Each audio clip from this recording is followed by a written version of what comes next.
Okay, the live stream should be starting soon. Please give me a moment to make sure everything's set up.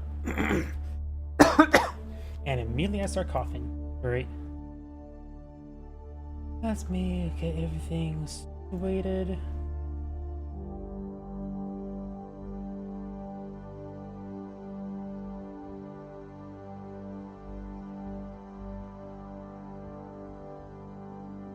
Okay, YouTube is good. Let's see if Twitter is going.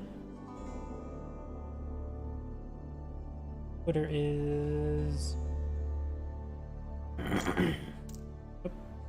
Oh, come on. What the hell just happened? Twitter is going. Good. Kick. Kick is going. Good. Twitch is going.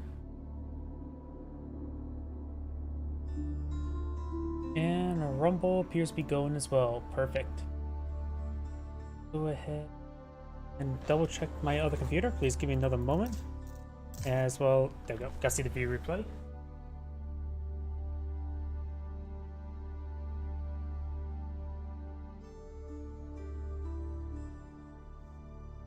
And everything appears to be good to go. So, let's go ahead and get started. Got a nice 24-minute replay to start out with. Something to get me warmed up at least. So if I want to warm up, I just have to go outside. So it's mostly humid today. 86, but like humidity is like up to 50 or 60%. So, let's go ahead and get started. Greetings everyone, and Grade here for another HBows 4 replay. Spawn on the left side as the blue Ottomans, we have Beastie. Spawn on the right side as the orange Malians, we have 3DB. I was told to switch over to the number of villagers working on each resource in the beginning early game, so I shall. And is now. We've got the sheeple being bopped there. Does collect a bit of stone there. He's collecting up his wood. He's eyeing for the early military school. Military school is now going up, which will give him a constant supply of free units. Let's see, Malians versus Ottomans. Malians, of course, have access to a lot of unique units, but it also will have a good steady of gold, free gold, as well as potentially some free food through the cattle. The Ottomans just get straight free units. Got some early spearmen being put on the field, or should I just say spearmen? They're not early spearmen. Some sheep are being bopped there. Got majority of those sheep are now bopped. Now he's collecting up all that food now. Let's see, Ottomans tend to go for Archer Blob, tend to go for a lot of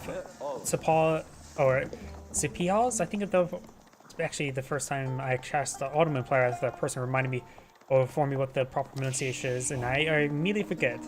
It was Sipahi, I think it was. I need to look that up. We got the Monster Quarry now going on up. We do have the Ottoman player pretty close to getting to enough resources in the next age as well. And my voice is just simply not being normal. We got the twin minaret Meta-Race now deployed on the field. We do have the spearman trying to torch down some of these housing there.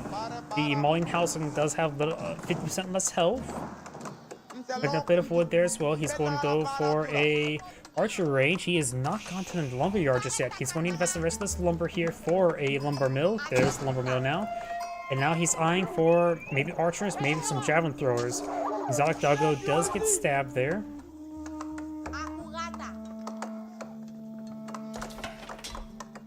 And does go ahead and get a lot of archer range up and going. We do have, looks like more spearmen being put on the field. Twin minaret and Meta-Race now deployed out in the field. It is a relatively late fuel age. And we do not see a stone being collected there for a town center purpose. He's going for a lot of wood here. This is eyeing a bit defensive now, going for a stable. He may be eyeing for some sofas. He may be eyeing for warrior scouts. He could try to go for a bunch of warrior scouts in order to steal his opponent's deer, but we do have these spearmen now on patrol move. Use those free spearmen as bodyguards. Now I do have some Sapahis not being pulled out of the field. He does have a stable out of the field. This is being pulled out of Sapahi as well. And we do have the first thing being called on in, and it is the Meter.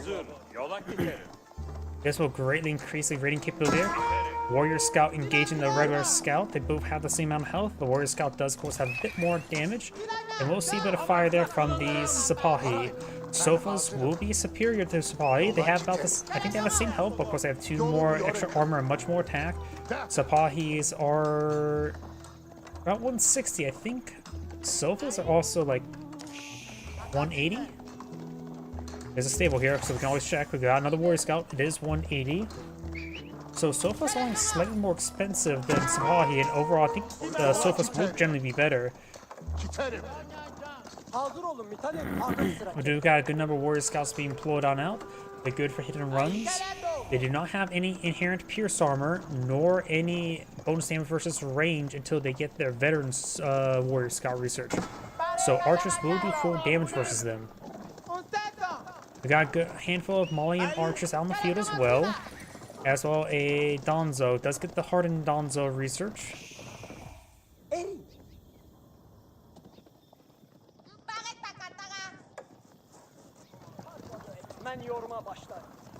We do not have these forces moving around. Spearmen push way forward. They're trying to raid that mining pit there. These villagers trying to shank that scout. Does get the scout, or not scout, spearman there. Sipahi push way forward. These houses can quickly go down, but they're also relatively cheap for the 25 wood, since they only provide half of 5 population each. Yep, they're 25 wood, 7 seconds build time. Losing a house or 3 won't be a huge issue, though he does need the population space. He has 10 spare population room. We do now have 6 Warrior Scouts in the field, 3 archers and 1 hardened Donzon. Sipahi says hello to some rocks, and now he's trying to torch down some more housing here. Donzo would be very useful in this region. House does go get torched down there. He does have plenty of population space at the moment. He may be eyeing for another mining pit. Does have some housing ready for another mining pit. Doll Mountain Banner of the Wood. Of course, we do have... I know I mentioned beforehand, I'm trying to show the villager numbers. I'm going to try that a bit more often. But for the Malians, since they have a lot of sources of resources are not originates from villagers, so I have to switch back and forth to get a better idea. He does only have 0 people on gold, but does maintain a decent gold income. Most one does only have, what, 1%, 2 people on gold. And now do have these Warrior Scouts bringing a mass collection of deer. It is his own deer deposit. His other deer deposit's way down here. Sipahi trying to engage, got some Donzo, getting some good damage.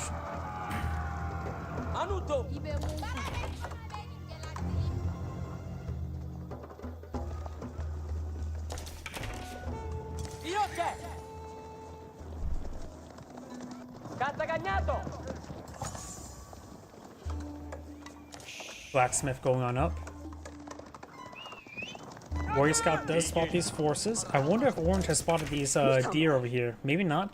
Ryan got the Spearman on patrol move. He still does not have hardened Spearman research.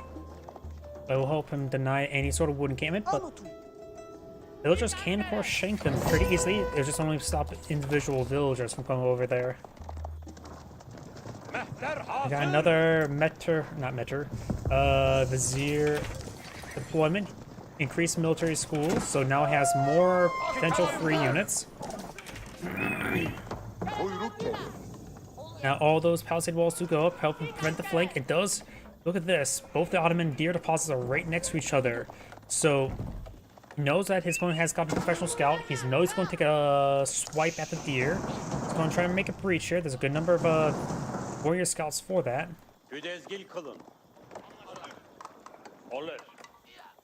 Now trying to repair it up. We do have a Sipahi and a archer here. We got the Sipahi here with a good number of archers. No spearmen in the mix. This opponent does have a good number of hardened Donzo and a good number of archers.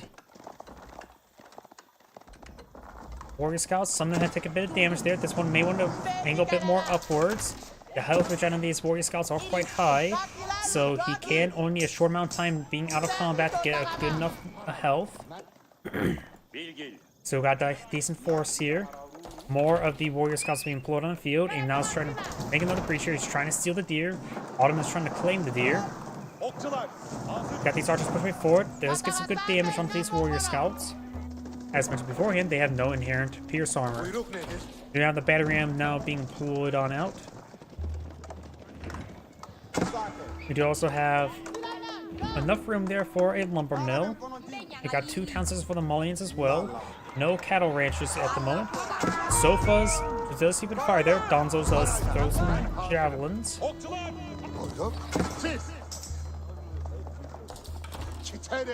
Still trying to push forward to claim the deer. This deer has not been claimed. Orange may not be aware of it just yet, or maybe just trying to claim his opponent. Does get a good archer volley there onto the Metter. He may want to get a second Metter to get it easily replaced.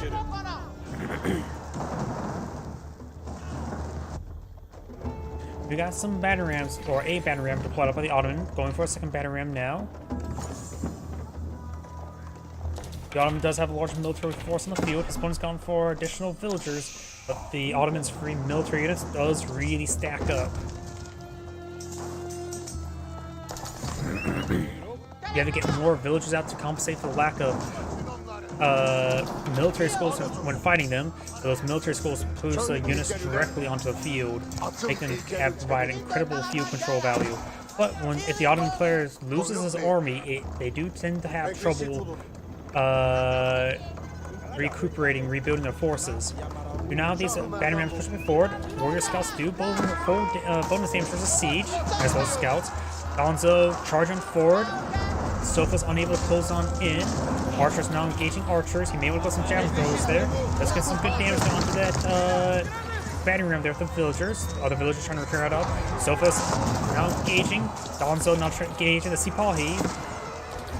Sofa's do bonus damage versus infantry. Small amount. But they should be good versus these archers.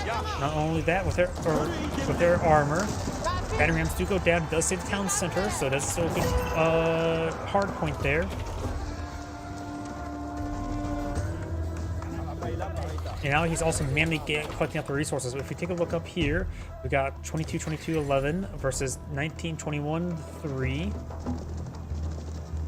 The Malian player has collected up a lot. Is focusing a lot of units on gold.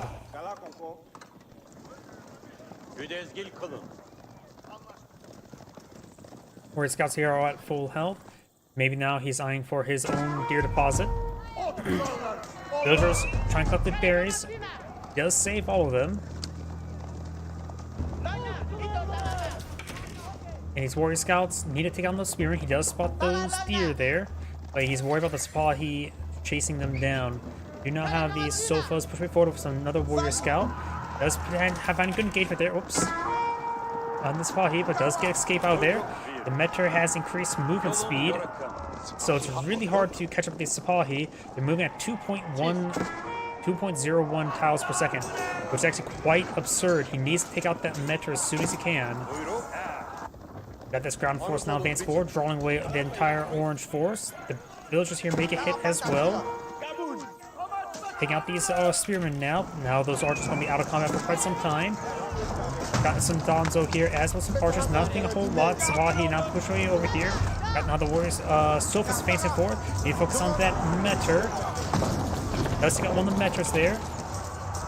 Archers just getting some damage on in, and javelin throws are not all in the field. They do bonus damage versus these ranged units, as well as have 3 inherent pierce armor. Archers now pushing forward against good damage there. The Ottoman players trying to lose a bit of force there. Those are torching down the battering rams. Sipahi trying to overrun these archers. Archers engaging archers. Now we've got the Malian archers starting to get overran by the Sipahi. More veterans, warrior scouts pushing forward. Most of the Sofas are severely wounded and down. Right now, the Malian does have a larger force in the field, but their quality is quite similar. Sipahi are very high quality. They cost 160 in total.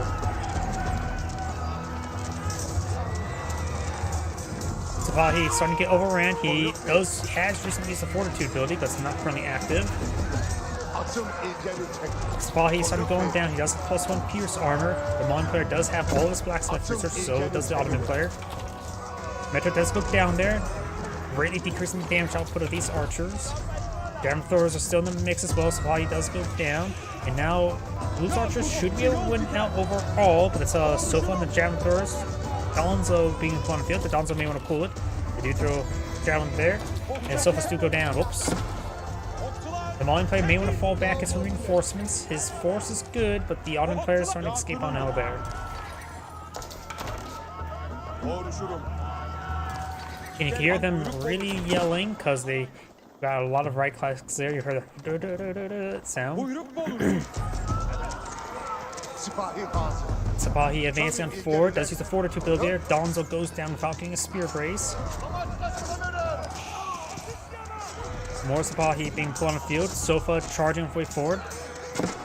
They have 3 pierce armor. The archers have 6 attacks, so they do 3 damage per arrow.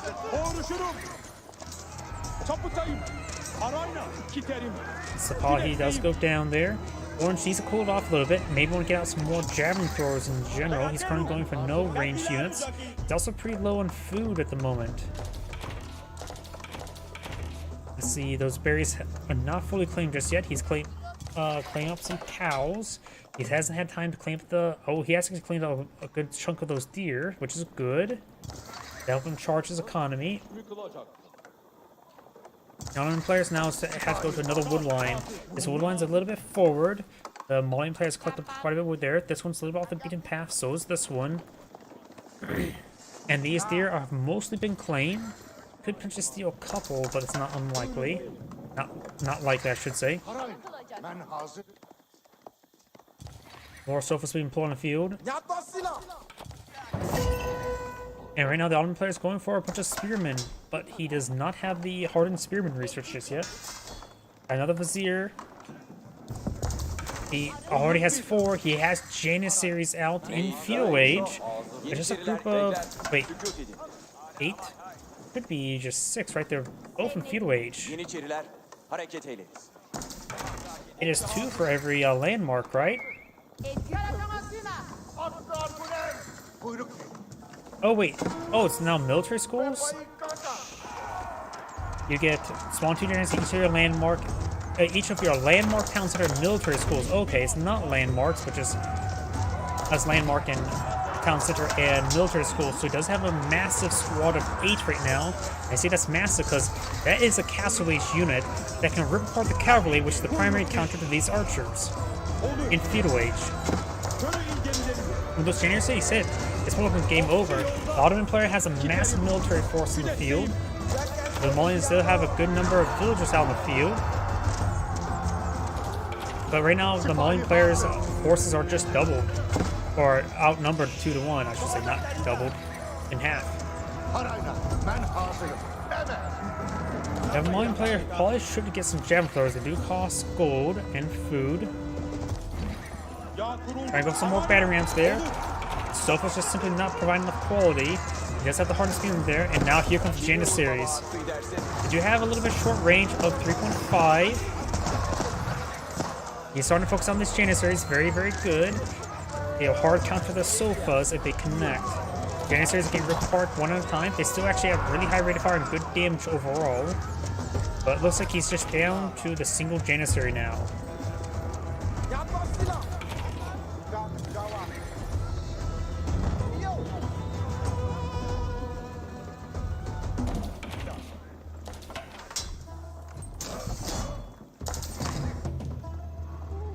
Got more veterans not being put on the field.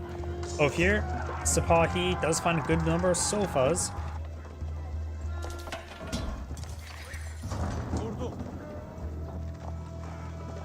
And Spahi does a good job of distracting his opponent. We don't have any additional defenses here. There's a good number of archers. 21 archers, but Spahi has 42, which is an insane amount. I think the lack of javelin throwers is really starting to hurt now.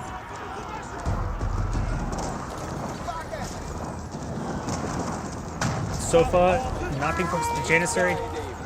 Now trying to shoot the Sofas. Archers push way forward. And right now, the blue has 71 military units. The field response 34.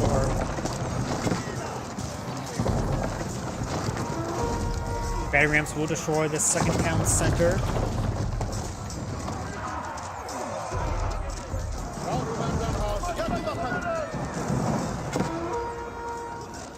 Up north, we got these forces pushing forward, getting shanked by the villagers. Able to torch down the rest of these battering rams, but he is going to lose a number of these villagers. Archers pushing me forward, so far really uncontested. There's only a handful of Mauling archers here, so going for a javelin thrower now. That janissary has gone down.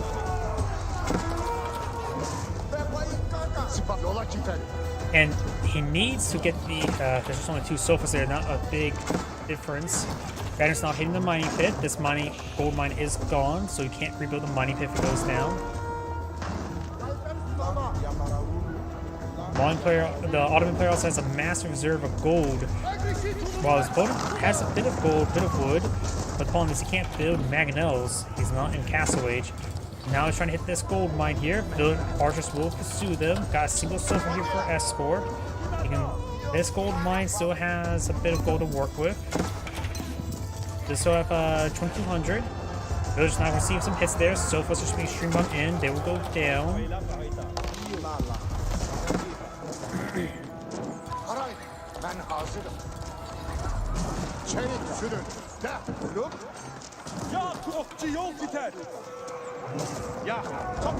Barons are cleaving their way forward.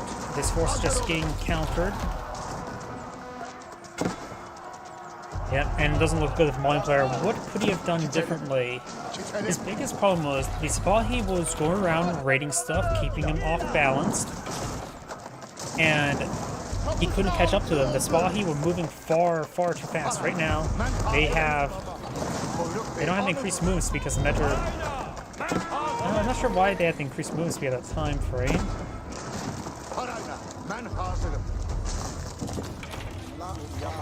But they received attack speed there, allowing them to give the sofas a run around, so you can never engage the Sipahi with his sofas. And his opponent, he is unable to deal with the mass archers. Mass archer with the increased attack speed is incredibly hard to deal with.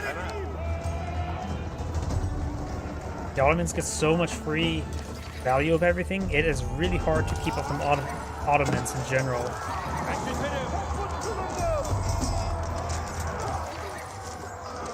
Yeah, he simply can't build a large enough force right now.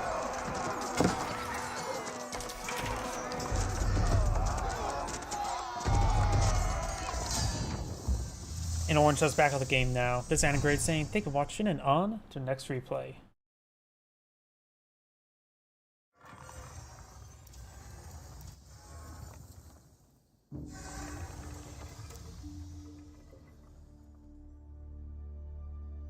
Sorry about that. Yeah, it looks fine. Oh, someone check over here. There we go. Now I can see the view numbers on YouTube. Let's see if there's any other ones. This one's a custom. 18, 19, 16, 4. And I don't believe I was able to see any of these replays last week, so we can take a quick browse through these ones. 21 minutes. Actually, I may have gotten these ones, so those names looks a little bit too familiar. So let's head on to a different player then.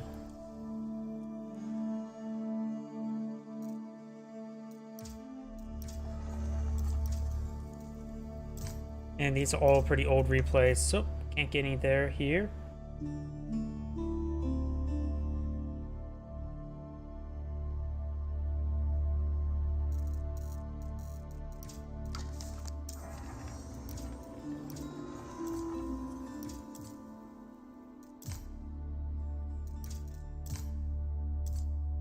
We could do this one here, 22 minutes.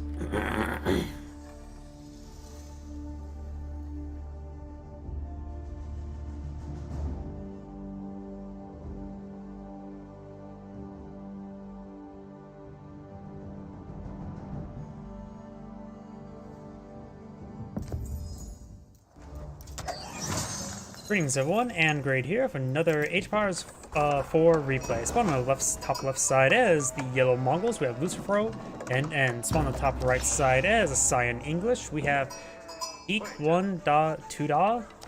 I don't know what that means. It looks like we do have an early pasture to point out the Mongols. And let's see now, Mongols versus English. English, of course, have some very powerful feudal-aged units, the longbow and the man-at-arms. While the Mongols, of course, have access to the Keshik and Magadai when it comes to unique units. Magadai is generally worthless in most matchups, so almost in every situation in general, not any matchups. So we may see some Keshik spawn on the field. We got the Count's Hall being plotted on the field. Big thing that's be coming up very soon is the economic bonuses. Mongols will only have the no population housing bonus, while they will have more expensive structures, while the English does have cheaper farms, so their farms are one-on-one better than pastures, as well as be improved by a nearby mill to make them even better than even try and collect up resources on the field. Silver Tree now deployed on the field. You may want to deploy it down here in order to get some good trade benefits. Sign does push way forward, does spot the Silver Tree. Hans make his way forward, and now you got a times... Was that an archer? Times 2 archer? Yeah, 2 times 2 archers. We got a handful of traders there, and he's actually going up north. This is going to be a bit of a shorter path there, so it won't be as efficient. Right now, the English player has bought a handful of longbowmen and a couple of spearmen. Not sure where they're at the moment. That's the scout. There's a spearman there in the wood line in order to gauge any sort of Keshiks. We got more times 2 archers being deployed on the field.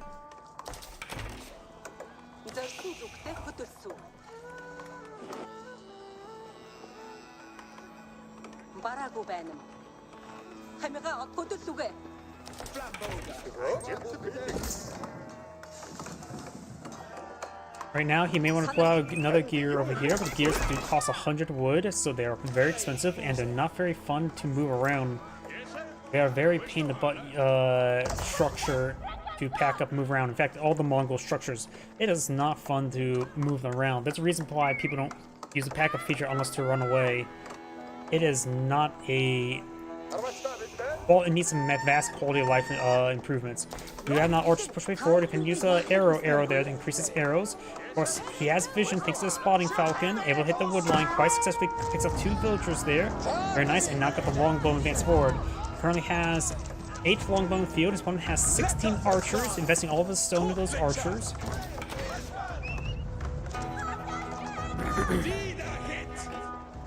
Now these archers falling back at the scout push way forward as well, trying to hack the Khan.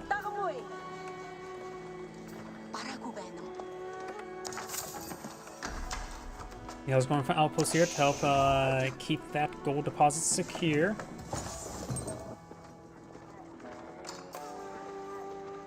And we've got more archers now being pulled up by the Mongols. He does really need to get out another gear over here. There's the gear.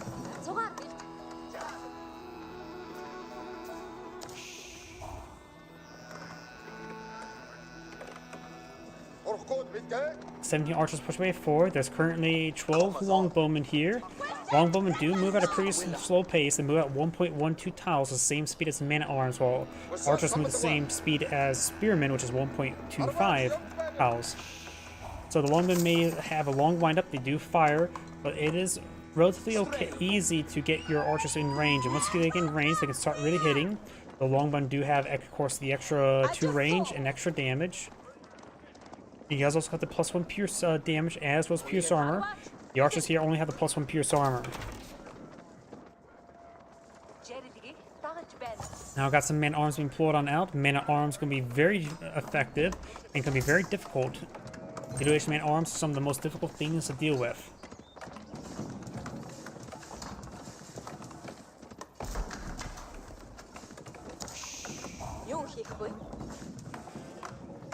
Yeah, the arrow slit now being reached there, which will provide him a good hard point to protect himself from here. We do have more man-at-arms now being pulled out as well. And we do have Fast Castle. He does have a handful of traders on the field. just 6 at the moment. No additional ones. Kurultai's going up. The Kurultai may be important for defense very soon. The English player has, well, a good number of longbowmen.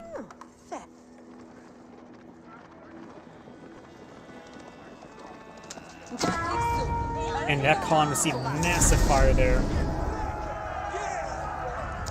The Khan does go down. He does still have Spartan with a nearby outpost. The outpost will provide some good damage support, but these men on still pose a problem. The scout does spot the outpost now.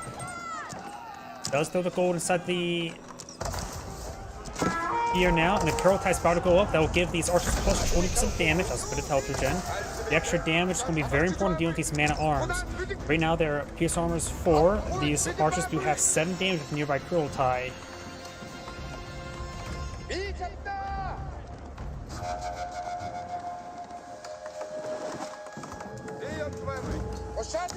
The English player is approaching Feudal Age or Castle Age, but not at the moment. And right now, if you take a look at the resources income, you can see here 18 villagers and up to nearly, let's just say 900. I suppose over here, just 12 villagers, half the 2/3 of the amount, but has half the income. Those farm bonuses are providing some big dividends. He does not have the horticulture research, while the English player does. Going for the prayer tent now, trying to get some relics. Receiving more traders here. The minimal number you want to try to go for is 15 to get a bit of extra resources there. Kurultai push way forward. Scout does spot this. One of the best ways to stop the Kurultai from being redeployed is simply have a unit go forward and try to torch it down. Does have a good number of man-at-arms here. Right now they do have 6 pierce armor. The longbowmen do have 7 damage, so these man-at-arms will take 1 damage per arrow. And now we've got the veteran archer research on the way. These man-at-arms can be very important, though they're in small numbers at the moment. Does find a good volley there. One of the Mongolian archers do go down. Got the Kurultai going up. King's Palace on the being put on the field. Man-at-arms pushing forward. The health regen from the Kurultai is going to be very useful. Man-at-arms sort of dancing around. These archers getting hit by the longbowmen, picking off some of the front line.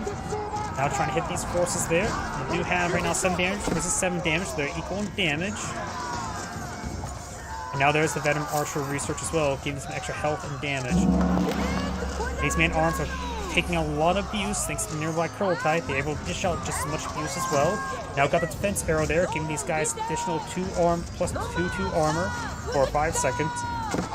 More man-at-arms being put on the field. He does manage to cleave through the front line. Got Castle Age now for the English player.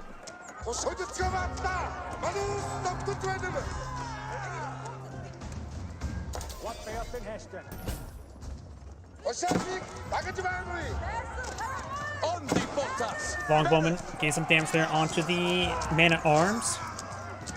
Now they're trying to cage on in, they're trying to pursue them. They do have the same movement speed, and they're getting caught up on terrain as well. Mongolian archers pushing forward against good damage there. Kurultai has been redeployed up here. Man-at-arms closing in these longbowmen.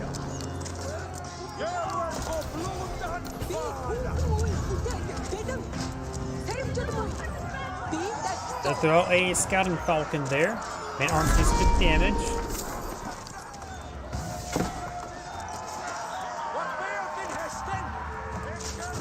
And the Mongolian man-at-arms do go down. He has a couple archers here as well as the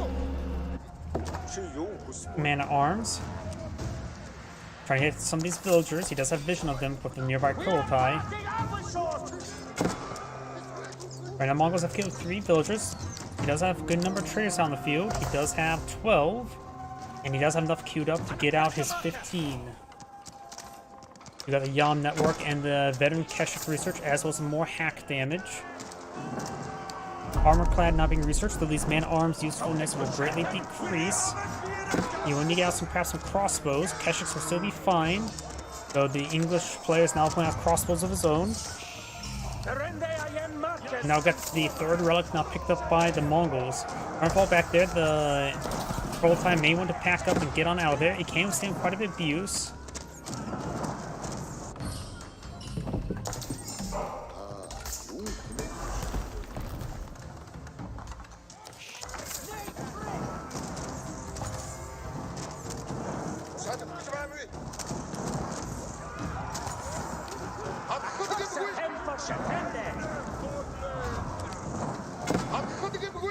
Do not have the early horseman upgrade. Upgrade early horseman to regular horseman. Designed for a large number of horsemen to close in on all this range unit. Does pack on up and or escape on out of there.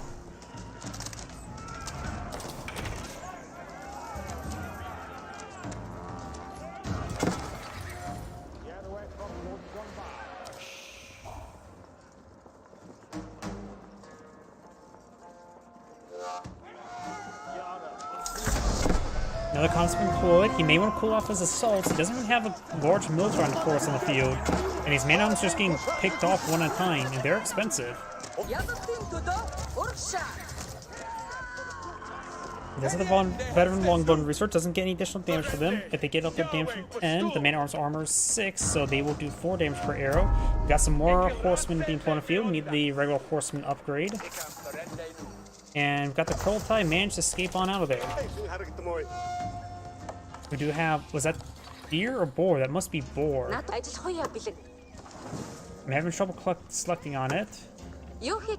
I believe that's boar because I don't, the deer deposits are over here. Yeah, I was doing a good job cleaning up the resources in the field as well.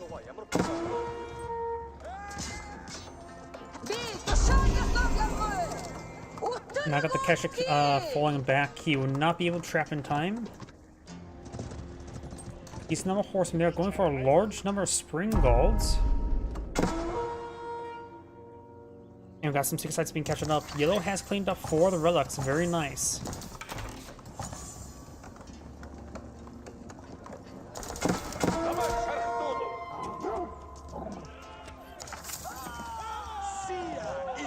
Shaman does go down. We got a good amount of gold being cleaned up here. The Kurultai has been redeployed. Maybe we'll just send a single villager to start repairing it up. Go ahead. Send a whole bunch of them, just one for the time being. We got a number of pastures now being deployed field. They're being deployed out around the prayer tent, so when he gets the mosaic shrines, monolistic shrine, he will of course get the Ovo aura effect. Unseelie builded thing.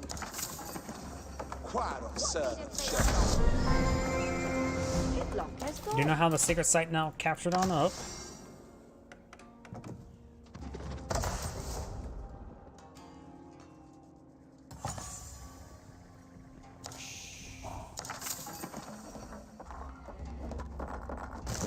And now we do have Siege Engineers. Siege Engineers improved, so he will be able to pull out Mangonels with his infantry, as well as Spring Gold and Traction Trebuchets.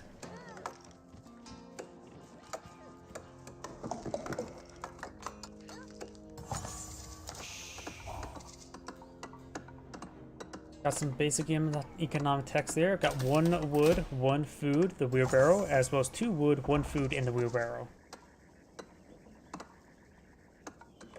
God Swinkera be May.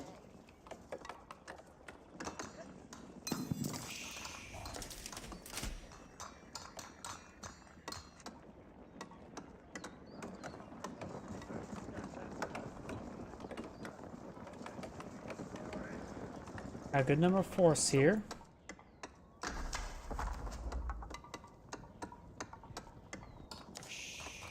He's also going to slice his deer in half with this fence, and overall, both sides just keep going up. Got Yellow has a sacred site victory in his favor, so he will get a good gold generation at least from this as well. If we switch back over here, we got 36 on food versus 28, and the food difference is relatively similar. English slightly behind because there's a lot more villagers on those sheep. Sign's now advancing forward. He's concerned about Mangonels. Currently, there's 2 Mangonels on the field.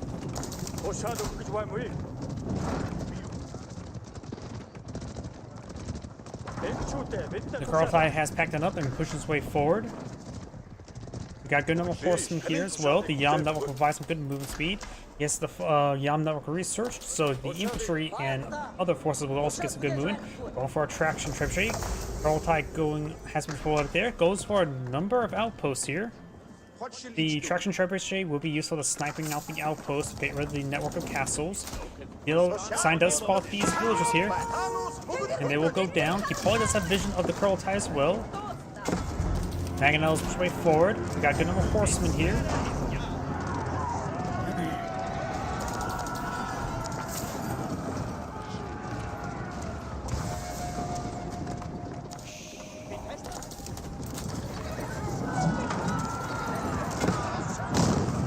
Traction Trebuchet does get a good hit.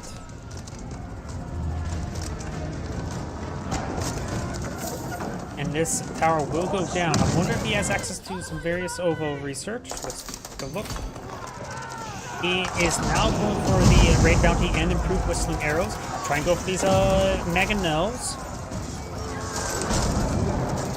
Finds good volleys there on those longbows. Crossbows still firing away, but he's fighting against not really a heavy force. There's a couple of mana arms in the mix. But these longbows are getting disintegrated there. He does keep the mangonels alive thanks to the nearby Krolotide, and these forces will get annihilated as well. Mangonels is what won the Mongol this game most likely, and there's just too many crossbows here. His opponent just simply hasn't pulled out a whole lot of heavy.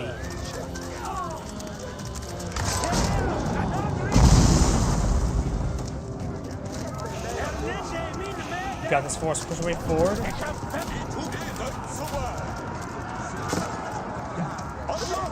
Mangonels are effective to the structure. Doesn't have the improved raid bounty just yet, or just the raid bounty. He does have the improved whistling arrow after it. Good idea to start destroying this infrastructure. Got a knight there and goes down, and Sign does back the game now. This is Angrade saying thank you for watching, and on to the next replay.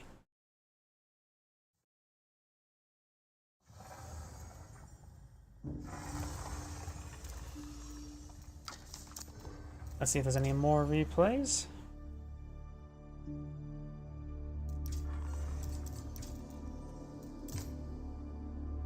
$17, $11, $14, 1 hour, 13 minutes, and 39 seconds. Let's do it. French versus Ottomans.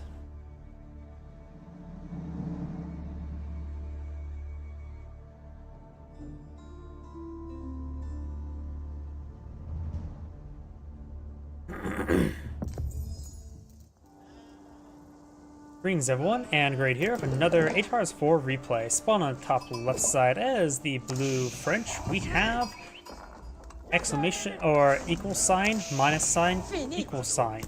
Spawn on bottom right side as the yellow Ottomans with Lucifero NN. Let's see now, French versus Ottomans. Ottomans get a lot of free units, so he can directly get, doesn't have to worry about economic upgrades, so go straight for the military production. With his bonuses, he will of course have access to a powerful Feudal Age horseman unit, the Sipahi, while compared to the French, of course, have access to one of the heavy cavalries, the Royal Knight. School of Cavalry is going up, and now got the twin Minaret Meteoris on the field. Spearman push right forward. He does have the town center fire right there, and does see another arrow from the town center. We have no military. No, he does have the military school.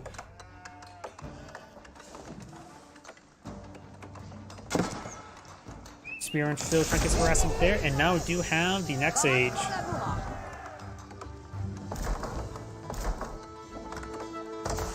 School of Cavalry is now getting out a Royal Knight, not big surprise. Twin Minaret Meteoris spawn field. He may want to keep, he's going for Sipahi.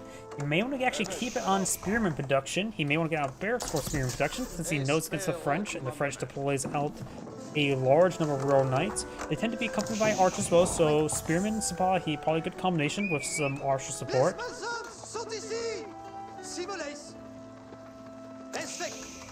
They're eyeing for a bit of stone there, very nice. And is collecting a bit of stone there, maybe for another military school. He may be eyeing for another town center. Royal Knight now pushing way forward, trying to find a potential engagement here. Got some spearmen here. They can brace. They're only spearmen, no hardened spearman research just yet. And the knight and the scout do fall back. More French archers now being pulled on the field. Not big surprise. When the French is not collecting out any more gold at the moment, nor is the Ottoman.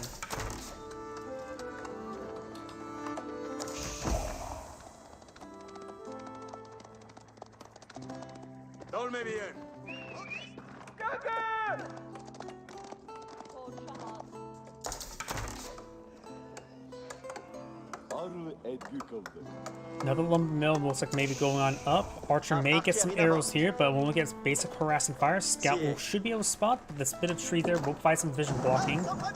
And now he's trying to torch through this wall. Right now, Yellow does have 4 military units field, 3 spearmen. First Sipahi now pulled on the field, has both military schools for more Sipahi. This lumber camp still has not been built. It's going to get completed now. Blue has a good number of archers in the field. Does have wheelbarrow. His opponent has wheelbarrow and broad double bit axe.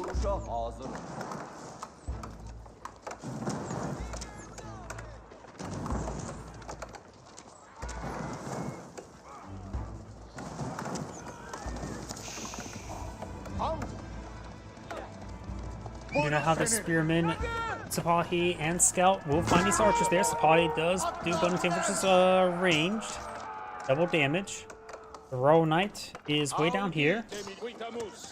A Scout may finish him off Archer there.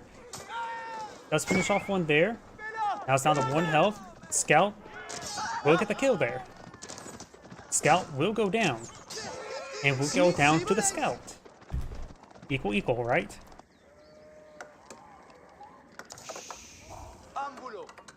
So now Blue going for additional townsend here onto the deer deposit against some of these forest puppers. And he's collecting a good amount of stone. He may be eyeing for some additional town centers. The Ottoman player is also going for additional town center now, so it's both going to be equal game for both players. Single Royal Knight is not getting any additional damage so far on the field.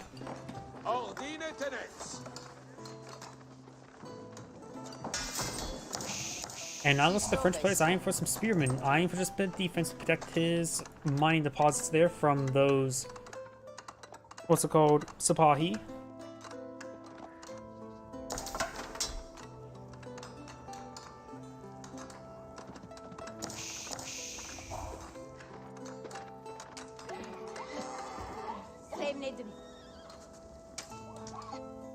This deer over here has not been touched just yet, and the other deer deposit for Yellow is over here.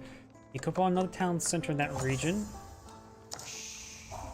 Got some more Sipahi on the build queue. Scout and Royal Knight push way forward. We got these forces eyeing to respawn.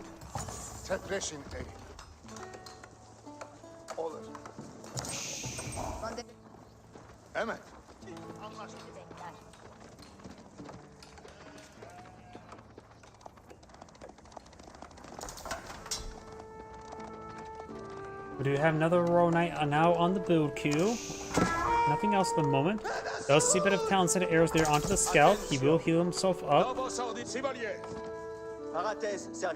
we got this number of villagers here. And maybe, since there's only 5 there, he's probably going to go for a mill and outpost. And there's some more villagers now pushing him forward as well. I'm not sure what he's eyeing. He has plenty of wood. He is going for another town center. The French is going for additional town center. Both of them do have some economic trade benefits. Royal Knight's pushing me forward, trying to gauge the Sipahi.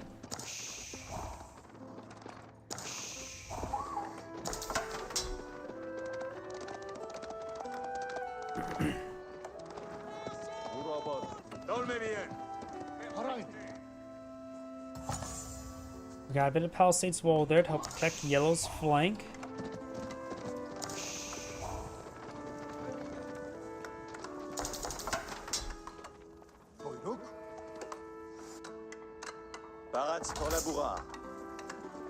And the town center will go up.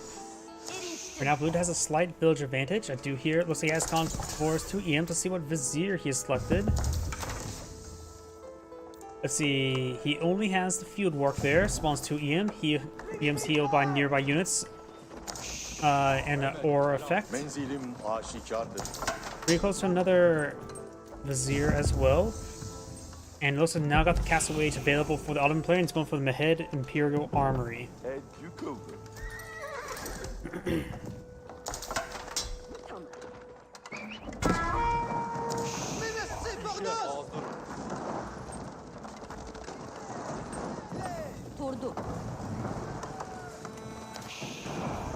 head Imperial Armory is about 25% complete. The French player is still very far from aging up. He's going for a pretty sizable military force. Once he sees the head Imperial, or once he sees an opponent go for the next age, he will definitely need to focus on getting to his castle age. He's probably going to go for, well, both the Guild Hall and the Royal Institute are both pretty good. I'm more like to see the Guild Hall since it's a bit more of a rare asset. Right now the Ottoman player is running a little bit low of food here. He may want to eye getting out some other sorts of food. He can always get out some berries though. And now we do have the next Vizier.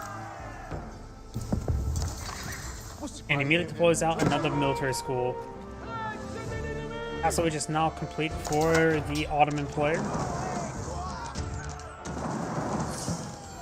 Got the blacksmith now put out for the French, eyeing for a bit of research there, going for a line of palisade walls.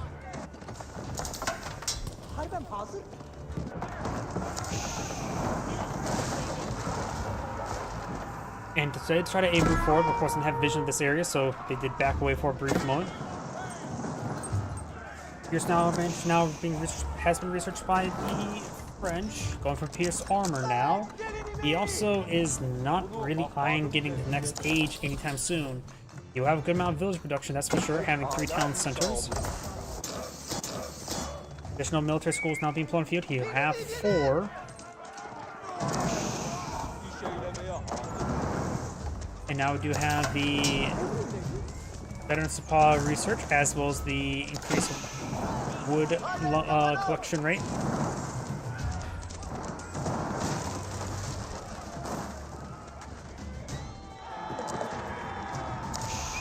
Royal Knights charging on 4, trying to get these villagers there. A couple archers do connect, and some of these villagers are going down. He does not have textiles research, so they will sustain quite a bit of damage there. Charge and swipe from Royal Knight will kill them all. We got 2 monks, EMs here, with trying to push forward some relics. Yeah, I need some bit of conversions there to hold back the French. Chivalry not being researched there. Doesn't really have a whole lot of wounded units for it, but it will be still nice nonetheless. Mosque now pulled on the field. Those 2 EMs are, of course, the ones he got from his Vizier, and he immediately is able to claim up 2 relics. 3rd relic, let's see, could be right here or here. This one's going to be pretty well secure in favor of the French.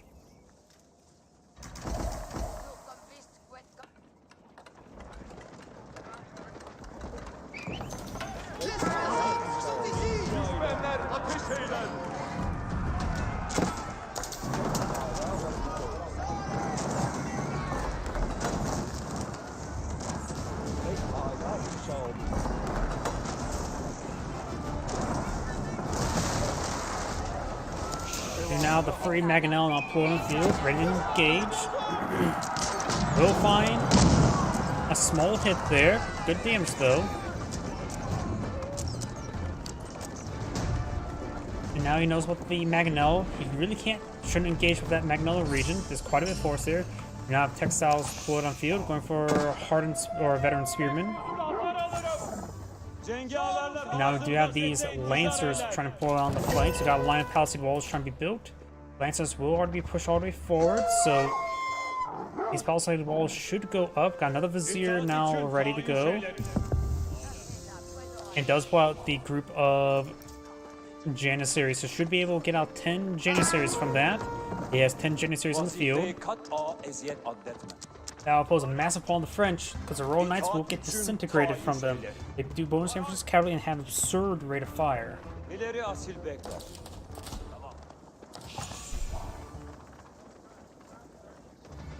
And now these forces try and push on forward.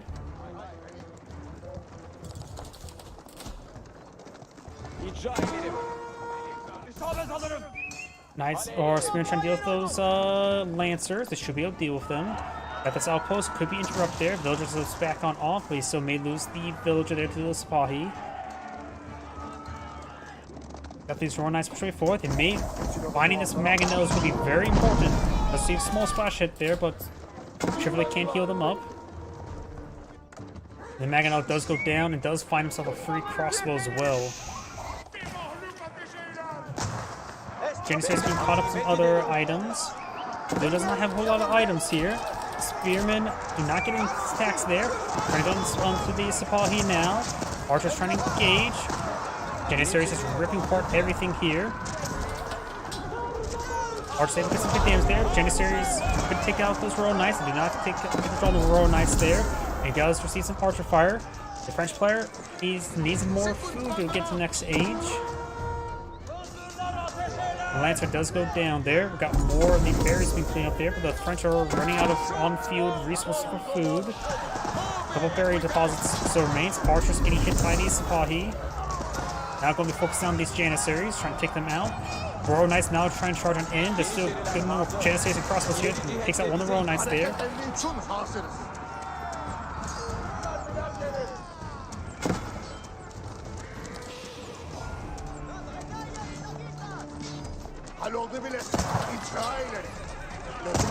So these Royal Knights are starting going down. Lancers being engaged. Janissaries will get some great damage there along with the crossbows.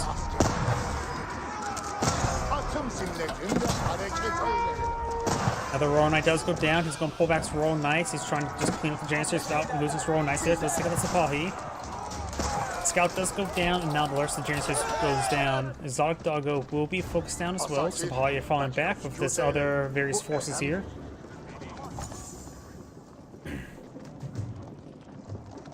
Mangonel now being employed on the front line. The French has a lot of gold, may want to buy some food if he has a market. And does get hit down the Royal Knights. Mangonel's exposed. Picking off this free Mangonel is going to be very important. And the Mangonel does go down, so does that, was it a villager or a crossbow? Either way, Blue has killed off 6 villagers, opponent only killed off 2 at the moment. The French farms are going up.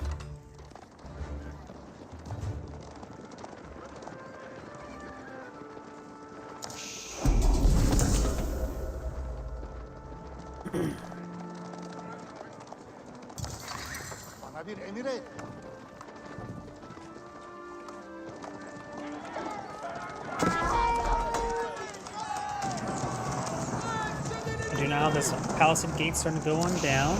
Got a line formation in a bad way.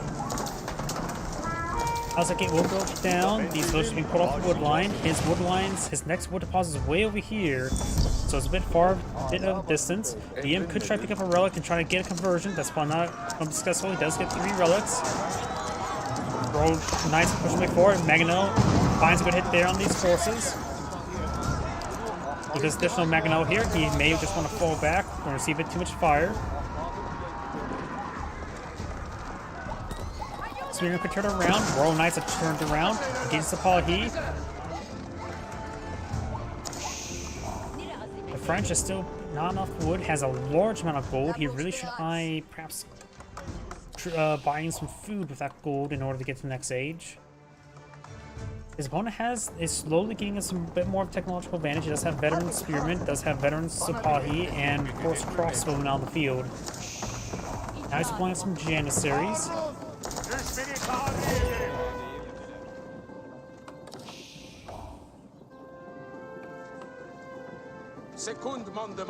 The French player almost has enough resources to age up. He may want to spend the ones who are currently collecting the gold. 42, 6, 16, 27, 24, 4. It is going for the Royal Institute.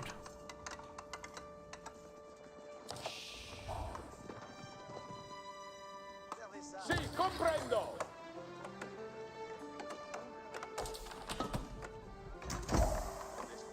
Sí, comprendo. We now have a keeping pulled up by yellow. Over here, we do have the Royal Knights pushing forward. And now got Castle Age for the French. He has a good amount of gold, and in the Royal Institute, he may get our Royal Bloodlines sooner rather than later.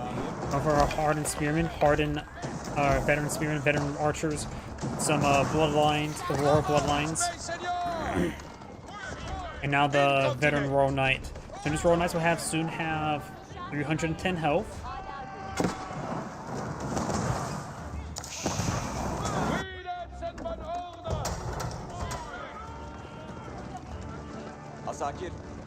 Got this force now trying to engage these Royal Knights. These Royal Knights can quickly get disintegrated by these crossbows. Knows about the Janissaries, so going for some Mangonels wouldn't be half bad. You just have to go for some good number of Spearmen to escort them, engage the Sipahi. Mes seigneurs. Certes. Pour votre service. We do not have these Royal Knights push forward. Does receive a bit of damage there. One of the Royal Knights do go down. Over here, this Royal Knight does receive a bit of fire there. We do have this Royal Knight trying to engage, receiving some arrow fire now. Over here. More archers were engaging on in. Sipahi now being engaged by Spearmen. Spearmen engaging Spearmen. Royal Knights charging forward. Now Janissaries are being focused down by the archers. Very nice. Sipahi trying to get some more damage here. They're getting some good damage on those archers. Crossbows are firing away. Another Royal Knight charging forward, trying to get another engagement.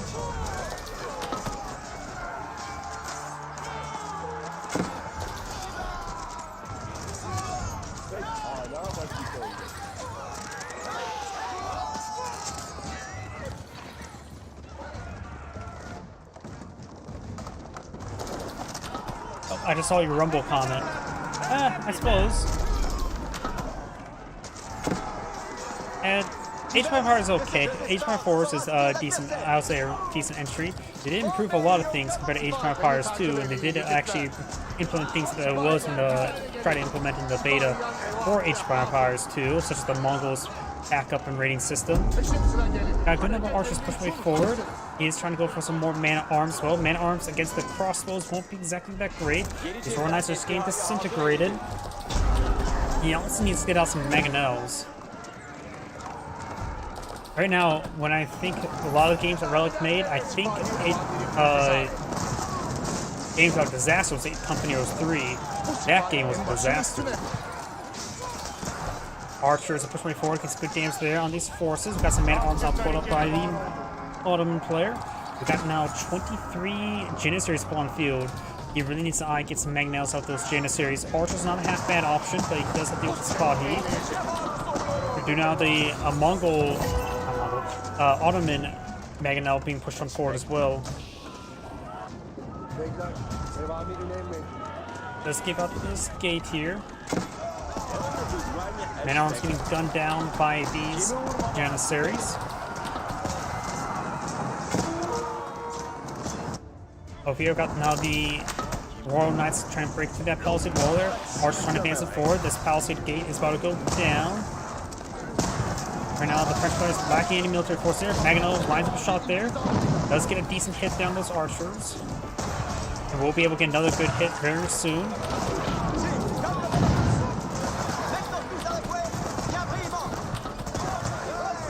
More hits there. Janissaries push right forward.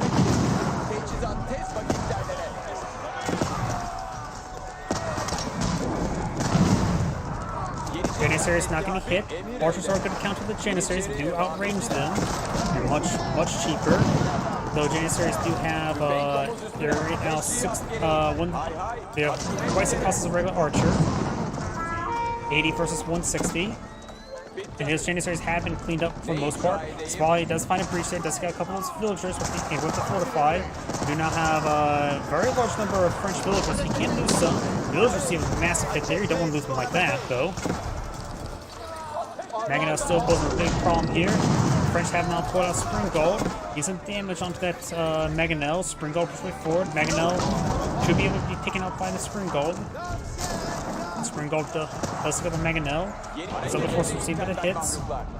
More Mangonel's been put on the field. More Sipahi as well.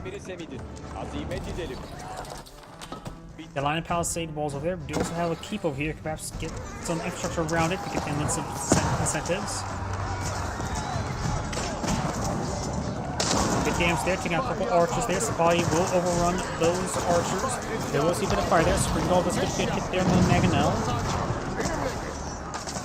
And now the Springald's receiving a bit more fire there. Springald does go down. Janissaries do pick up the Royal Knight. Now I've got some Arbiteers being put on the field, which are not going to be useful in this engagement. They are anti-armor units. Sure, they can get a lot of good upgrades, but you need those upgrades first. Against Janissaries, I suppose they do outrange Janissaries. They do have only a 3.5 tower range. And with the passives, they will get pretty good range benefits. Another Mangonel pull on the field. Annonce informé. You now have the crossbow stirrup there, increase attack speed of the Arbateers. Je gagne mon game. Now gotta keep going up. Ottoman player should be able to see this. Mangonel push way forward. These those are all quite wounded there. Mangonel shop can do some good work there. He's dropping off a lot of units, but if he gets to keep up, that'd be a good hard point. He has villagers he can lose. Yeniçeriler ihtihaya hazır eyledi.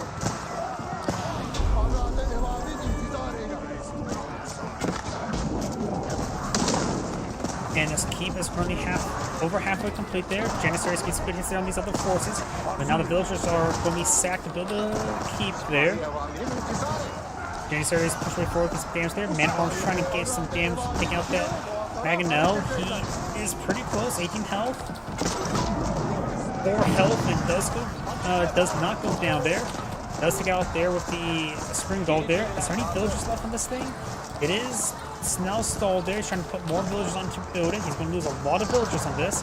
So far, the Ottoman players killed 45 villagers. They keep this going up. He's getting the inside. Does have boiling oil research there. The extra arrows will be useful. There's only 5 extra arrows. Only save 5 of those villagers there. More arbiters not being put on the field. Spy is still trying to push way forward. They're classified light cavalry, not heavy cav.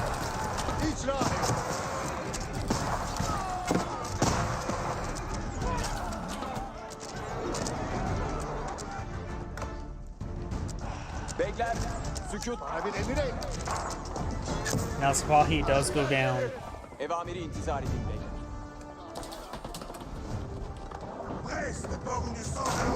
Enlist incentives and military academies now being researched. Let's take out that outpost there.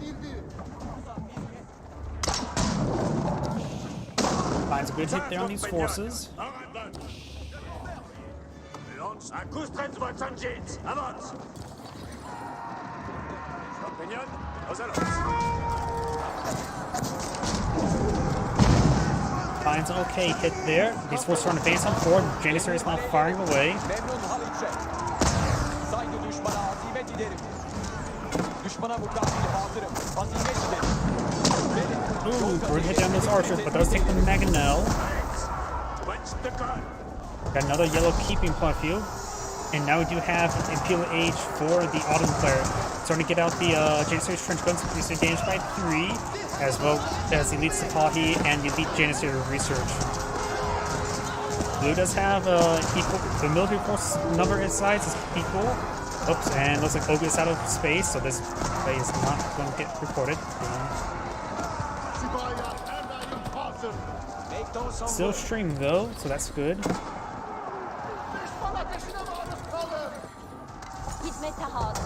Keep what's going on up. And that's how he does go down. This keep will be built. Let's see, 2 seconds I haven't catched up by yellow, 1 has been catched up by blue. Tek hala işaret. Hala bir. Now I got the Elite Janissary research as well as the Elite Sipahi. Has right now 2 Mangonels spawn field, like I'm going for a 3rd relative soon. Got the keep here, trying to go for a spring golden placement. You may want to go for the red palace at the moment. Can't think what the other French one. Oh yeah, the Royal Artillery or something like that. Which actually could be useful against the mass Janissaries. Janissaries right now have 23 attack, and their attack speed's quite high, so they get some great damage on everything. Now he's going for chemistry, which will greatly increase the attack of these Janissaries. These forces want to push way forward. Of course, got the Mangonel here. The French keep will hold. Village trying to repair out the keep now as well. The Mangonel does go down. And now these Janissaries seeing quite a bit of fire from these archers. Does not get any spear braces there. Get some of these archer Sipahi down.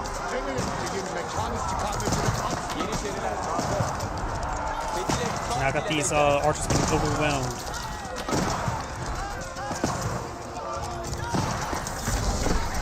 Now I got Imperial Age, and then see what one piece gone for. Now I see the other. But I think I just saw, let's see. There is Arbor's place there. He has gone for the Red Palace. Sabali is going to get ripped apart by the Arbalest replacement. It has an incredibly high rate of fire, 62 damage Arbalest, which does incredible damage, and the 1.5 attack speed is just as fast as those Janissaries. Hala inşa ediyoruz. Hala We do now have the counterweight trebuchet engaging. Sabali will see a bit more fire there from the keep. The keep does get garrisoned up there. See, the Red Palace has pulled right there, so that can be a very powerful hard point. And over here, we do have this one here, the Istanbul Observatory. Acts as a unique university. And let's see. Influence of other universities and blacksmiths to 60%. So you have more free production from those free units there. Some of these villagers are going down. Both players have a very good number of villagers.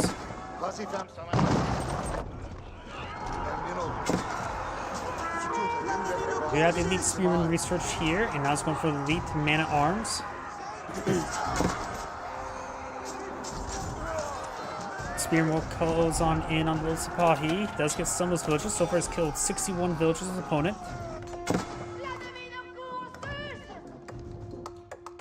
Now got the counterweight trebuchet engaged in this keep here. Sipahi are now falling him back. They'll be back in the corner.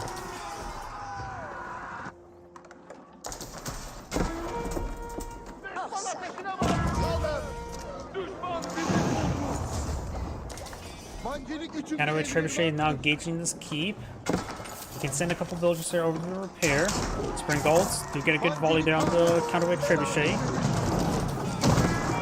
He does take out the counterweight trebuchet. Over here, do now the Sipahi receive the damage. Janissaries being nailed by the keep, however.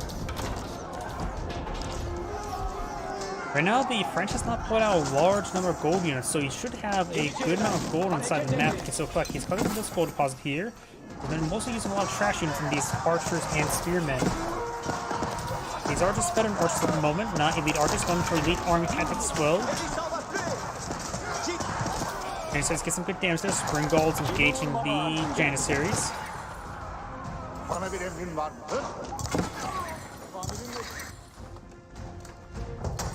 Keep is getting repaired on up. We do got a bit of stone walls going up. He is starting to eye for his trade. Let's see what Vizier he has. Has he got the improved trade? Yep, he does get the improved trade there. So now they provide plus 40% gold, which is greater than the Mongol inherent bonus without any of the stone research. More stone walls going up. We're gonna need to keep this trade post secure. And the spearmen will close on in. We'll try to counterattack now. Maganel finds a volley over here, which is not a good target. He needs to hit over here.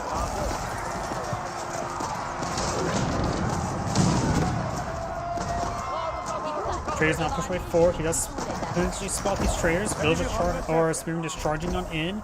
Maybe trying to hit these villagers here. He is going for a backline keep now. Yeah, I know.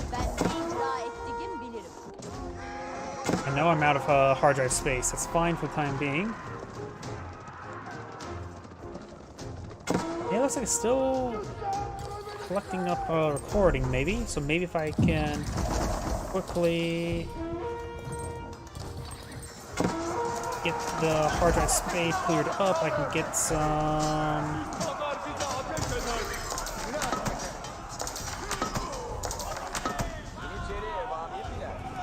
Hopefully it's still recording. Got this keep not going on up over here. Got a bombard emplacement hitting on in. Spearman gaining some harassment here. Got some man-at-arms here for defense, however. Volley now pushing down south, trying to engage. We're taking a number of villagers. Volley will find the burning keep. It is going to go down to this French cannon. He's Sipahi will take out the cannon there. Or maybe not. This Sipahi is not being pursued. This area still in the siege. Does get a 4th relic in there. Does have the Tithe Barn, which means he does get some extra collection of all of these resources.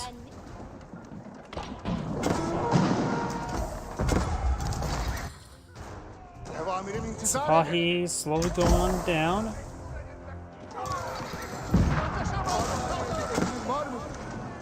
Lumber mill does go down as well. This map is running out of wood pretty quickly. The Ottoman still has a bit of wood there. Bit of wood here. More cannon fire there. He's supposed to start pushing forward. Maganel rolls a miss there. Does get taken out by the French veteran horseman. It's going to march here. Spring balls pushing forward.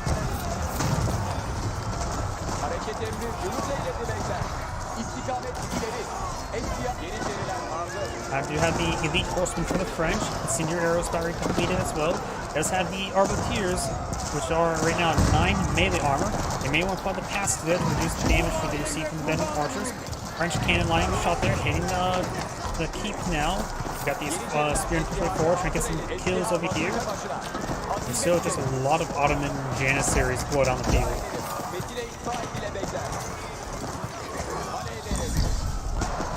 Düşmana azimet giderim. Tüfek omuz üstüne. Metli askeri. Hay hay. Azimet giderim. Herkes ihtimal. Zamanları cedid yüz burada. French arbaletier does go down there. He's getting out some more stone walls, trying to protect his trade. We've got a massive breach here. He really needs to close that up. Got the Sipahi push way forward. I'm not sure how they're breaking through. There is a bit of a breach there.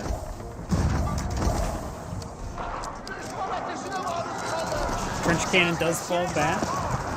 French cannon shot down this Janissary. It's a pretty tightly clumped, so maybe AoE damage could be good.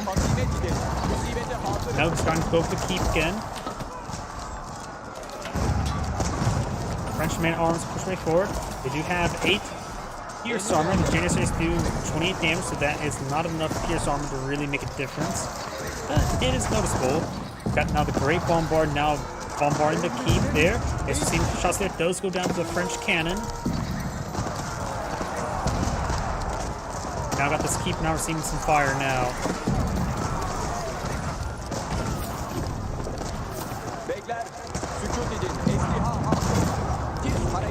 And now we have the keep now getting repaired on up. The French cannon should be able to knock it out. Maybe the next shot. It does about 500, 600 per shot. Keep is now being whittled down. Next shot should take it out. And the Ottoman keep does go down. His arbaleers have activated the passives there, which also gives them +1 range.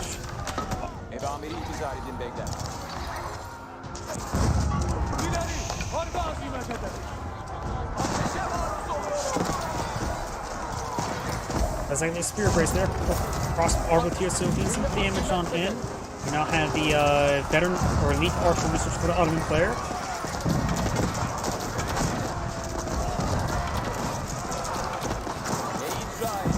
Janissaries still annihilating the front line of the French. It's in trouble. Maganels is still probably the general best counter to these Janissaries at the moment.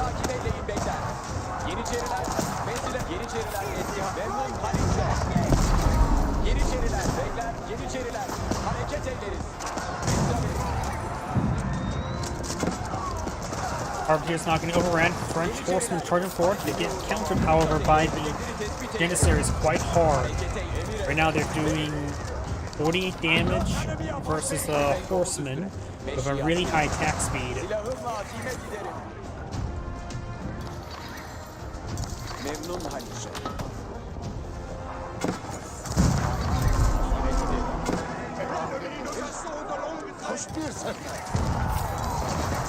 Oh, some of these traders are going out the bad direction. He may want to lock this gate to prevent the traders from going out this direction. There's also a bit of an opening there. Sipahi is trying to charge forward. He may get a spring gold, but he will get killed off. Does not get either of those spring golds. Keep could be garrisoned up by some of these forces there to increase his arrow count.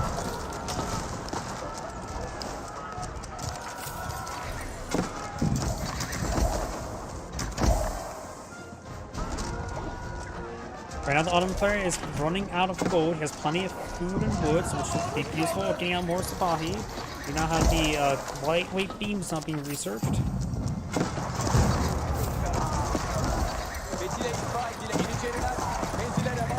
Arbaletiers now seeing quite a bit of damage there from those Janissaries.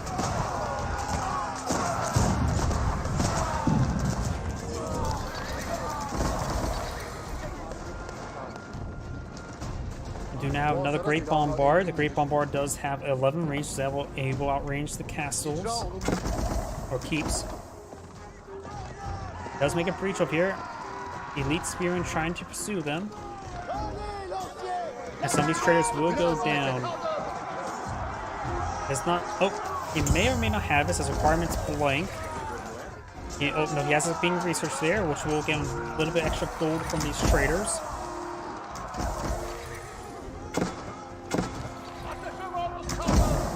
Right now, wood's gonna be a bit sparse for the French for the time being. They're gonna eye the cat collect up what he can, but not really eye deploy on any wood trash units. Since he has traders up, he needs to go for gold. Of course, these traders can be designated to collect wood instead.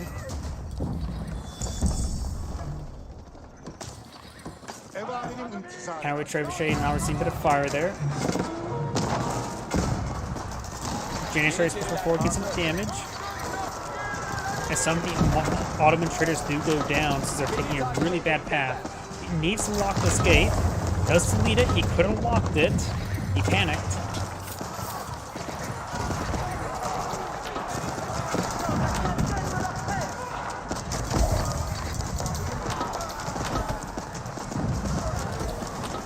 And the man-at-arms do go down there. Janissaries push way forward, but will not be able to do much versus keep.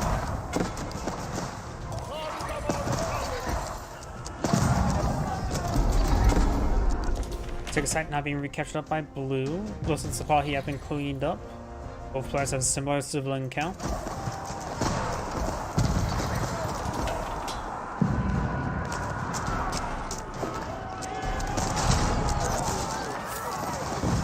Royal Knights push way forward, trying to get some good damage on in.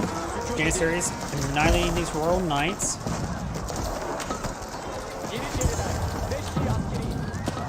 Spy did take out that spring gold. Second side has been recaptured up by blue. Does have this central one captured up as well, getting a little extra gold income. The Ottoman player has still mass reserve resources. The French does not have mass reserve resources. The French is also missing the final set of research for all of them. The food is the only one that's probably critical from the get. Royal Knights charging forward to get some more damage here. Spearman going down. Right now, if you take a look here, we got 57, 27, 0, 0 versus 38, 9, and 0. So you must have a lot of traders out in the field. Each one's carrying a load of 107 gold, which actually is quite significant.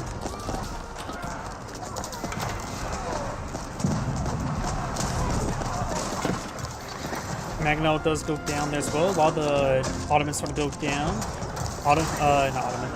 Janissaries. Janissaries are more gold intensive, so going for more heavy trades good, and needs a good amount of food to go along with it as well, of course. Got some of these Great Bombards getting focused down by the Royal Knights.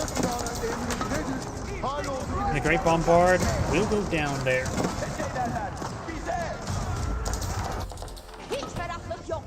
Royal Knight will get some good flanks there. He may want to push in this area. There's a big breach there, some battering rams help clean that area. So we've got some French battering rams now pulling up view. It does have some hand cannons as well, which do outrange the Janissaries, and they do generally hit harder. It does not have chemistry though, so they don't hit as hard. Mangonel does go down.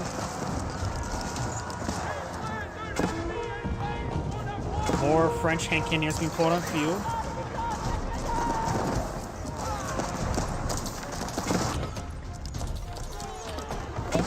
And some of these French knights do go down there.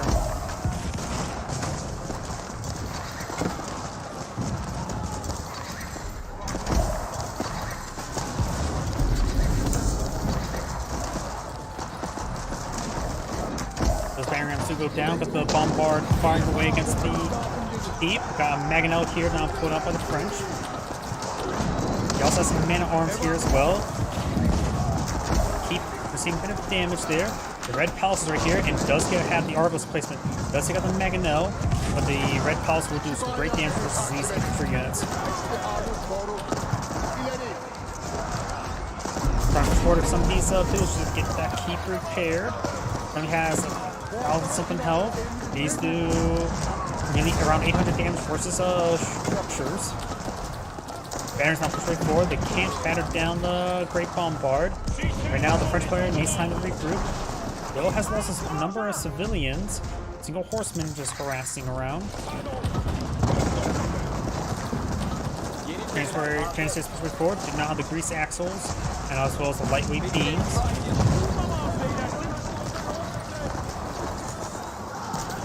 These villagers will go down to allow the French to deploy a lot of force. Right now, he's not queued proper a large force as replacements. Mangonel's line of shot. He does get a great hit there on this Janissaries.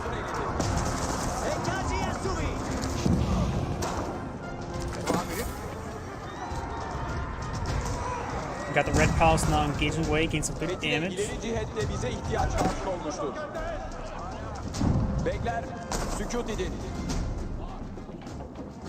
Red Palace, when fully garrisoned, is a very powerful defensive emplacement. And these traders are still not taking optimal path. He needs to go to this gate and lock it.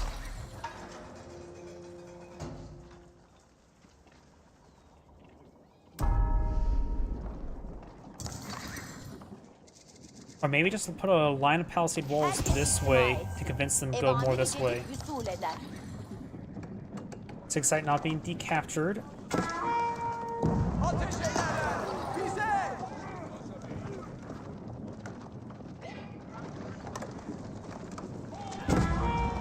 Emrin üzere tebdili mekan. Cümle teçhizat içtimai. Yola devam. Crossbows and archers pushing way forward. Janissaries making their way forward.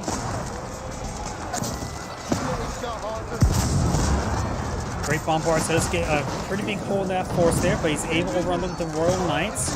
Janissaries, however, are still going to be very effective versus Royal Knights. Archers and crossbows push way forward. And a good volley there onto the Janissaries. Mangonel doesn't have the increased damage to the Mangonel.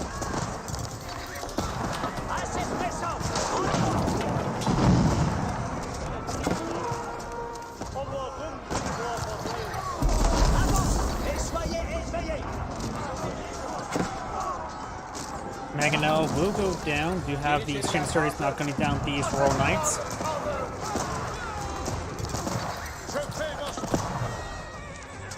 If it sends past some of those traders to be set to wood, that will help him out with actually. Yep, not some of the wood would be useful. We got the villager trying to shank that PM, and the priest trying to capture it up. This will give him a sacred site victory countdown.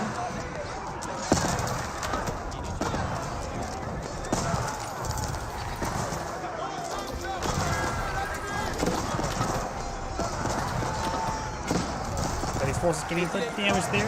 Janissaries getting some good work. They're a very effective unit against everything.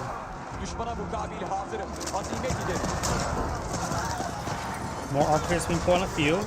The archers do, of course, have more range than the Janissaries.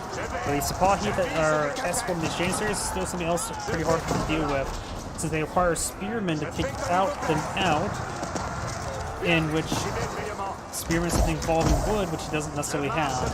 The French players now pop caps, so is the Ottoman player. More Royal Knights now being put on the field. Veterans engaging from flank. Does find this wood line here, so hitting this wood line is going to be very good. You also notice the Ottoman player does have a bit of stone income. Not so sure from what, however. No village from past there. Can't think of what he's getting it from. Probably check a quick look at the Vizier. Let's see what he's deployed out in the Vizier. Nothing too significant at the moment. Royal Knight does go down. Do now have these Arbiteers gain some good damage to them. So in large numbers, it can be very good. They also do have decent attack speed of 1.75. Not as fast as Janissaries, however.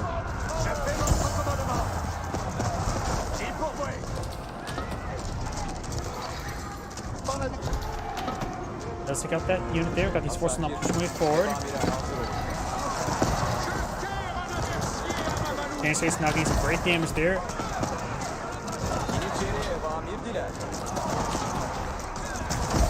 also say Blue needs to get out some Mangonels to beat this Janissaries. Battery Ram trying to make some holes here. If he can make some holes, he can flood in with some Royal Knights and take out all those traitors. Now the Autumn Player has a massive reserve resource for the French, not so much. Cannon in place for the Spring Gold. The Red Palace can upgrade the cannon placement there. Elite Knights going down. There's Janissaries. Oh, that was a good hit there by the cannon placement from the Red Palace. And it looks like this Great Bombard Sonic Gun destroyed, but does stay alive. He used perhaps the repairs siege unit half the repair speed of villagers. We use the Janissaries to get that quickly repaired up. Arbal's falling back, got some more barons pushing along the flanks. İcra ederim. Benim. Düşmanlar bizi ateş eder! Spring Gold engaging. Bombard does get a hit there onto that lumber mill. Arbaletiers receiving massive hit there from the Great Bombard. Great Bombard just needs one more shot from the Spring Gold. Should go down. Alright, needs another shot from the Spring Gold. It does have 40 pierce armor. It does take out the Great Bombard now. Mangonel push way forward. Maybe we'll find a good hit there on the Janissaries. Does not get a good hit on the Janissaries, but not enough Sepahis. Got two Mangonels off push way forward. Finally gets out more of a proper counter to these Janissaries. One does have a good number of Sepahi on the blue queue. Finds a massive hit from the Janissaries, knocking half of them out, I believe. Cross Arbaletiers and Mangonels are making an advance towards the center. We do have a battering ram here. We'll draw a bit of fire. Mangonels will get distracted by that. They do siege damage, but they do full damage versus the battering rams. Still not something going to hit. Mangonels now falling back. Arbaletiers getting overrun by the Sepahi. Royal Knights will find this wood line once again, going to pick him out. He's trying to deny that wood income.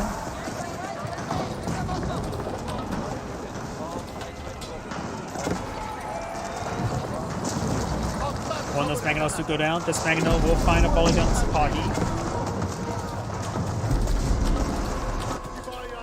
And this sig site has been captured by the priest.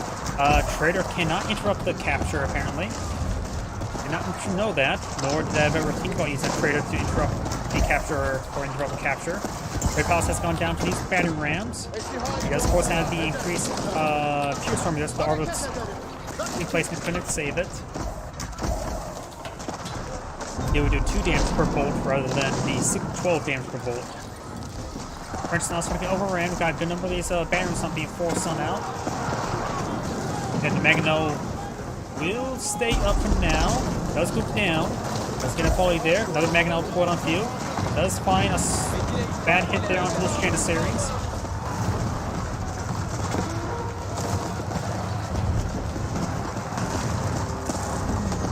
Red Palace slowly being repaired and destroyed. Mangonel finds a volley there on the Janissaries. Gets a decent hit. We got some French hand cannoneers now being mixed on in as well. Finds another small hit there. The French trying to rebuild. He's nowhere near a pop cap. Has going for a French cannon as well. Veterans still push way forward. Spring Gold's hitting them. Sig site here has been recaptured, stopping the Sig site victory. Blue's veterans just may want to move towards opponent's base, may draw some fire from his reinforcements. Mangonel will go down, will get one more volley off from some Sepahi. Now French just need to take time to regroup back here. Right now they're just shrinking one at a time.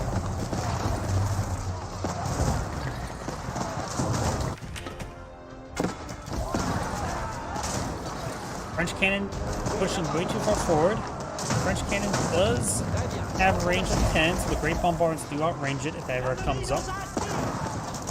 And the French cannon starting slowly going down, but will be saved by the French keep. Though will be overwhelmed once again. Does spot all these French traders here. They're only fighting 42. Oh, maybe that was just that one. 70 gold income. Or portrayed. And Cannoneers now trying to make a flank there onto the Janissaries. The French keep here will start receiving some fire. And Lord, some of these traders are going down for the French. And Canadians trying to take out these Janissaries. Got some Springulls engaging, trying to deal with these battering rams. We have 60 Pierce armors, so Springulls will do 40 damage each. It's not a whole lot.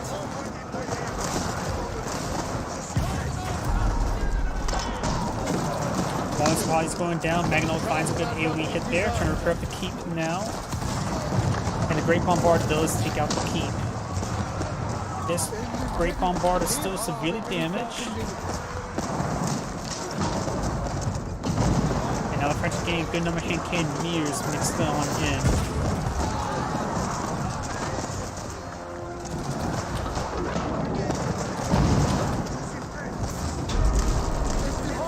Our battering ram does go down there. Cannoneers gets great damage. They still don't have chemistry. He really should get chemistry. He has a lot of gold.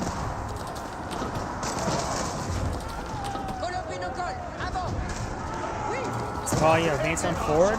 Man-arms starting to engage. Finds a small hit down the Janissaries over here. Just very small stuff. 2 more Maginot's pulling the field. Does lose one of the Maginot's. That's going to 50 on the Janissaries. 1 Maginot remains. And he gets one good volley off. He'll be able to take out those Janissaries. Fires a shot there. And it was not good. But right now the French hand cannoneers are in large numbers. He has currently 28 in the field. There's 38 Janissaries on the field. And we've got 19 on the field as opposed to just 9.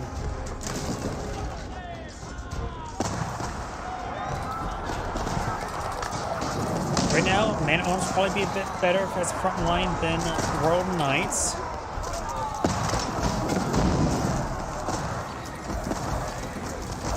Maginot will go down there. French hand cannoneers has some arbiters support them.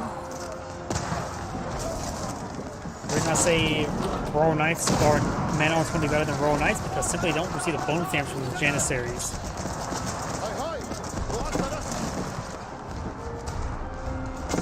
More supply now push way forward.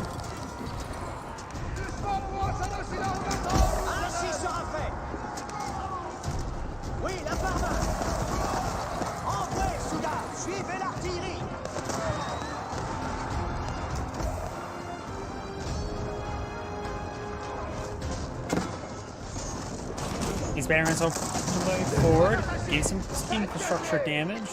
The French right now has 71 military units in the field. His opponent only has 62.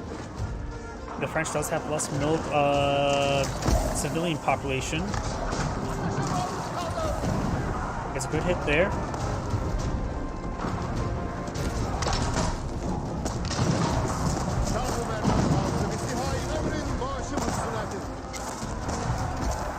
Man-at-Arms does go down there. Got this force push way forward. Has a good number of Springulls that escort them as well.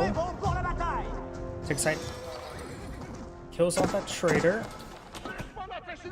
Because he's a traitor.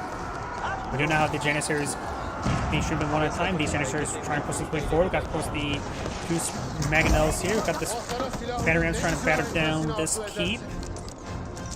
And it's getting some hits there on the other Sipahi. You now have these forces now advance over here. They're trying to break on through and try to hit this various economic infrastructure. Yeah, we'll go for that fortified or not fortified palisade gate pretty quickly. Now got the Sipahi in the back line from hitting these French traders. He's lacking a lot of civilians. He's going to need out more traders as well as more farmers. Got some French spearmen here. So we got this force advancing forward. We got a good number of Janissaries here, 31 Janissaries, but there's currently 44 French hand cannoneers. Got these 2 Maginots and the Springulls going forward. There's no Great Bombard in place on these here. And seeing the arrows only have a range of 8 or 9, the Maginots can't outrange them. He is getting some of the Ottoman traders now. Remember, his traders are a bit stupid and they're going a bit far forward. Got the Sipahi getting some more raid damage there. They French it down to semi-villagers. The Ottoman player has a mass reserve of food and gold, also in gold. Let's take out those Maginots. Batteries on push way forward, trying to hit these Janissaries. Got a Maginot here and a Great Bombard for the Ottoman player. So Sipahi getting some damage kills there. Spearman trying to respond to it. Hope he gets out some more traders. He is actually low on wood and food and gold, low on everything. So this one last push for the French. If he can't crack his opponent now, he will lose.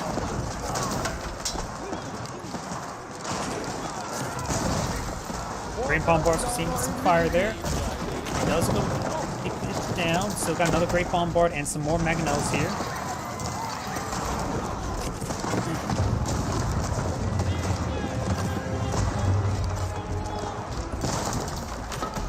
Body's been cleaned on up. Don't see any more over here. He is getting some villagers. Okay, pushing forward. Got the Great Bombard receiving some hits from the Elite Royal Knight. But does go down. Panoram's now getting torched by the villagers. He does not have port architects at the moment. Does get a good hit down the Hand Cannoneers. More of the Ottoman traders are now being picked off here. He has eaten half of this gold reserve. He's going for the Great Bombard placement onto this keep here. The French only has a handful of traders you can see on the map. I go for these Mangonels now. The French simply does not have a lot of steam left. But hitting these traders will go a long way. And now these Hand Cannoneers will go over and fight this coffee.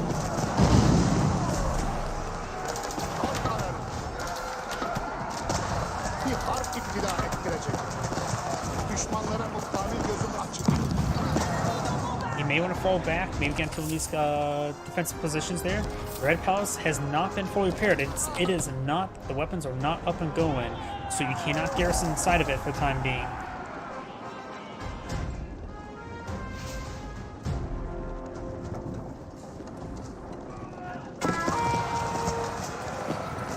And Cannoneers keeps quick damage there. Janissaries picking off some individual units. The Ottoman player is actually out of below on maximum population. Has 190 out of 190. His opponent has 143 out of 200. Don't see any additional traders here. They're all collecting gold. None of them being selected on wood. I would say a couple on wood would be useful.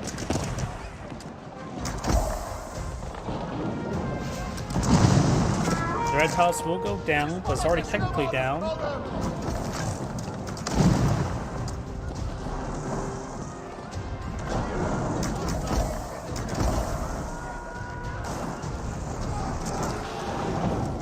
Volley will destroy Palisade Wall there.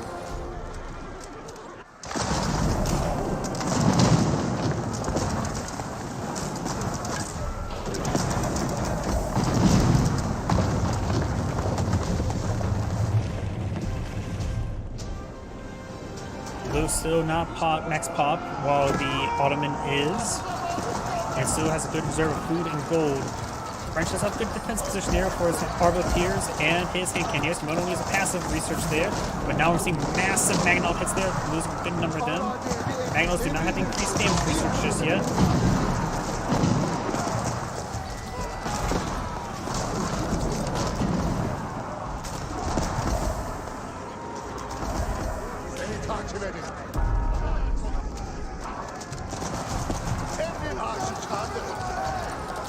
The increased attack speed of the Mangonels. Let's get some good hits there.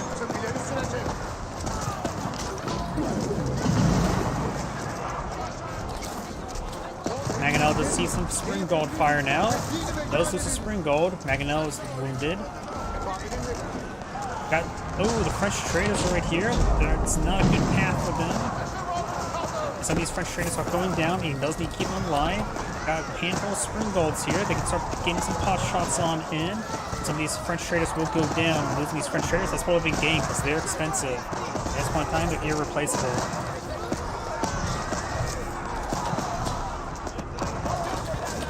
Mangonel does go down there.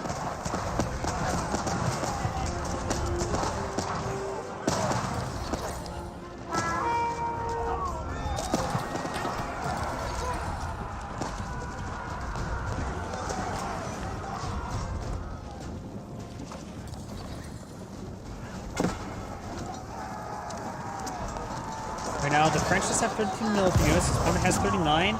Great Bombard still here. We got a good number of Springbolts to snipe it. We got the Mangonel here as well. We got a good number of Sipahi on the build queue, and his opponent is going for a large number of Spearmen. Sipahi being streamed on him one at a time, which is not good.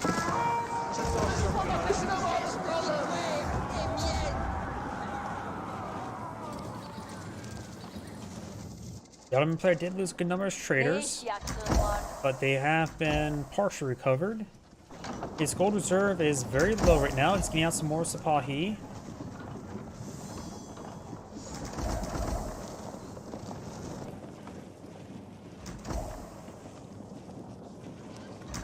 Haven't been able to rebuild the palace there. Got 2 Mangonels here, very important.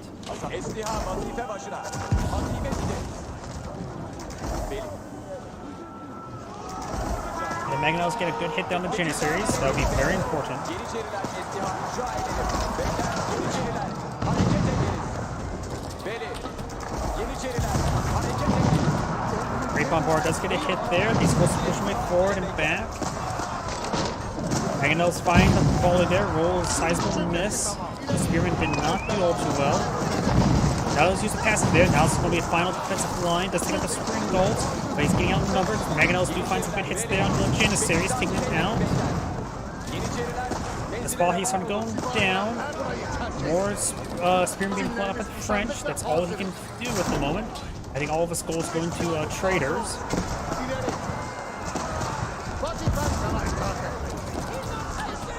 French hand cannons do make a soft retreat away. And when the French Mangonels do go down, the Bombard is a little bit damaged. I can spot he received a bit of fire there. Janissaries do get a volley there. Does find a shot there. Janissaries now seeing a bit of fire there. And Candios now pushing forward. Military is still very similar.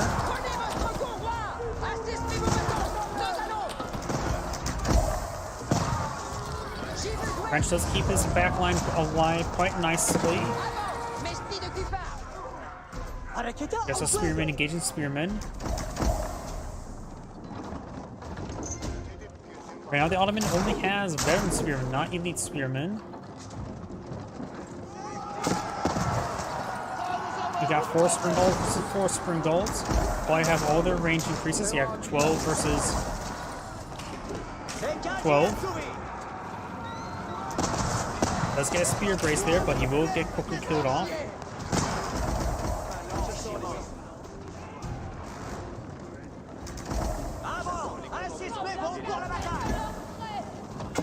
Got a number of Janissaries here. I just wanted to see a good Mangonel shot into them. Panorama push way forward. And soft turning away does get some good damage there. Spearmen, crossbows, or arbaletiers and hand cannoneers trying to pursue these forces there. Great Bombard finds a small hit there. Panorama does draw some fire, which actually is important. Now the Sipahi receiving a bit of fire there. Mangonel finds a volley there onto the Sipahi.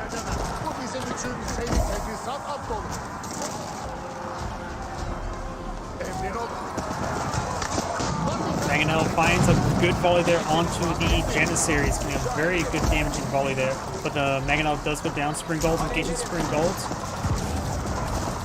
Looks like Yellow's on the 1 Springbolt. The French still has 2. Bison going down. You can see a counterattack there. Got these great bombards now firing away. The Ottomans still have a really good reserve resource float. The French is still scraping the bottom of the barrel. It may be a good idea to go for a line of elite horsemen. Great bombards getting some hits.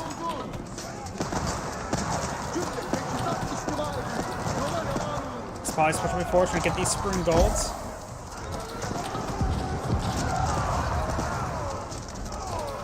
Maybe just regular archers would help out the French. Something cheap, since he has a bit of wood to work with and food. Maybe get out a line of regular archers to help to get these Janissaries, as well as get some longer range damage. Great Bombards do find a volley there, rolls a couple kills.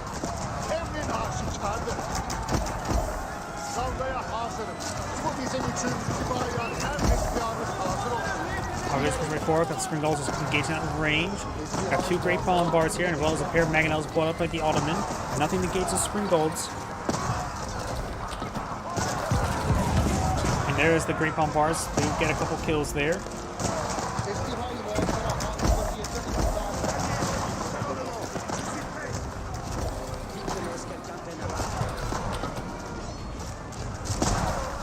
Okay, so he's pushing forward, getting some good damage. Harekete istikrar ederim. And now the Orbiteers is just getting overran. The French is just losing a lot of units quickly. His reserve is even less. He's out of food, he's out of wood. Gold is not great either. And now his traders here can get hit once again. Okay, so he pushing forward, gets good hits there on these forces. İleri sürecek. İleri. Another pair of Mangonel shots there, get some good decent hits there. The French's army is disintegrating. Let's get one of the Mangonels and Spring Gulls before they start going down. Body's not being cleaned up. Of course, we have the School of Cavalry and the town center here. They're on students up north for the last town landmark. Evamirim intizar edin. Emrinizle hareket edin. Emrin olur.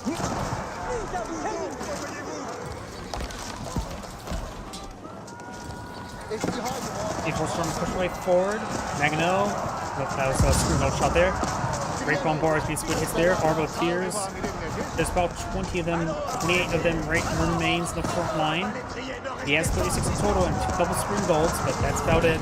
More Bombards hits down to this various infrastructure. School of Cavalry is now next to the primary town center.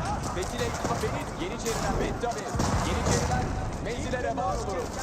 Fethi'yle Yeniçeriler ve Şii askeri. Yeniçeriler hareket Trying to take edin. those out as well. Spring Gulls, see kind of hits there. Massive hit there on the Arbaletiers, and that is probably going to be game. And that is game. This is Grid saying thank you for watching, and on to the next replay. It's a shame that I ran out of hard drive space. That'll be my bad. And so I can't re-upload that to YouTube and 4K quality.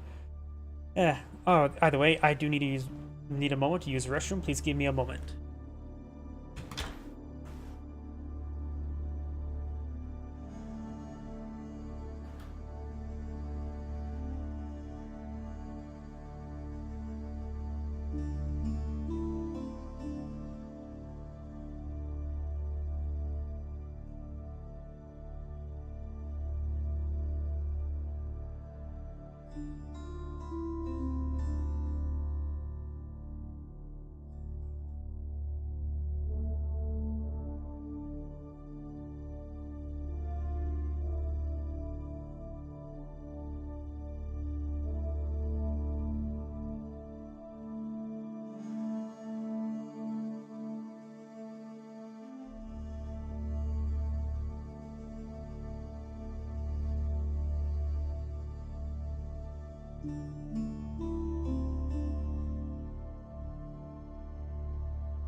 Alrighty then, let's see if we can't find another replay.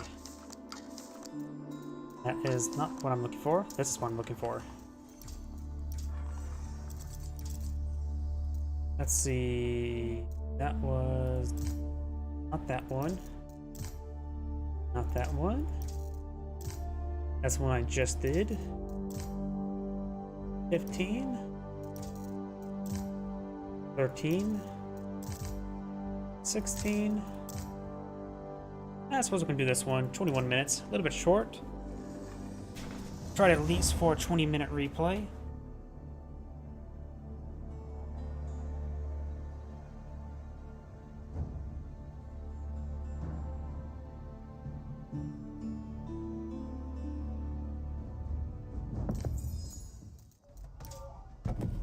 Greetings everyone, and Great here of another H-Powers 4 replay. Spawn bottom left side as the Orange Abbasid Dynasty with 3DB. On top right side as the Yellow Roost with Lucifer and N. And since we do have a Roost player, let's back on out, switch over to the Roost player, and take a look at the trade bounties. Currently, he has 0. Amro, The forest puppers not being claimed the most, though, and the Ruse Scout may find them and get a quick amount of kills. He hasn't killed up his own just yet. He's trying to corral them into his own little towns towards his hunting cabin. And the Ruse Scout does fall back and will not be able to find those forest puppers. But you will find some exotic doggos. Number of sheep over there. Let's see now. Rus versus Abbasid Dynasty. The Rus, of course, has some early knights, which are a powerful unit in feudal age, as opposed to the Abbasid Dynasty, which has the camel, various camel units, the camel archer in feudal age, which will be useful if the Rus player pulls out archers and maybe get the aura debuff, but overall not so much. Do now have the Kremlin going up, not a big surprise. Over here we do have the economic wing.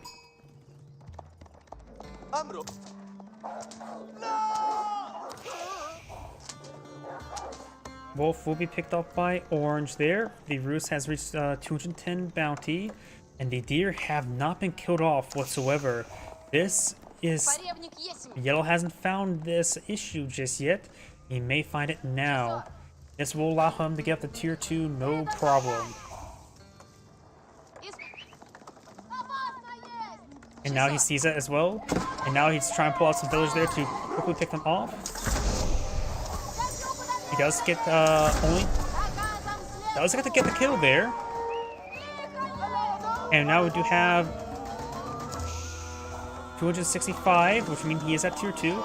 And some of these deer have not picked off by Yellow either. Does pick off that one. He was trying to corral them a little bit too much.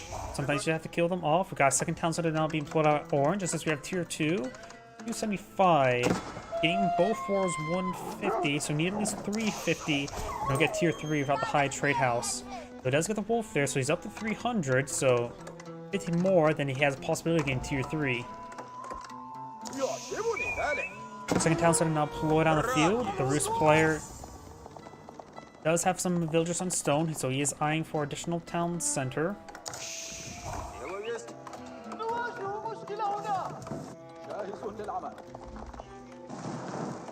That's going to take time to torch down this stone mine. He's got some of the stone now property. He knows he has stone. He also does see the second town center.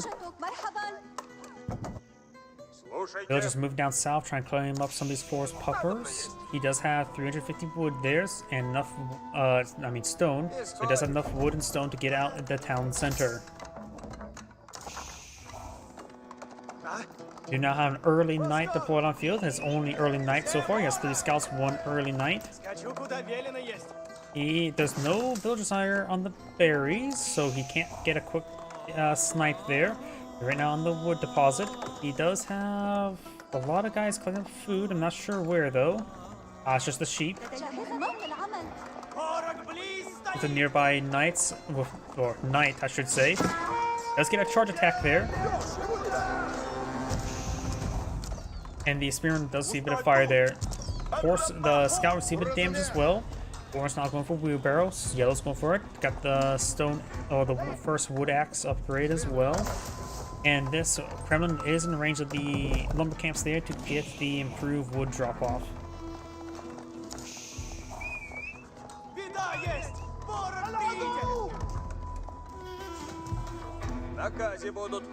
So now these deer being collected on up over here.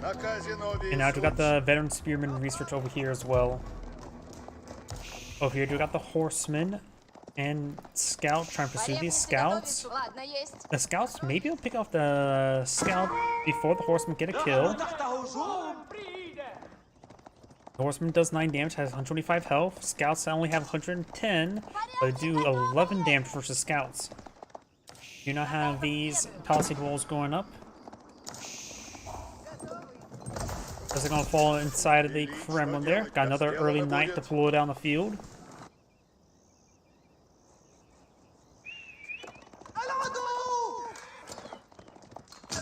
Let's get a good charge attack there.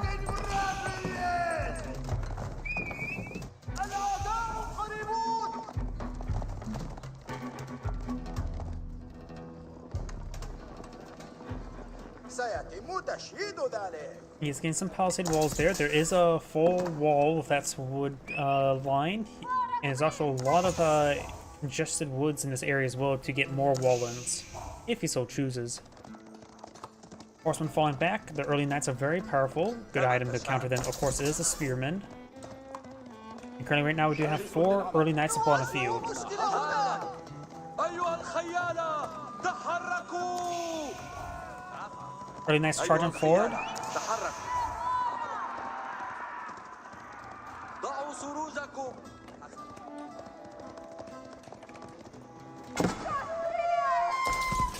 Now, do you have the boar being cleaned up? He also will lure it to the forest there, so he gets a good hunting cabin placement.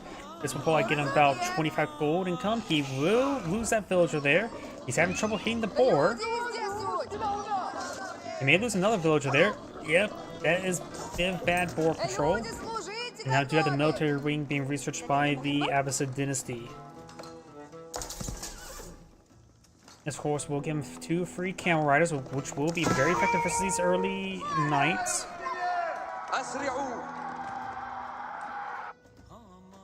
There's a lot of villagers collecting up those deer. أجل مرحبا لدي مهمة.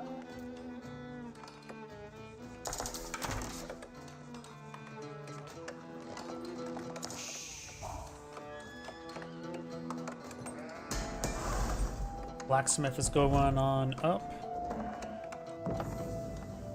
Doesn't even take time to put a bit of a wall there. He does have 8 villagers here to collect the boar. He does also have survival techniques.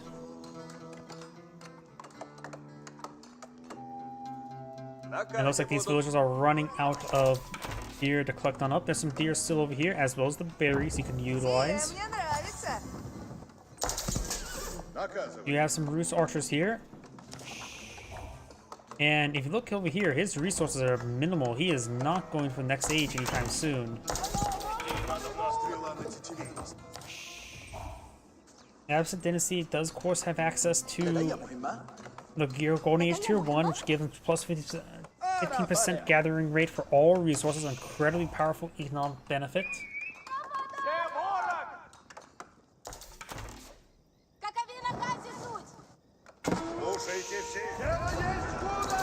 Spearmen, couple spearmen do go down to these early knights. And now you have the Castle Age deployed out by the Abbasid Dynasty player.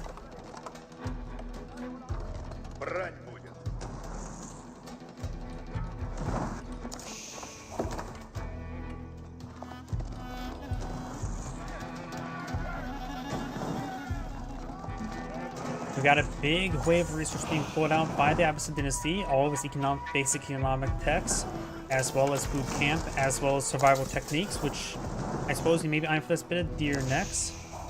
There's a scout there to spot. You have these early knights trying to torch this area down. You have the camel rider pushing forward. They do bonus damage versus cavalry. 24 damage per swipe. But they're just severely outnumbered. They have no inherent pierce arm as well. The archers will get some good damage when the villagers do go down as well.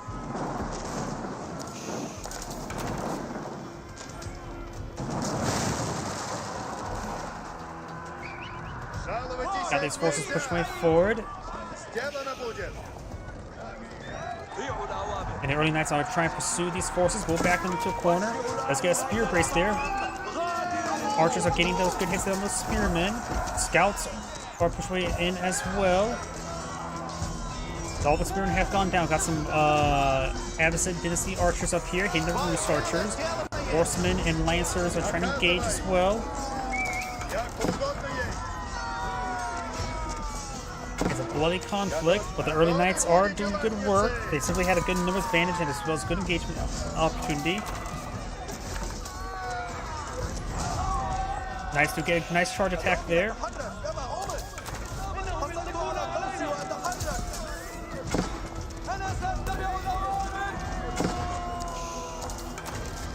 Knight does go down, or Lancer. These Roost Knights are slowly being picked apart. They have 4 pierce armor. These archers do have 8 damage, so they do 4 damage per arrow. Roost archers are pushing forward, getting some good damage. But right now the Roost player does have almost enough food to age up. Needs a lot more gold, however. Here's 24 gold per minute. He does delete this hunting cabin and puts another hunting cabin nearby. You can leave the hunting cabins nearby each other for the gold benefits. They are no longer negative towards each other, just claim trees.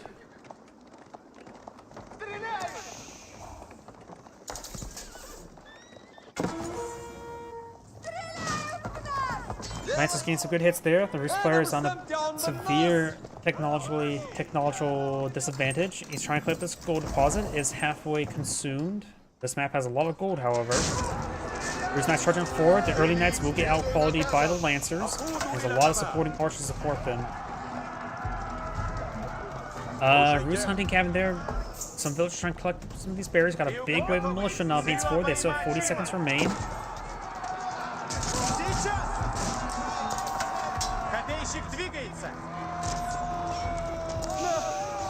Taking out some of these villagers there. Lancers now engaging the Roost Knights. Militia collect down to 22 seconds. Roost archers getting some good damage here. Lancers now trying to push their way forward. And the Roost archers, or the Abbasid archers, are getting hit by these Lancers now. You have now the Abbey of the Trinity now being put on field. A relatively rare landmark for the Roost.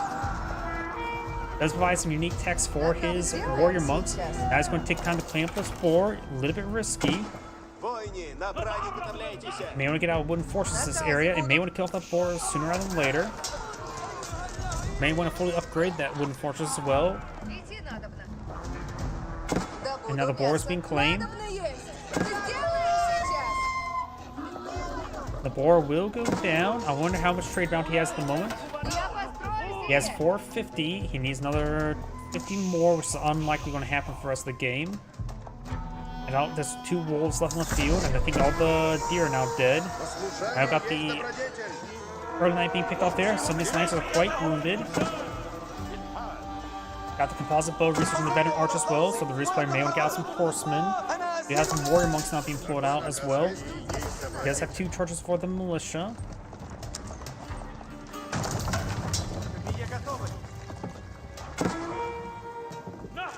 Regular Knights now being pulled on field. This Lancer getting some good hits there onto these villagers. Got some berries back here for him to claim up, as well as some more deer. Going for some warrior monks now. His opponent has not claimed any relics at the moment. He does not have any. He's not going for EM. And he will actually torch this hunting cabin. A little bit buggy there.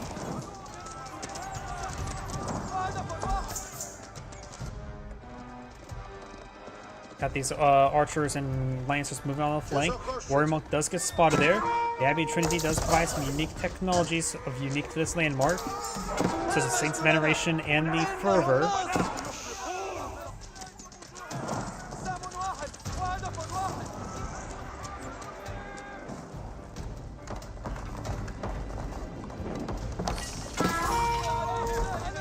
Archers trying to get some damage over here.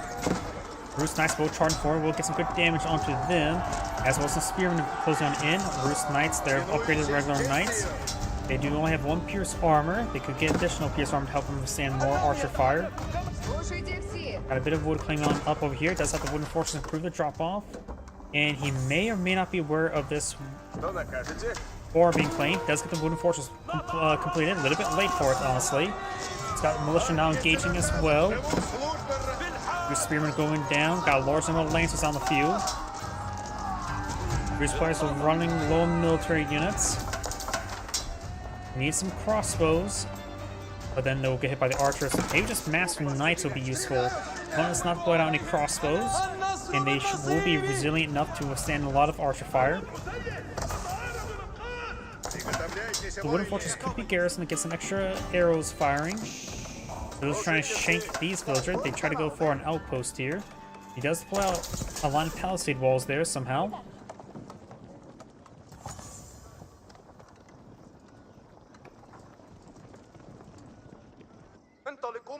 Yellow try for a line of improved palisade walls as well. Oranges have more villagers at the moment as well. They have similar villager kill counts, 7 versus 5. And the militia almost take out that Lancer, or maybe they did. These villagers are starting to go on down. These villagers are seeing some fire there, trying to evacuate the town center. Right now they're doing 7 damage per arrow. These Lancers do have 6 armor, so they will do 1 damage per arrow. Some of these resources are not exposed, they will get quickly overwhelmed. But these Spearmen and Lancers charging forward as well. Orange is soft turning waves force.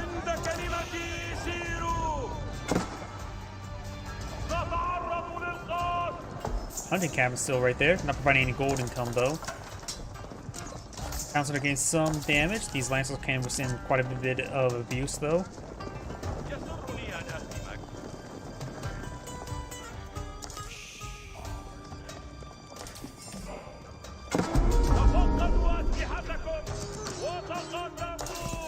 Wait. Am I stupid in thinking that they're using their swords and not torches? Why are they using this? Oh, what is this? It's actually 16 damage versus 25. I just want to take a look at that. Is it taking the 16 or the 25? Does get a monastery here. Warrior monk engaging. I'm just curious whether or not it's taking actual damage there or not. Does get inside the wooden fortress there. Of course, doesn't have any upgrades. Now they're using torches there, so I think it may have been just a little bit animation bug. Alright, nice push away forward. Spearman advancing forward, well, getting some damage there on the Lancers. Knights charging forward. Spearman, of course, going to get required by the composite bowman. Rufus has a handful of archers here to support. However, all the Rufus force there will go down. Orange playing with the central sector. Does put the monastery there. The wooden fortress, yep, and the Rufus player does back up the game now. This is Great saying, thank you for watching, and on to the next replay.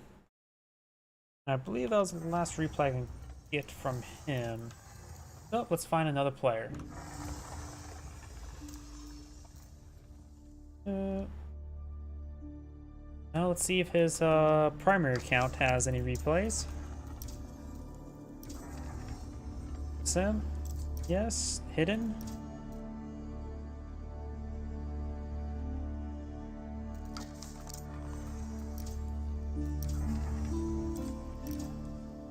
Hidden.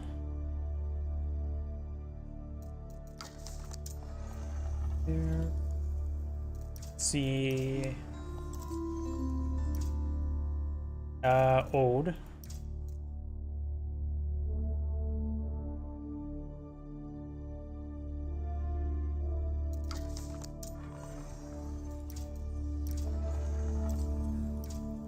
Hidden.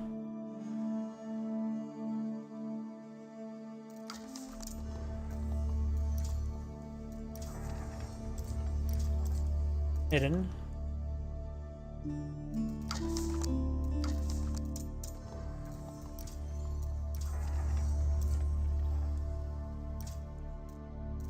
Got some replays and the recent replays. 26 minutes, let's do this one.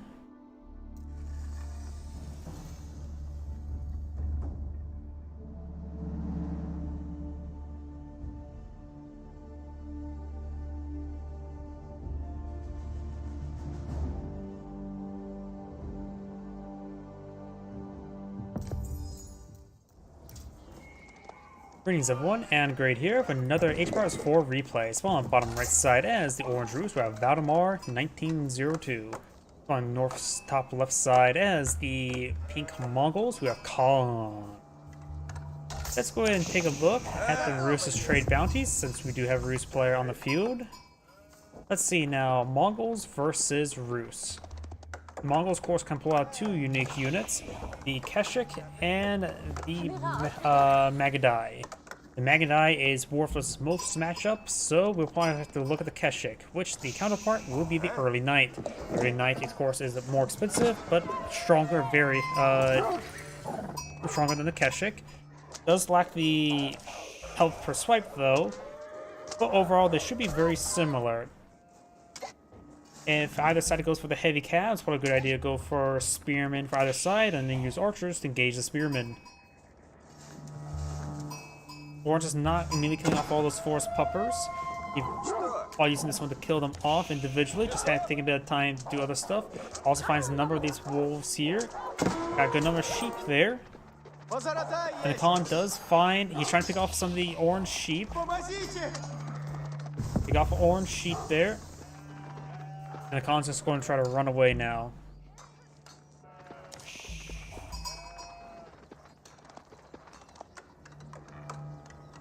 Of course, we do have the Kremlin being pulled out in the field. And over here, we do have the Silver Tree. This map is relatively safe to go for trade. There's a large number of mobility blockers. Thus, he does get the kill there on that wolf there. And he has not appeared to have to put out additional scouts in order to help him fight. The Mongols, they tend to put their initial wood into the ovo. So fighting against the Rus, you're going to have to sacrifice either the ovo initially or a lot of extra trade bounty to his opponent. One is at tier 2, so he will likely need to get out the high trade house at tier 3. The deer there have been killed, so the deer here. Silver Tree is now complete. Now it's going to take time to try to torch down a bit of the ovo. He has gone from early pasture there. It's an expensive investment early on, which will give him some extra sheeple generated. And it's unlikely going to get out tier 3 without the high trade house. So let's switch out of the standard mode, go to caster mode. We got a good. We do also have the Silver Tree deployed out a single trader there. He's going for a short trader on there. He does spot the trader, so he may eye him for a bit of harassment early on. We got an archer range deployed on the field. He's going for a stable now for the knights. His opponent has not. Is trying to pull out the stable now. Does get a stable out. He does have enough stone for the double Keshik. Just needs more food. There's double Keshik now being pulled on the field. Going for archery range as well.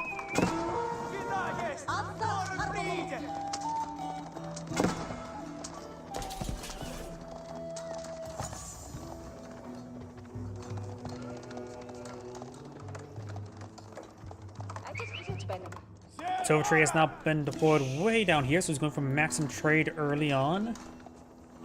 If he keeps his trade secure, it will provide him a large amount of resources. We got now 2 Keshiks here. There's only one early knight. Trying to go for an outpost here. Early knight charging on in. We do have this scout receiving some archer fire. Right, some of these villagers there. Does save the villager there. Does use a speed arrow in order to pursue. And some of these villagers may want to not be chasing these units. Scout receives some fire there, and the scout does go down. Early knight getting some swipes down the villagers. He's going to play Ring Around the Rosie around the Khan. He does lose her. Going for a charge attack there. Does get a good charge. Does save the. Does lose the villager there. More early knights being put on the field. Does he have any more Keshiks? He has another Keshik being put on the field. It's just a ×1. There's more of these villagers there. While going the Silver Tree. Now you have a massive exposed part of the map you have to keep secure. Also does consume a lot of resources because you have to pay an amount for basically 2 villagers, 96 resources, but you do not get the value of 2 resources, especially immediately. Even if a max out trade with all 15 traders from the Silk Road, you still don't get the value of 2 villagers. It's all about population efficiency, which you don't need at this moment in time as the Mongols. This knight's now seems to fire there. Of course, the Great Khan's arrow is pathetically bad. These Keshiks, they're inferior quality. There's a lot of early knights in the field. Since Mill's opponent's going for the Silver Tree, he's going for mass early knight. You have some spearmen being put on the field. Does not have the hardened spearman research just yet. Standing and fighting there. He needs to get out of there. He can't win this fight. Going for the arrow slit research there, which will be okay, but not good. He's against a lot of early knights, which they have a lot of armor and health.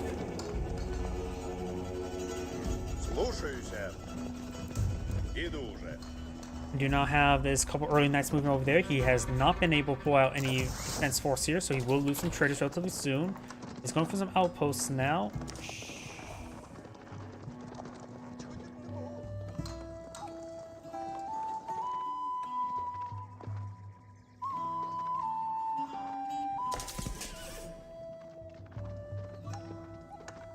More traders, of course, being pulled out on the field. Does get some good damage down the early knight.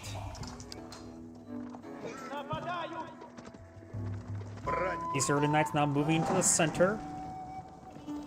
Trying to get outposts there. Early knights charging forward. Does use a speed arrow there to help the trader escape. And that arrows do pick up a scout there. Does get a charge attack there on some of these archers. Spearman now engaging. But he does not have enough spearmen there. The Pink's force will likely get cleaned up here. Got more force here. Spearman charging on forward. Does lose this archer. He just needs more spearmen. He needs to go for mass spearmen at the moment.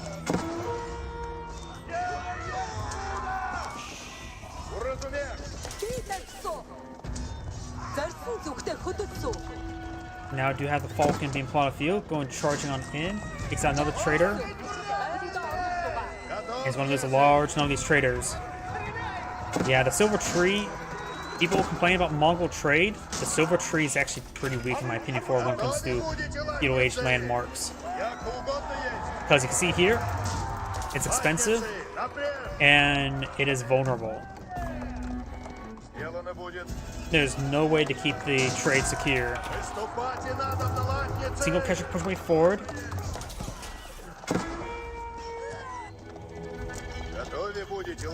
Some of these villagers not getting hit as well.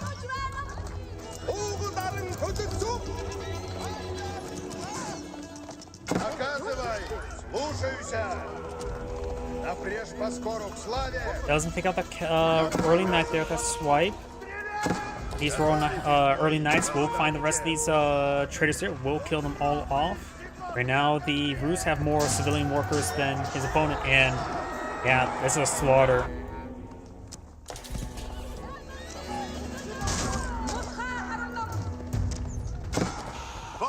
You'll be able to pick out these Rus archers, no problem. But we still got more early knights deployed on the field.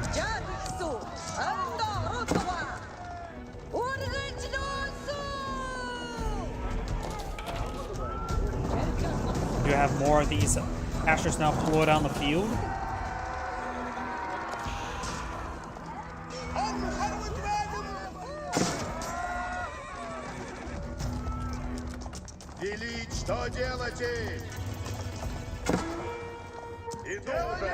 Got these forces, more early knights push way forward. You'll get a good attack there, hitting these villagers. Let's get inside the outpost there. The outpost does get cancelled, and more of these traders will go down. So far, it's killed 18 workers. More of those guy Rus archer does go down there. Kesh is trying to pursue, but the Kesh is going to be severely outnumbered. Do have +1 Pierce Armor for the early knights, so they have 4 Pierce Armor now. Give the Brave more talents that are fired. More of these traders do go down. And this trader will go down as well.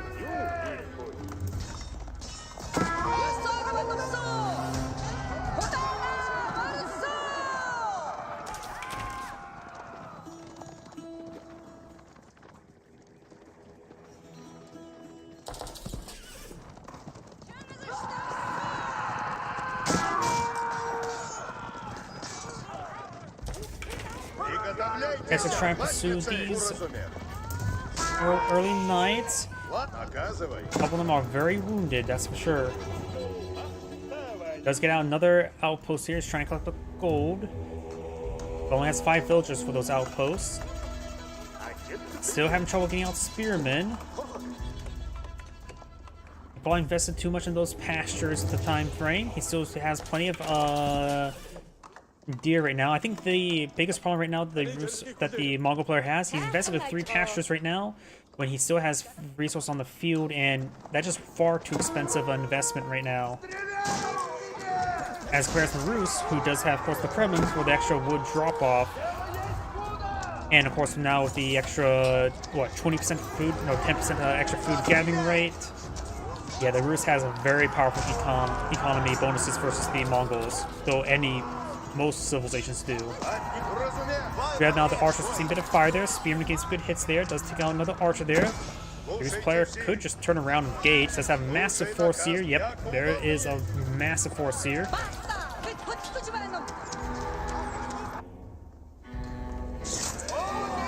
Does get a spear brace there.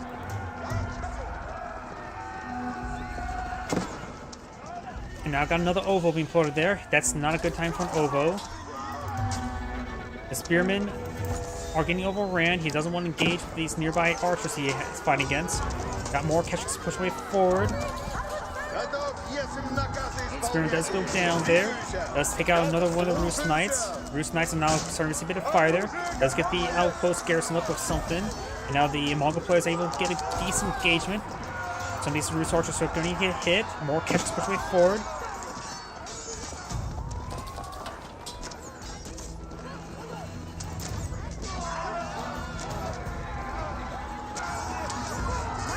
Does have some Spearmen now mixing in Roost Spearmen. Does get a great Spear Brace there, getting multiple stuns on those Keshiks.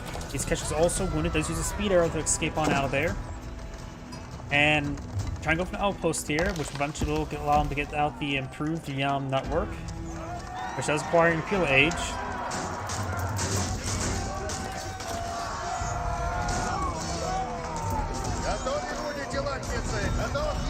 That's kind of good engagement over here. These horsemen, however, have been picked off. They're trying to go for those archers. Going for another arrow slit research. He is not really defending down here all too much, nor is the Roost player really aggressing in that region. Let's go for another outpost here, and now also eyeing for a veer. He needs to go for, yeah, he's going for pierce damage to help make his outpost a little bit better with the arrows.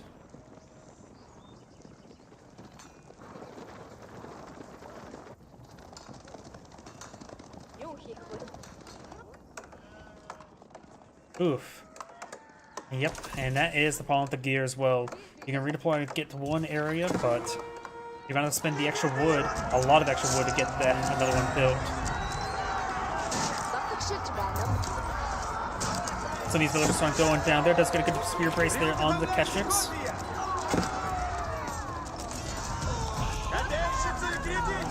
Counts of the arrows are now firing away.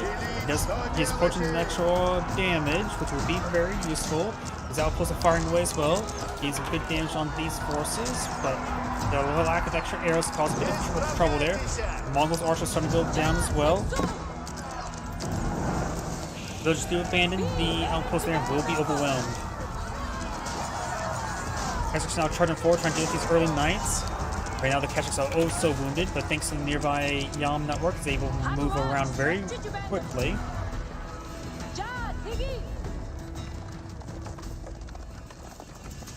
Do not have the Whistling Arrow research, not the improved Whistling Arrow. He does not have enough stone for it. This will improve the arrow's duration from 5 to 10 seconds.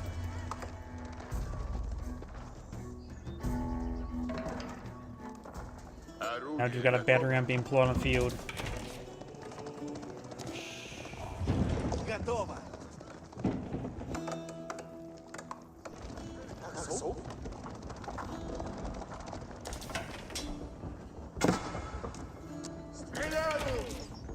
Какие приказы? Ваше орудие! Outpost now seeing a bit of fire there.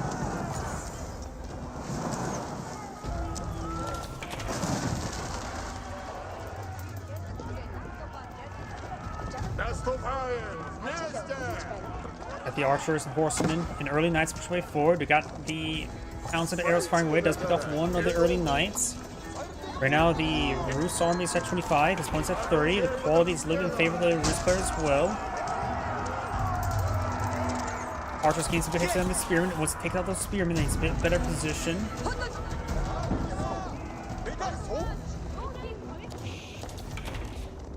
Roost now mixing some horsemen as well. Got more of these outposts here. The arrow output, damage output is not good enough to really protect these traders all too well. He's investing all of his stone into it. A handful of berries being collected up here. He can get inside these towers. Keshik's getting some good damage here, which will give him a bit of health regen as well. Does get inside the outpost there. They do right now 7 damage per arrow. And these villagers need to get back on in there. He doesn't lose any right now.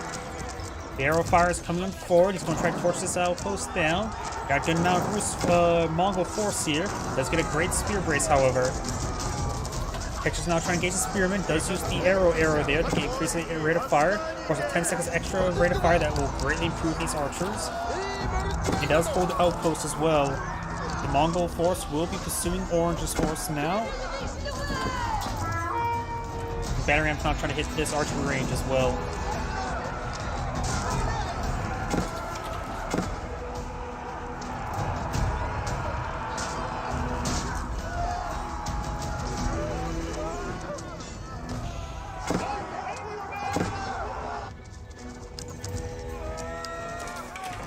Does get some good arrow hits there on those knights as they were trying to get some more harassment. Does load up some of these traders into them. Does have a pair of wooden fortresses now being put on field, and now the high trade houses go on up.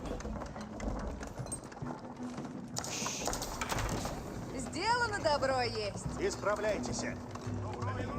High trade house is being bought over here. That will be probably the best position you can get it into to get a lot of extra gold income.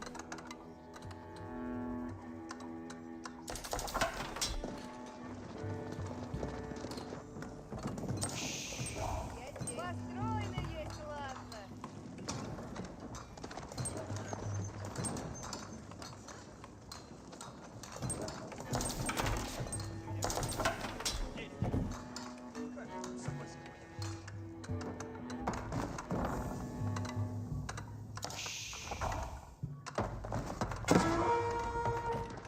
Looks like the Keshik's now trying to break on through here. The Rus player's not really put out a large force.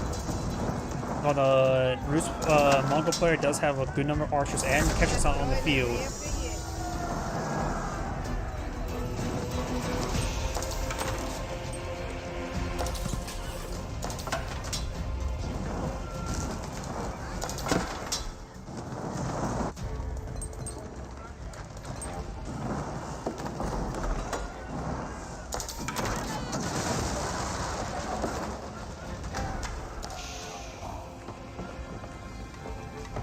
Does want to wall in that area. There's still a big breach over there. He may want to patch on up. You're going torch down this area. Kurultai now going on up. We do not have any raid bounties just yet. Wooden Fortress will slowly go on down.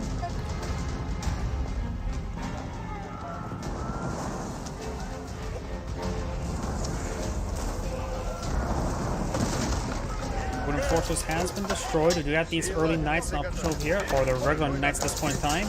We've got 12 Keshiks versus these 10 knights. The Keshiks will probably be outnumbered or outqualityed. He needs the defense arrow up and firing immediately. Does use the speed arrow to try to run away with. That does give him 10 seconds to try to get out there, but the Royal Knights, or their knights, are getting some good pursuit.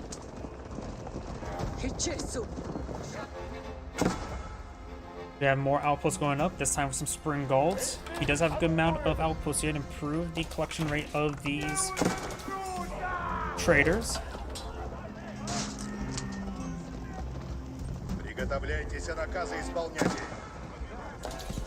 Got this force now pushing over here.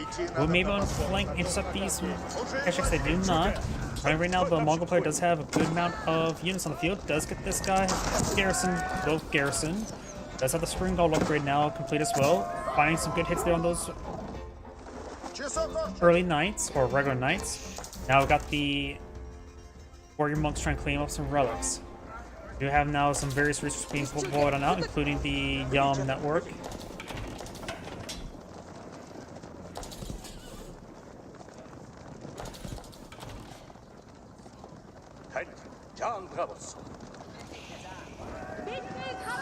Just pushing way forward. We got some crossbows being pulled up by the Rus. Very nice. Mongol archers trying to engage. Let's get some spear attacks there.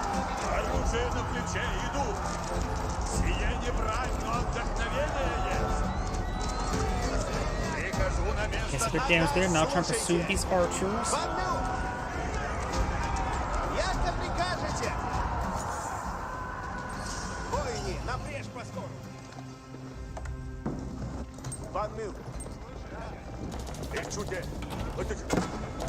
And now we've got the Kurultai here. This will give him some good health regen. as well as a good fighting position. And now the warrior monks are going to bring back some relics. Currently they have 2 picked up at the moment.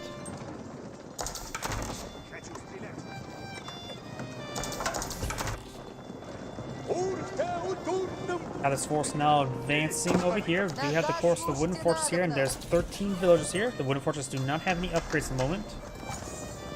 It is a sizable force here. He does not have excellent siege engineers nor improved siege engineers. Archers now engaging, and with the control time in the region, they will get some good extra damage, as well as some health regen. Spearmen trying to advance on forward, got a massive engagement here. The Mongols up to 100 units.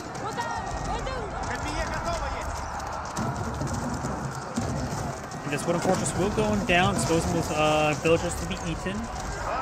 Does charge back on as well. Got a big spear bracer in the curl onto the Keshiks. Keshiks now engaging. Archers engaging these early knights. Got some spearmen power protecting them. Unless the Mongol army is starting to go on down.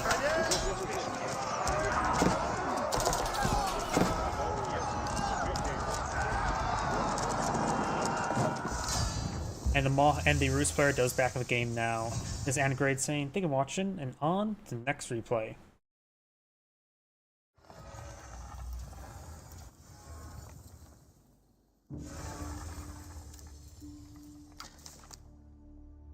Let's see if there's any other replays.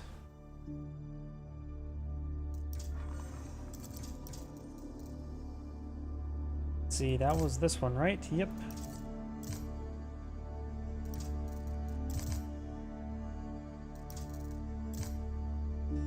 Here we go.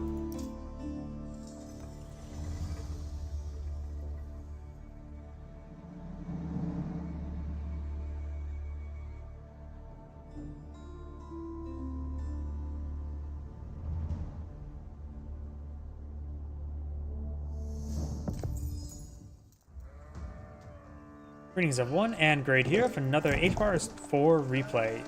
Spawn on bottom left side as the Green English, who's immediately going for a pair of farms. We have Alator. Spawn on top right side as the Blue Mongols, we have Khan. Let's see now, English versus Mongols. English, of course, have access to the longbow as well as the men-at-arms, 2 powerful units in the feudal age. While the Mongols have access to the Keshiks and the Magdai. Magdai are basically worthless throughout the entire game, while the Keshiks will be very useful. We'll see someone collect up some sheep, I believe, right there. Yep, it's sort of hard to see them. He is going for an early pasture as well. We got some build openers. We do got 2 early farms for the extra to prolong the use of the sheep. They're also pretty cheap. They're cheap. They are far more efficient. The English farms, since they're cheaper than regular farms, they're far more efficient than the Mongol pastures, which generally supports 1 pasture, does support up to 3 villagers, though being near Ovo can support up to 4 villagers. Which does even out a little bit, but going through these early farms, you can always go for mill later on, and you get a massive amount of extra food. Council Hall is going on up.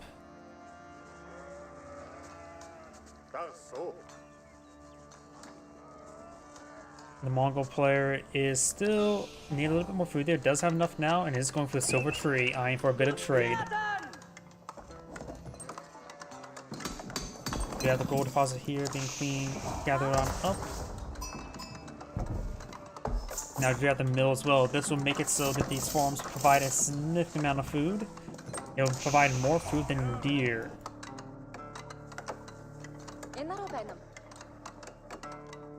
Got a bit of wood being collected by the Mongol player.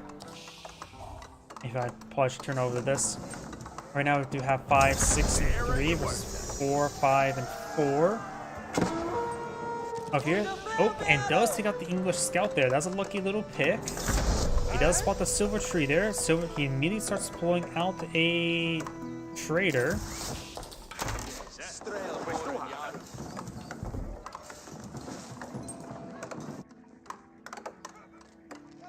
He does go and cancel the trader there. He has not packed up and sent it in the corner. There's quite a bit of trees there. It actually may be best to put the silver tree right there, based on this is also a tree deposit here, so rather have them go around then around this, and then over here. It may be best to go a bit more straight. Silver Tree now being redeployed right there. Not sure what he's eyeing at the moment. Maybe eyeing to use his gold.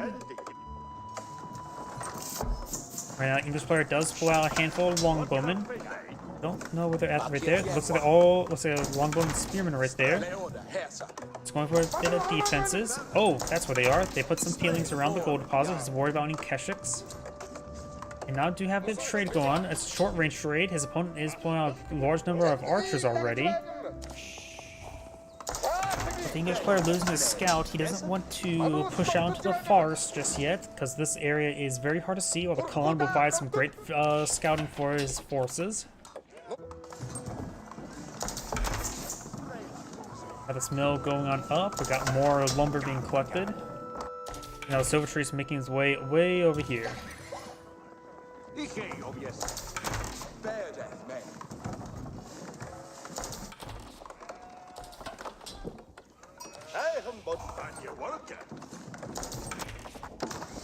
He doesn't pull out way over here. He pulls out next to the sacred site. I've got the two Keshiks and a Khan advancing forward, trying to find engagement. There's far too much force here. Yep, the Khan does see quite a bit of damage right there. There's far too many longbowmen and spearmen in this region. He's now going for the early man-at-arms, upgrading the Vanguard man-at-arms to early man-at-arms. Fresh scout does spot the trade, and now he's going to make his way over the trade.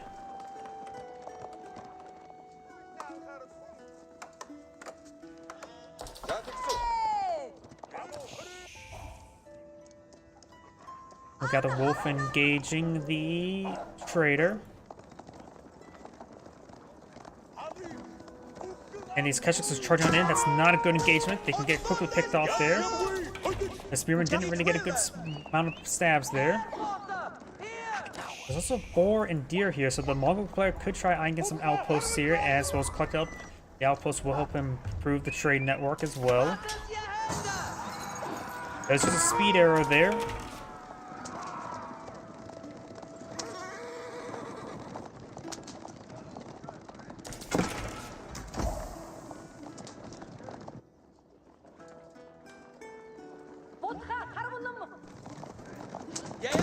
Scout is now being pursued.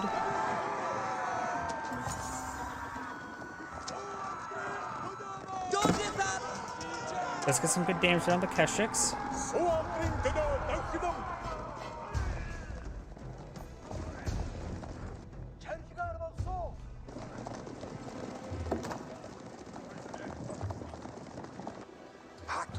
We do have a man-at-arms on point field. He's getting some more man-at-arms.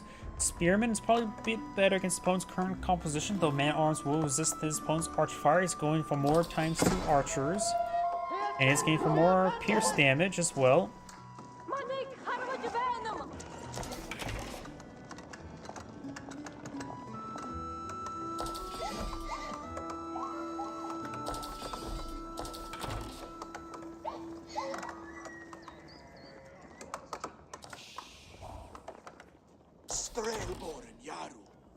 You will spot this outpost here. The outpost is providing a bit of a network, nothing too significant.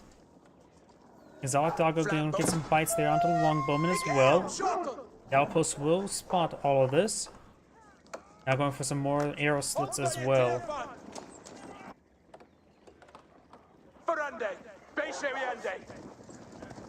So I'm cleaning up some of these deer now. The boar has also been killed off. That's the boar carcass.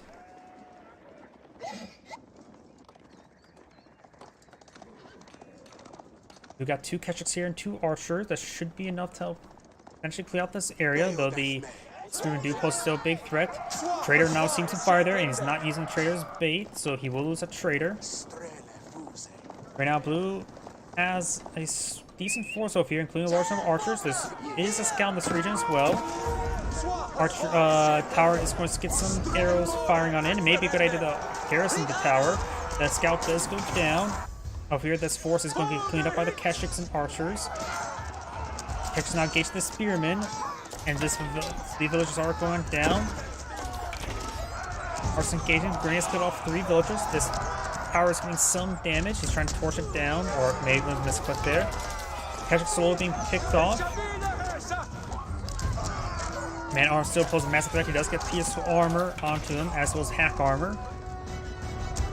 And now these longbows are doing a bit of fire there. Does get these villagers to evacuate. And now blue does have more workers on the field thanks to the silver tree.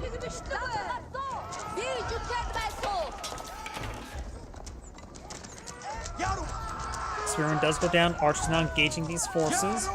Keshik's trying to charge him forward, which will allow a lot of fire there. Does use the arrow, which will allow him to get a little bit extra arrows firing. He only has the 5-second arrow there. Does lose the con. Keshik's charging forward. Now got a big wave of Keshiks here. But right now he needs just more Keshiks. Horseman won't hurt either.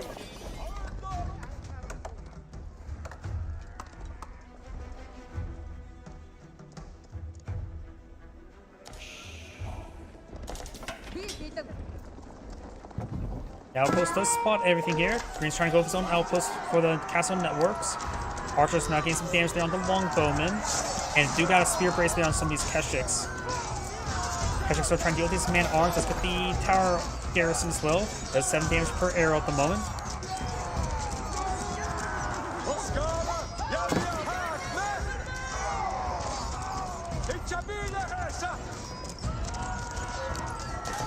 Let's take out those man-at-arms there. These Keshiks and horsemen can do some good damage versus those longbows.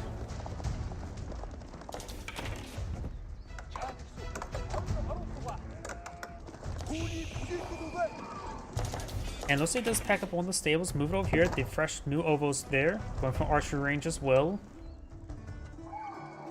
He has to remain defensive so he can get his traders can start providing some more income. He's got an amount of resources, everything at the moment.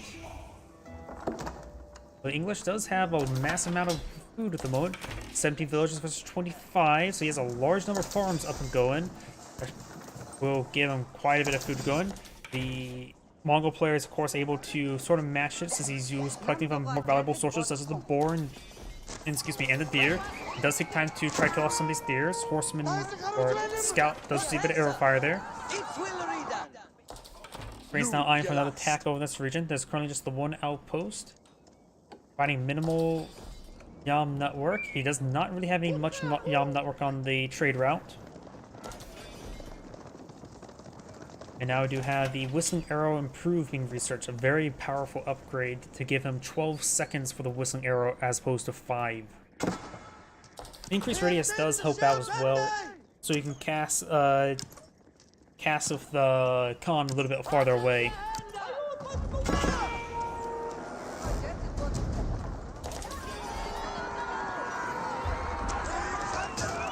Let's get a good charge attack there, taking out some of those longbowmen.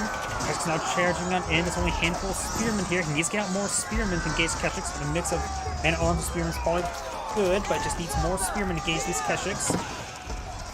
Because his opponent only goes man-at-arms, and his opponent just needs to just go for mass Keshiks and horsemen without any retaliation. The longbows are getting some good damage there. Does have the castle networks here. Network castles. Going for more man-at-arms. Up here we do have, looks like, more traders going down. Got some man-at-arms in this region. As well as a longbow. Some reinforcing archers and Keshiks now moving over there.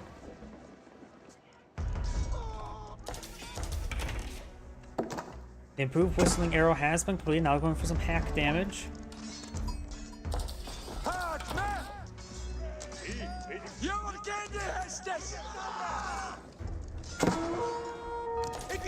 These forces push way forward. Got a good number of archers here. On receiving some fire there. Keshik's now engaging.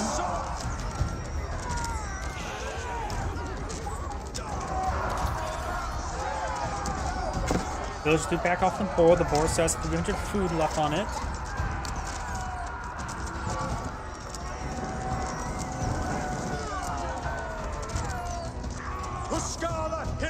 Going for another outpost here. This will help provide the Yam network to improve the trade. Now Green's eyeing for another outpost here. More Keshiks being put on the field, very nice, and he's not playing on Spearman, so his opponent the Mongol player just needs to go for mass Keshiks, and he will be more fine. Going for some Horsemen along the flank will not hurt though. His archers is trying to engage, and he needs to make sure those archers hitting the longbows. They are hitting the longbows there. Keshiks and man-at-arms now engaging. Man-at-arms have 11 damage, Keshiks have 16. And of course, they do get health per swipe.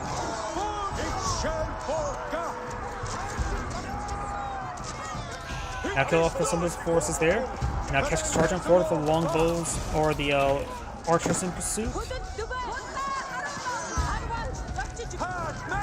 The man-at-arms do have 4 pierce on them. Archers have 6 damage, so they did 2 damage per arrow. So it takes a large number of them just to pick off 1 man-at-arms. More Keshiks being reinforced.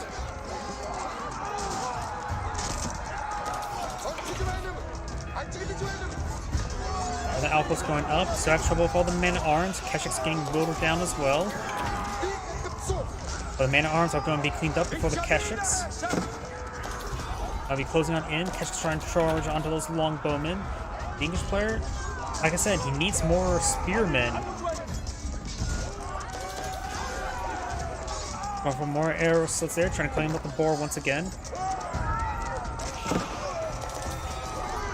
Archer's now able to gauge this longbow and get some good damage there. And providing as much fire support as they can for the help of those Keshiks deal with those man-at-arms.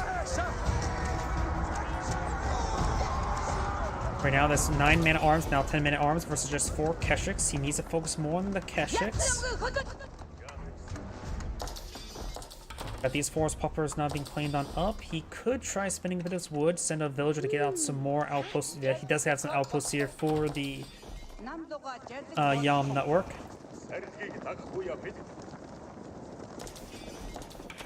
Right now, the longer the game goes on, the better the Mongols do, since he does have the silver tree to provide some additional civilians.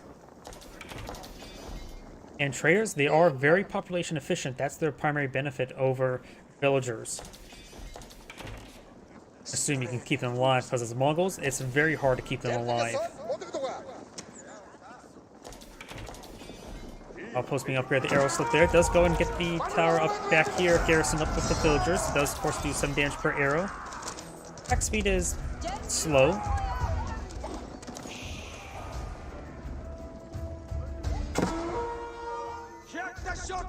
And now got these 4 Keshiks finding a small group of men-at-arms. He will over on them. They're trying to harass this area there, but they were unsuccessful. Now he's trying. The Mongol players eyeing for some field berries. Berries do collect up very slow. They're the sheep, so he may at this point in time. He does have actually a couple pastures here, generating some sheep. Those are villagers, not sheep. Green's now eyeing for another assault over here. These are deer being collected up there. The outpost will spot this. Well, not he realized he spotted it. That's another matter. He's not responding over this force. Villagers now banding on the region. This force is now rotating on over. These Keshiks now charging forward. They will find a good number of villagers here. And without any spearmen to hold the line, these villagers can quickly go on down. The Mongols could... They can torch down farms. That can help him get some raid. I wonder if he has the raid bounties. Does not have the raid bounties. Longbow does get some shots down to Keshiks.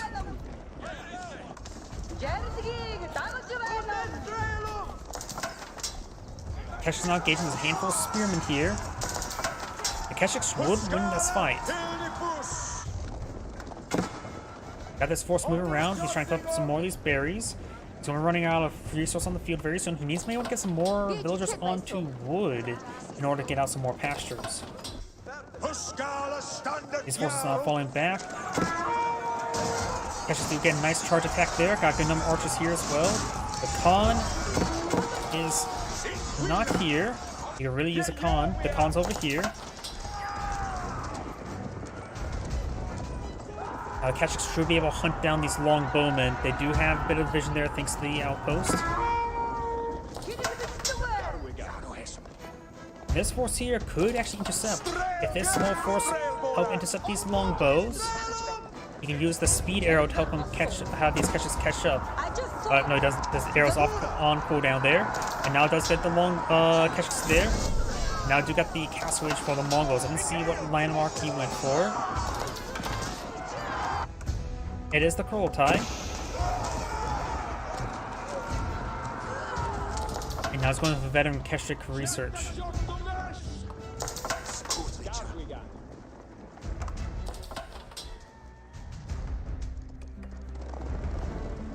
Ten Jan Bravoso.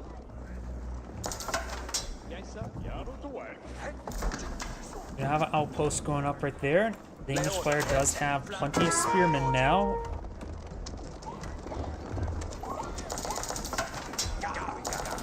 He also has enough food to age up, just needs some more gold. He's collecting up this gold deposit here, so has a good amount of gold to utilize. And now the Kurultai is advancing forward.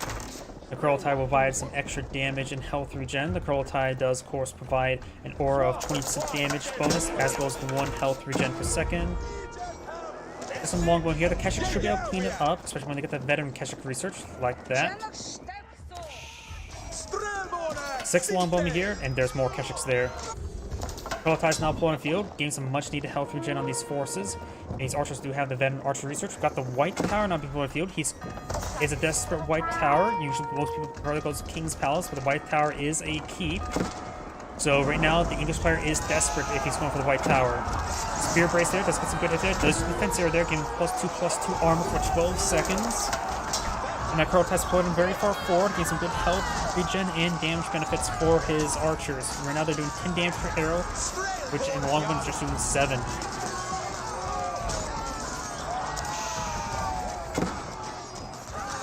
The white tower's been complete. He does the village on the inside, does have 20 space there, more than regular keep.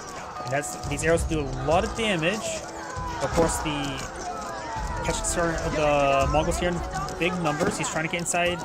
I'm not sure. These villagers are... I think that's a misrally. I think when he misrouted right there, he realized, oh crap, and backed out of the game because of that.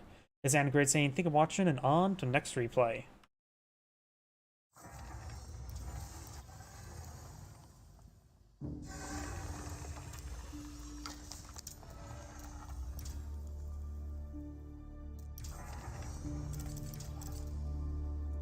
Let's see, was that this one here? Nope.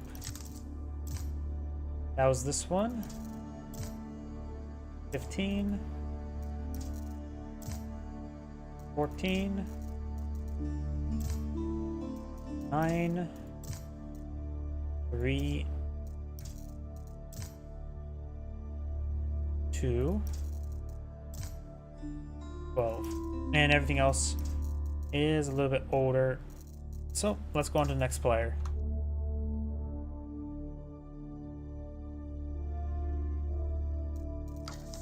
The Smurf count I see is a little bit too common of names. Let's see if this one's common or replays available. Attempt to just one. 20 minutes. Mongol mirror. I'm not a big fan of mirror matchups.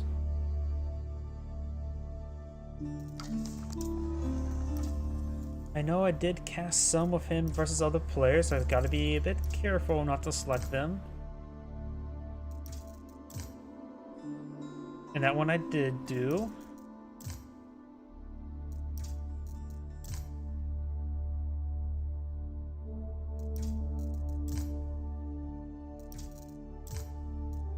No, that's the one I actually did. The other one was actually one I didn't do.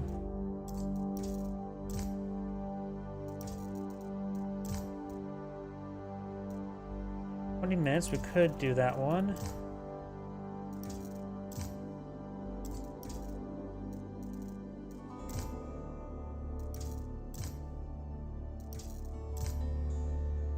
Here we go.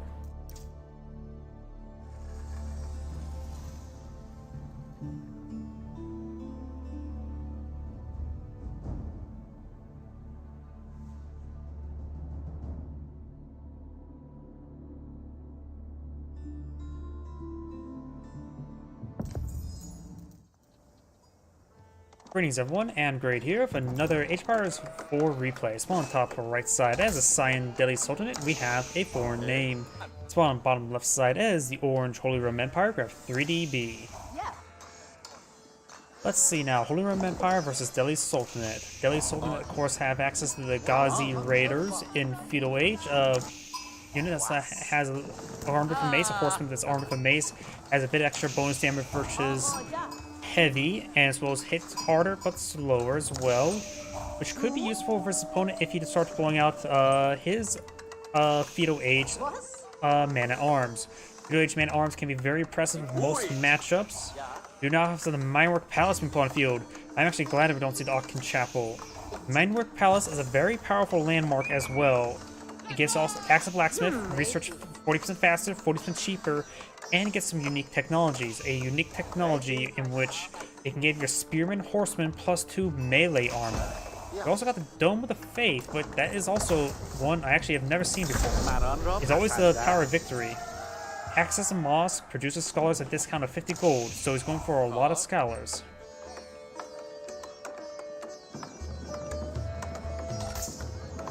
Yeah, scholars, of course, are cost 130.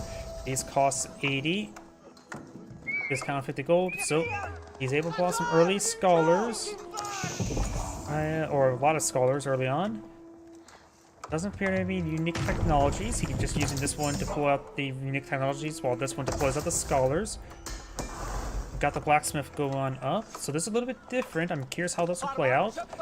I can see why the Tower of Victory is mostly selected, because 50 less gold on Tower of Scholars seems generally better, but this course, or no, I mean the 15 or 20% attack speed from Tower of Victory is just generally better. While this one here would allow him to get out some research much quicker. Got a good number of sheeple here. He may want to lead them back home to glory, right, and not to their doom. Berries being gathered on up. It does cancel something there. Stable going up. Blue Empire.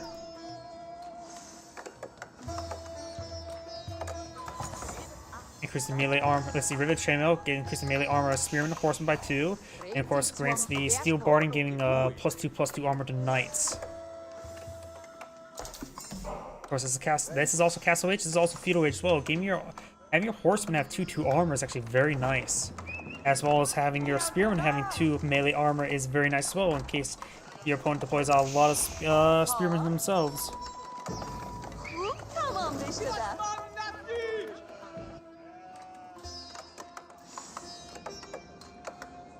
Of course, as well, you'd be surprised how well effective the Minework Palace is actually very good as also for Man-at-Arms rushes.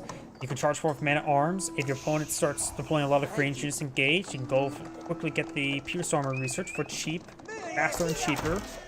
And if your opponent deploys a lot of melee units, you get your Hack Armor research cheaper and faster as well. It's a very powerful landmark, and people don't go for it more often. So I suppose the Aachen Chapel having 40% gathering rate for all your both the early game and the late game farms is incredibly overpowered as well. Honestly, the Aachen Chapel needs to be toned down in my opinion. We have some Ghazi Raiders spawn field. Got a good number of archers here. Ghazi Raiders will do some great work. They have to be careful with Spearmen. So that Spearman could get overwhelmed, but there's just quite a bit of force here. I only play Mongols, and honestly, Mongols are a relatively weak civilization.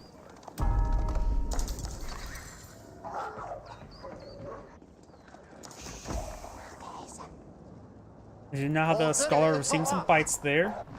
I don't know why people keep rating Mongols one of the top tier civilizations. The Mongols is honestly one of the weaker civilizations. They have real no economic bonuses, and they get hard countered pretty easily. Their Feudal Age landmarks are pretty bad. Silver Tree is a double-edged sword, while the Deer Stone, its benefits are so minuscule. It's only good at improving your wood collection rate. Almost every other landmark in the game is better than the Deer Stone. We have, of course, these palisade walls going up, trying to get them before this force arrives.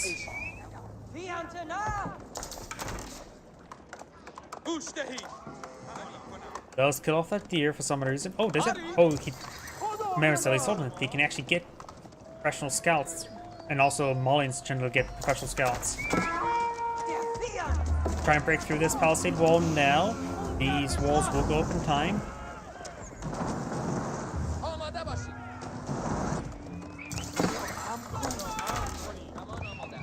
English, in my opinion, their farms need to be toned down.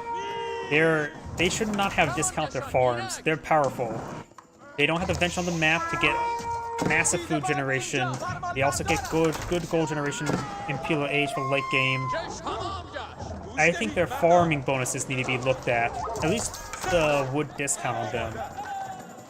Because 37 wood for a farm is absurdly cheap.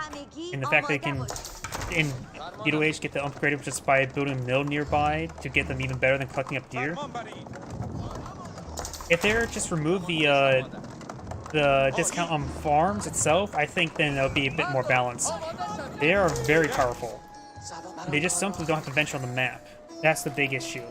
There's no reason really for them to collect even deer beyond Dark Age.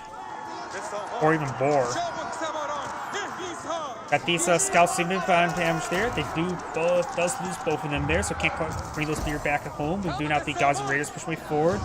Archers now engaging.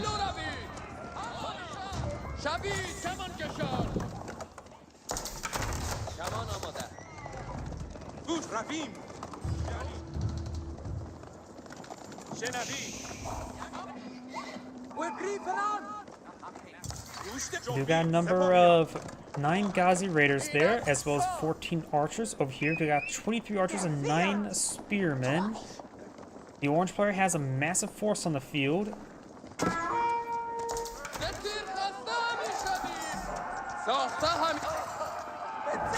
And now Palisade Wall will be picked off there. I think with that Palisade Wall now down, there's a massive breach. There's nothing here to really engage. Delhi Sultan, of course, does get some good gold generation from this landmark. 125 is significant.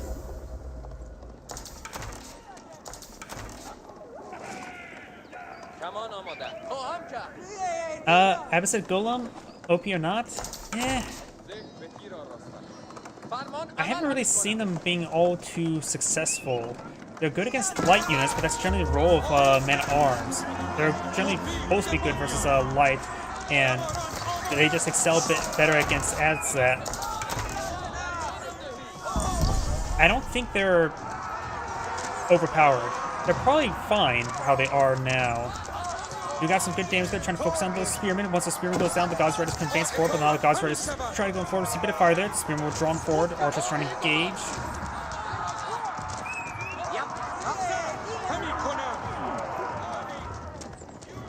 And now I've got these archers falling back.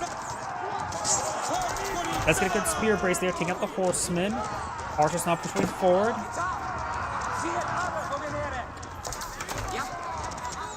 And now I've got these archers now getting some good damage there. Ghazi Raiders do get hit by a spear brace there. It looks like Sign will win out. There's 17 archers there versus 13. These spearmen still in the region, able to get some hits there on the Ghazi Raiders. Ghazi Raiders trying to close on these archers. We've got more spearmen now on the field, very good. But Orange just made me fall back. He's a little bit battered and bruised at the moment. When it comes to man-at-arms, Golems are not the strongest man-at-arms in my opinion. When it comes to the strongest man-at-arms, I think of Holy Roman Empire with their large number of upgrades with the heavy maces and the two-handed weapons and marching drills. And the English with their +2/+2 armor make them very resilient. I would say those are man-at-arms that are much stronger than the Golems.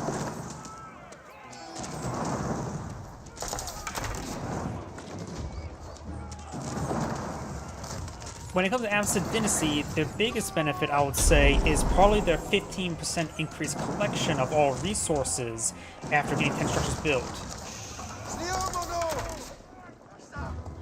That is what makes Abbasid Dynasty strong. It's their tier 1 golden age, in my opinion. Having plus 15% gathering all resources is incredibly powerful. We do have now these horsemen advancing forward, trying to get a good gauge of theirs. Good spear brace on the Ghazi Riders, though the assigned archers getting some good damage there.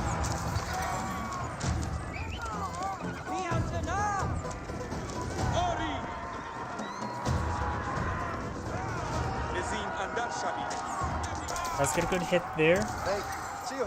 I would say, if anything, the Camel Riders are probably something to look at in the Abbasid Dynasty. I think the Camel Unease needs a bit of rework. The fact that it's just a massive aura effect just to reduce damage to all nearby horsemen could be a little bit changed. It's a little bit unfair to a lot of horse-based civilizations. We have now the early man-at-arms on point of view. Get some good damage onto these archers. Gazi Raiders getting some good hits there on these archers there as well. The Gazi Raiders is one of the few matches where their bonus heavy versus is going to be useful, since they're be a bit more effective versus these man-at-arms. There's a lot of the hit these man-at-arms with 15 damage currently with a +1 damage, and the man-at-arms do 10 or 11 damage in return.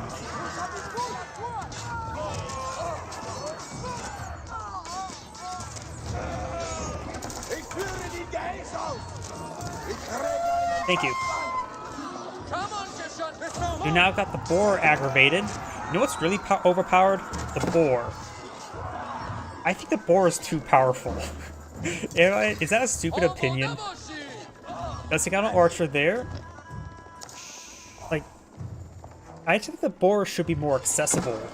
Though, it also would mean like some of these Muslim nations, such as the Delhi Sultan, I think they're classed as Muslim, doesn't have access to boars since their religion prevents them. They're not allowed to eat boar because pork is not allowed under Islam as well as Judaism. But I think boar is I just find weird how powerful boar is. And the exotic doggo here doesn't do much damage.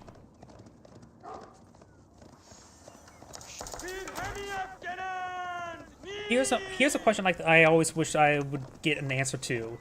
What do you think about professional scouts? Do you think it should cost 275 gold? I'm half tempted to say it should be free from the beginning of the game, so it gives people an alternative to do. Rather than screw around scouting, trying to find sheep and scout the map, you can build scouts to collect up deer to bring back home. What do you think about that? Or at least to make it cheaper and accessible in Dark Age. Because it should not cost 275 gold. 75 gold is probably more accurate.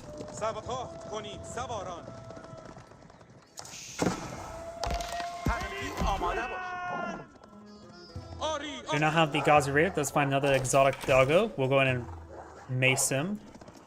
Now we do have the House of Learning going on up. House of Learning grants no immediate bonus, but grants a lot of unique text. If I remember correctly, there's like 2 good ones, 1 couple meh, and 1 just worthless. We can review them once they get built. Because I forget what they all were.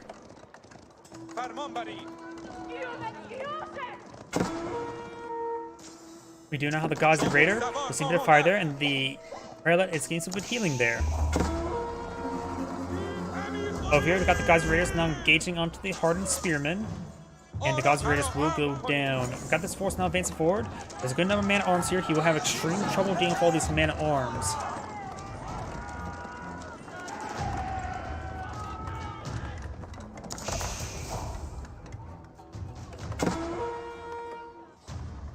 Gazi Raider will get shanked by the villagers. And now we do have the House of Learning now complete. He needs to get out some crossbow immediately to deal with these man-at-arms. Horseman charging forward. He does, I think, have the +2 melee armor of the horsemen, as well as the horse spearmen. Gazi Raiders and the scouts push way forward as well.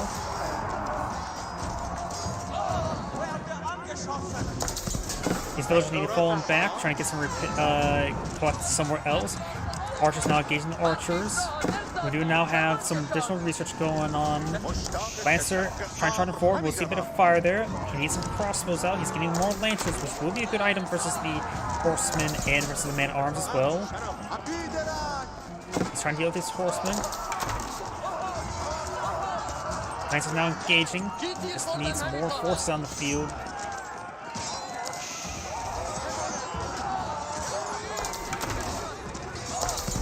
And now those Lancers are starting to get overwhelmed. The research here, if I mentioned beforehand, the best one is definitely the Home Blades, giving the Man-at-Arms and Lancers +3 damage, very powerful. Party rations give increased carrying passive, which actually is quite nice. Increased sight range of the outposts and weapon range by 1. That's okay. Moss restore health out of combat, not very useful. And village garrison inside houses. That is okay, nothing too significant though. Arsenal pushing forward, trying to get some damage there on the man-at-arms. Feudal Age man-at-arms is one of the hardest things you can deal with in the game. Most fast civilizations simply can't deal with them, and right now in the Castle Age, he just released on Castle Age, he's still having trouble with them. We have now the Scholar getting bitten by the exotic doggo. Got this exotic doggo biting that one as well. Trying to decapture the Sacred Site now. He needs some more lancers, needs some crossbows as well. I know he has access to crossbows because there's 15 archers on the field. Lancers trying to charge their way forward, got this force falling back.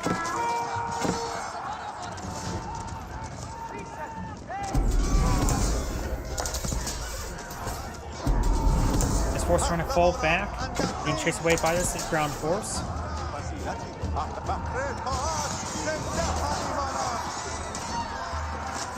Lancers trying to engage, but there's just too many man-arms still. There's also still a handful of spearmen that gets bonus damage. He needs to focus on spearmen. He's actually running low on archers. Got a conversion. Oh, they're trying to get these horsemen. Does not get the horsemen. Lancers still being hacked apart. Archers still engaging.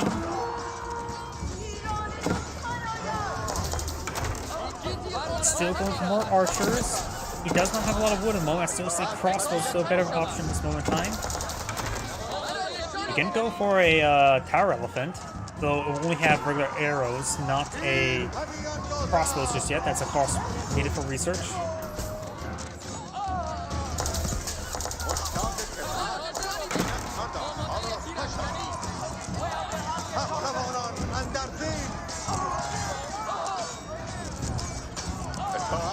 Let's get some good damage there. Lance is slowly being picked apart.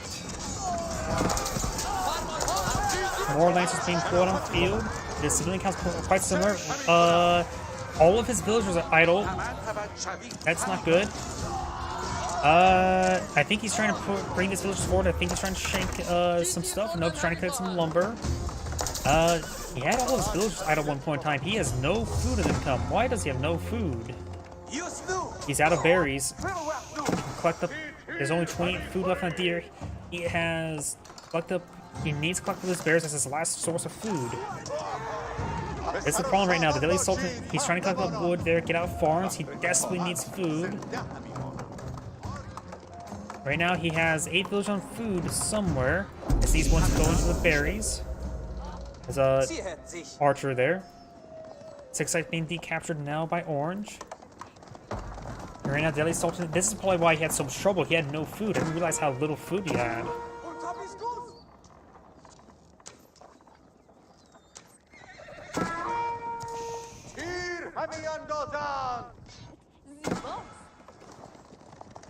And these villagers, they could have shanked that archer and then collected the berries. Berries need a bit of watering as well. Just use a bit of blood. Going for some palisade walls there. He does create another breach there. He may want to get that patched up, as well as this right there. Using the archers to patch that up. Very nice. Using villagers to patch up this wall. And soon the Hone Blades being the research, that will give him some good damage for his Lancers and his man-at-arms. Does affect both. His villagers not going to get harassed once again. Archer's now going to get engaged. There's a couple spearmen here, as well as a man-at-arms. The man-at-arms poses a massive problem for him. Going for a line of farms here.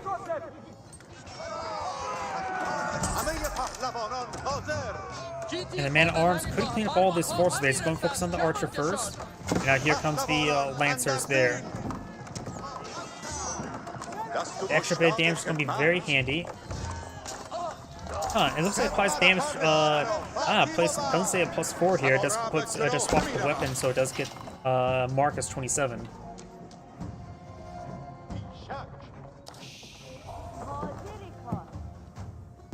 Villagers are eyeing for another gold deposit. They'll be on the wrong side of the walls. Going for this side of the walls there now.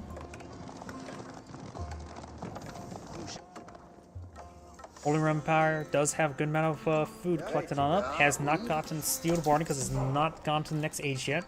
That can allow him to get some really heavy cav.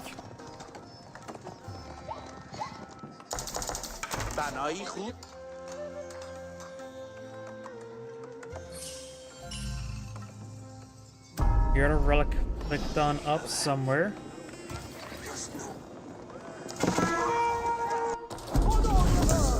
Archer's still right there. Second side has not been captured up there. Blue has a very, very small force. Orange has an army of 104. The lack of food for the Delhi Sultanate is causing some massive issues. He has a massive amount of gold. If he has a market, buy some food. He needs to pull out a massive force immediately. He has a good number of spearmen here as well. Scholar does go down. He does have 2 relics at the moment.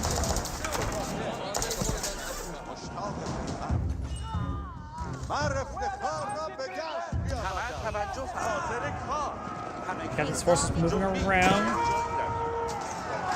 Villagers not getting hit. Can't be losing these villagers either.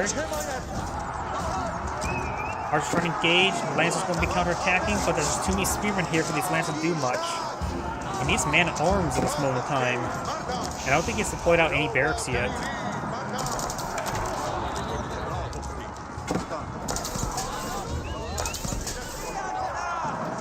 Orange's massive force will be pushing way forward.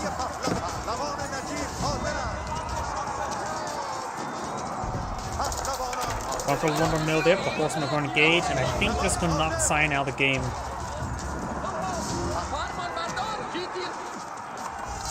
Yep, and Cyan does back of the game now. This is Anagreat saying thank you for watching, and on to the next replay. Before I start the next replay, I do need to use the restroom. Please give me a moment.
Okay, let's see now.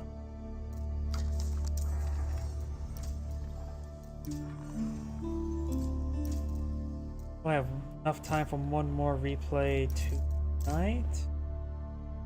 Could do that one. A little bit short. 3 minutes. 17 minutes. 12 minutes. I believe that's the one I just did. 17, 16, 18. I hope we could do this one. 27 minutes. I'm curious about the other ones. 20 minutes, a little bit short. And 22 minutes. So let's do that 27-minute one. Maulians versus Rus. A 3D printed cat versus a 3D printed bear. B. Why did I say bear? I suppose it's Rus. Bear.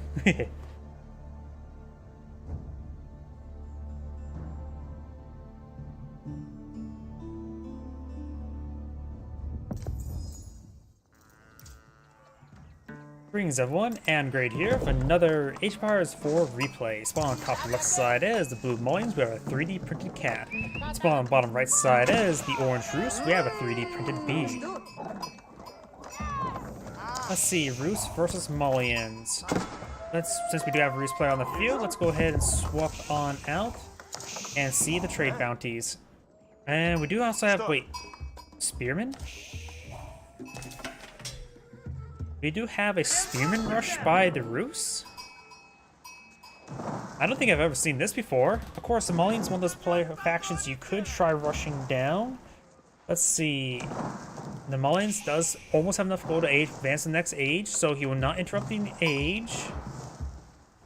Let's see now, Rus versus Maulians. I was going to say we could talk about the feudal age stuff, but the dark age stuff is a little bit more pressing.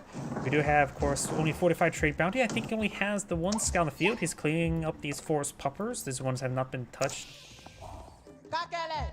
The Rus can deploy out. Oh, trying to stab down these villagers now. Trying to go for a total outpost.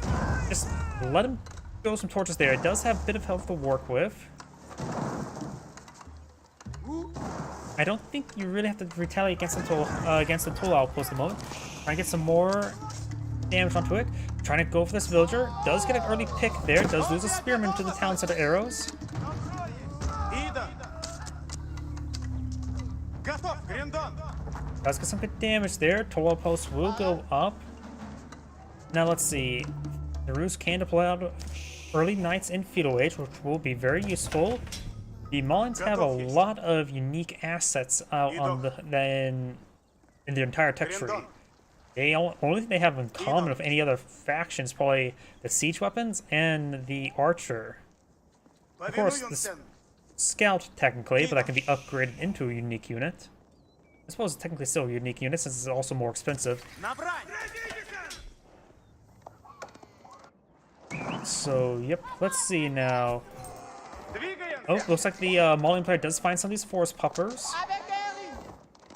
He's trying to engage. Does get a slice there, and does get the kill there, so he does go ahead and claim. The Maulian player does claim that forest pupper. These ones have been claimed, these ones have been claimed. He's currently at 105. Oof. I think the Spearman Rush was a bit of an abject failure. He does, of course, have Tier 1, which gives villagers plus 5% food gathering rate. As well as provide a little bit extra gold with the hunting cabins, which does add up, in my opinion. Right now, it is providing, this single one is providing 20 gold. This mining pit's providing 70 gold. And do have this wolf being killed off by spearmen, which is not usually what I say for one way to collect up trade bounties for the Rus player. And now do have age 1 or... And of course the Kremlin being plotted field. Rarely ever go for the... What's the other one called? This Golden Gate, I think it was? I can't remember the name. Zalak Dago will be cleaned up, does bring him up. That he can get off both board to get up to tier 2. He will definitely need the high trade house to get up to tier 3 this game. Now we've got feudal age research for the Maulian player. It is, of course, the standard Mansa Quarry. Mansa Quarry does give you a little bit extra gold generation or stone generation. You could go for early stone generation if you're eyeing for a quick second town center.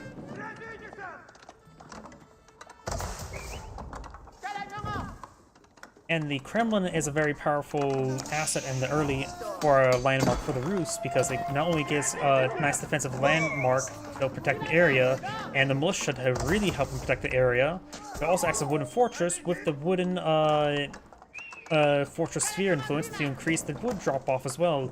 So not only you get your inherent, since most people view the Kremlin as by default in general, so not only you get your improved food collection through trade bounties, now you get your a little bit extra gold generation through the hunting cabins, but you also get a massive free wood drop off in starting feudal age as well. So the Rus economy does tend to explode starting feudal age. The Maulians do have, of course, some good gold generation assets, as well as some food generation through the cattle farms. That's their primary economic benefits, some extra free resources. There's actually 2 gold deposits right next to each other, but they're too close to each other, so you can't share the infrastructure between the two while unable to build additional. So both these gold mines are going to be a little bit stunted. However, it is going to be a bit safer to protect or easy to lose them both at once. One of the two. Spearman and Scout here. Got the Scout trying to get some torches here. As I am for a mining camp to get a bit of extra gold as well. Both of them at 96 gold, so there's 200 gold income. Let's switch over here. People mentioned beforehand I need to get the villager counts up here. I keep forgetting that. The Maulian player doesn't have a lot of food collection. He's building out an archery range here with those sheep collector. And now Orange is advancing to the mining pits with an additional scout and spearman.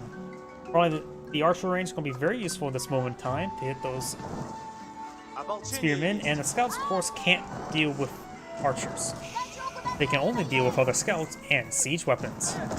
And yet they're still good torch carriers. There's something I want to try when, since I play the Mongols exclusively. I wonder how Hear this out. Speaking of torch carriers, think instead of rushing spearmen against the Molians, think about rushing scouts.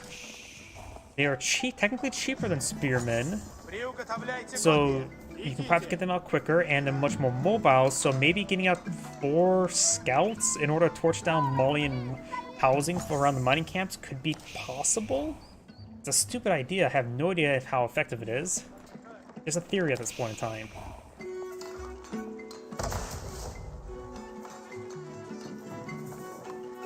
Приказе суть. Идите.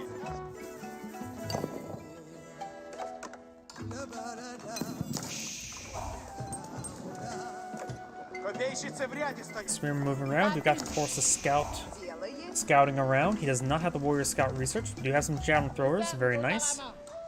Javelin throwers are a pretty nice unit in most situations. They hit hard, so they're good versus higher armor units, as well as a good counter to archers, a very common feudal age unit. Right now, the Roost player is not deploying much. He's getting out some palisade walls. That's what he's deploying. Let's fast forward a little bit since it's a little bit quiet on the field. Does torch down one of the housing here. Bit of a homewrecker they are. Работа ждет. Roost players starting to collect up some of these forest puppers now, and now eyeing for this boar as well. You will also get some good berries afterwards. Blue's scout will scout ahead.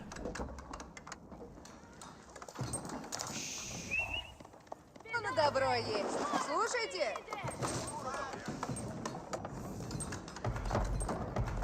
Fortified palisade walls going up. We do now have the survival techniques being researched for the Roost player.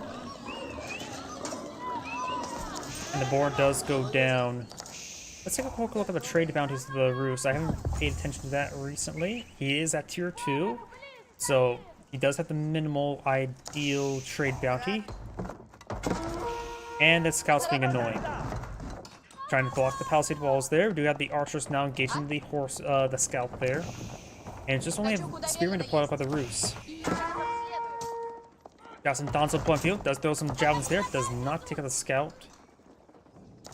And that scout damage is pushed way forward. We have a handful of stables being deployed on out. They may be eyeing for sofas or warrior scouts. The boar is also being cleaned up by Orange as well. He is getting greedy. This is a boar on his boat inside the map. I wonder, are Molians classified as Islam? Can they eat boar? No, they have Eames, which is the, probably my horrible way of pronouncing the Muslim priest, monk. But I don't know if they're technically classified as a Islam civilization.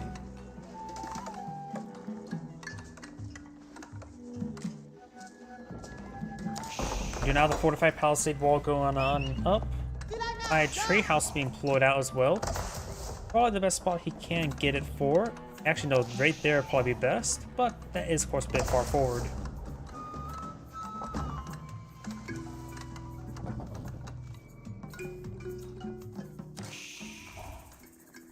Копия на брань суть. Trade house is almost complete. No tournament. It's just a 1v1. I think it was just random ranked. Приуготовляйтесь, копейщицы. Радость велей. Слушайте. We do now have this boar now being cleaned on up. I actually only has cleaned up 800 of it, so has a 1200 remaining food. Do you have some javelin throws here? Archers and Donzo now advancing on forward. Do of course have now Castle Age for the Roost. He's eyeing for a bit of assault. Let's see, he does have 7 militia there, so I should say 14. He has a good amount of militia he can call upon, which would be more than enough to engage a small force. It's 9 versus 6, so both sides still a small force. And now we do have the Grand Funari Corral, however you pronounce it. Yeah, Moscow. I think they are classified as Islam, so probably can't claim the boar. These cattle ranches, are they too far away from the, corral? Yeah, probably not. It just seems a bit far away. Got the Knight Research. And the scout does get impaled by a javelin. We got the Stalonzo camping that relic there. He could perhaps eye for some siege engineers to get out, batter down this fortress. Scout, not warrior scout, trying to torch down this wall now.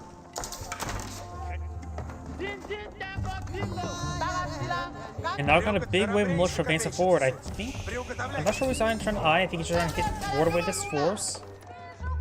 He's going for imported armor, giving us Sofas +2/+2 armor. It is a replay, not live. I try to go for replays that are at least, at minimum, 20 minutes long. I think this one's about 27 minutes long. We have now the militia now torching down the palisade wall there. It is getting repaired on up. We do have some spearing against some hits there on the Sofas. Archers now engaging. The two Sofas do go down. The Sofa's backing on off. I hear some relics picked up by Orange. Militia do die from dysentery right there.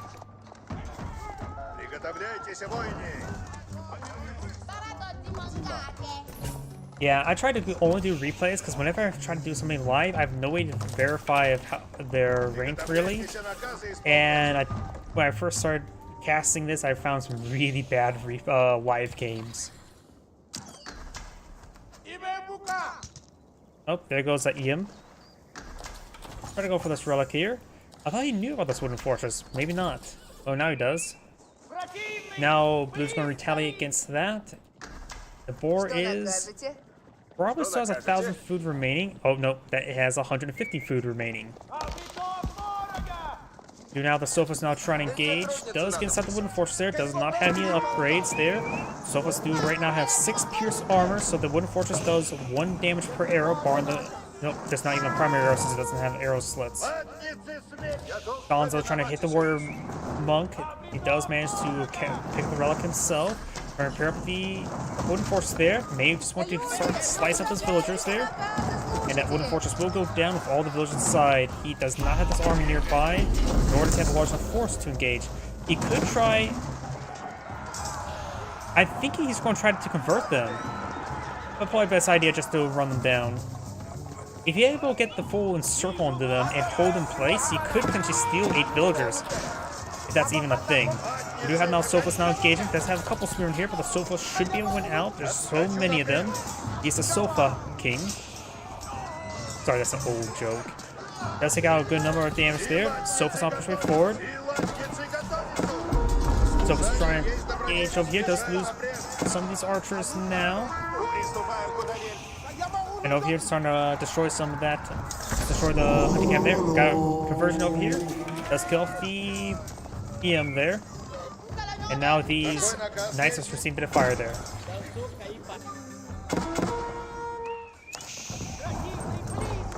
Venom Dawson now trying to torch down this palisade gate, fortified palisade gate. And this wood line's almost cleaned on up. This wood line's still untouched, unpolluted. Do now the fortified palisade gate receiving a bit of fire there. It will shortly go down. The villagers may want to evacuate from the gold deposit, perhaps to the town center. And there's actually not enough room for that town center to hold them all, but it does actually retreat more down south. Trade house may need to get these villagers evacuated around it as well. Start pushing way forward. Orange has a force here. He's denying the reinforcements. Putting out the reinforcement like that will give him a lot of free kills. Sofa's now rotating around. Has a couple of challenge throws here to hit these archers. And I think the Sofas are pretty good at hitting those archers as well.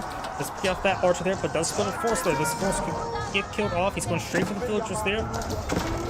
These forces are backing on off. Over here, we got a single Sofa engaging.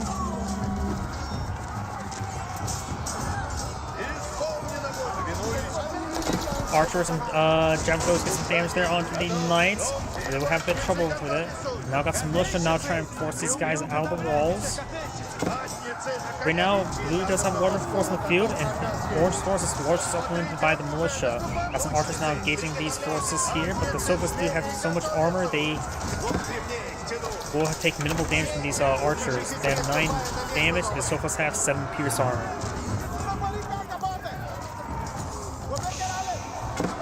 Trying to push it forward. We got now the Sofas engaging. Archers trying to focus fire. This Sofas are slowly being picked apart. They're of course lower quality versus Knights and damage wise. Knights they have 25 damage mode while the Sofas only have 21. The Sofas will overrun this force. He does have more reinforcing archers here. The Sofas do also bonus damage versus infantry, so they will do slightly more damage versus these archers. Got some warrior monks here. He's pushing for this warrior monk there. He's trying to go for conversion. Risky, but sometimes fortune favors the bold. Warrior monk do also have more health than other monks. Needs to go for conversion there. Does go for conversion. Warrior monk has full health. He's receiving a lot of poison arrow fire. And does not get any conversions there. He may lose the warrior monk now. Warrior monk will back on off minimal health. Poison arrows will do some good damage over time versus heavily armored units. And the warrior monk is falling back there, trying to pause the relic. Trying to torch down some of these other mining camps there. Does have a nice little force here. 52 versus 28. The quality is also actually surprisingly high for the Rus, even though he's down half the size. The quality difference is actually not too significant with all these Knights. Knights do cost 240 total, while Sofas are like, what, 180?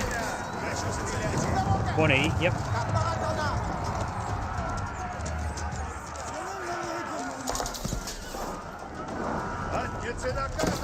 These archers went a little bit forward, received a bit of fire there from the Rus archers, and now they're going to get left behind. The Donzo needs to charge forward. Let's get javelin throws there onto these Knights. And he's taking time to clean up these fresh force puppers from the High Trade House. Let's get some good hits there. These Knights does get a good charge attack there. Got the Saint's Blessing there, improving their, I think, damage and armor. Plus 2 damage, plus 1 armor.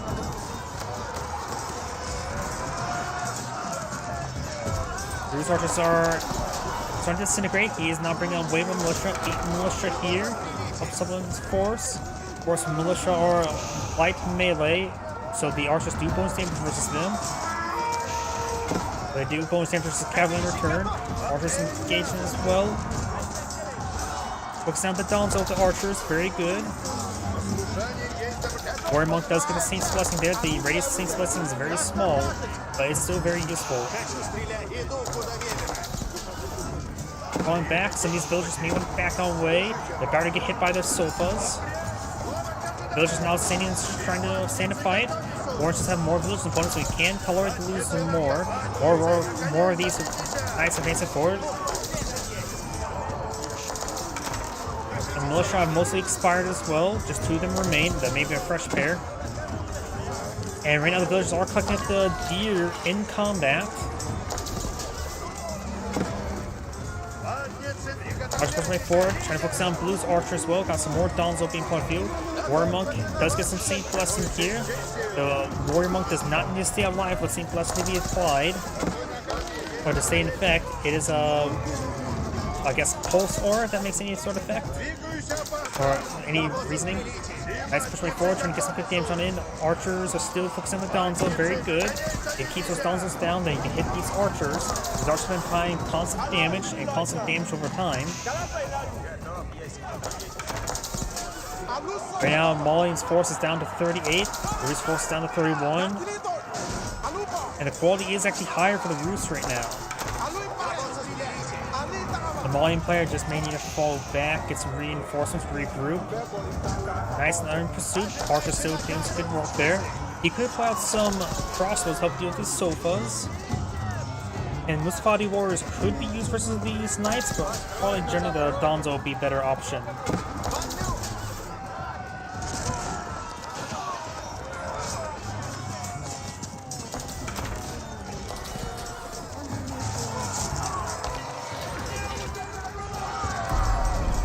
Engagement on open ground here. Looks like the Rus player will come out ahead, but it's going to be a Pyrrhic victory. He has still a good number of archers here. Warrior Monk could get some Saint's Blessing here for these archers. There's the Saint Blessing of those archers, came in plus 1 damage, or plus 2 damage. Plus 2 damage actually is quite big on archers. On the really hit past the armor. Remember, that armor is 7 versus the Archer's base damage is 9, so the Saint's Blessing will actually double their damage. Against Sofas, at least. These Donzos being picked off by these Archers, very nice. Oh, and this gold mine is not getting hit by these Knights. And the Mauling player does not have a lot of resources in reserve. The Bruce player has a good amount of resources in reserve. We do not have the Donzo advancing on forward. We're trying to push forward, trying to engage these veteran Donzo. Knights are engaging the Sofas, but the Donzo won't get some good hits on those Knights. Villagers charging forward. That's probably not a good time to advance forward with Villagers.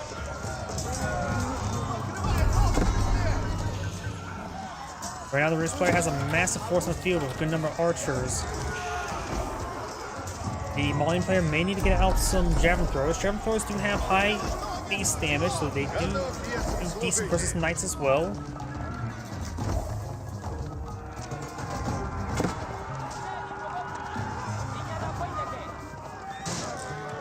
Knights and Sofas now engaging for balance of support.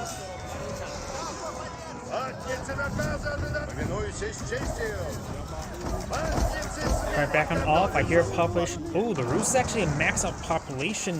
Look at that. 200 out of 200 versus 114 out of 175. Holy crap. How did the Roost. Oh, look at the Roost player's villager count. He's at the nearly 150 there. That is probably a little bit overkill. He does currently have 3 towns in the field. The Mauling player only has the 1, but does of course have the free gold generation from the mining pits as well as the free gold generation from the cattle. So now take a quick look at resources. 23, 2,000, 1,000. That's probably around 6,000 resource income, while this is just around 3,000. That doesn't seem right. I think the Roost economy is more than doubled. Yeah, it does have a little bit. It does have more mining techs as well. The Roost passives are very powerful, I guess.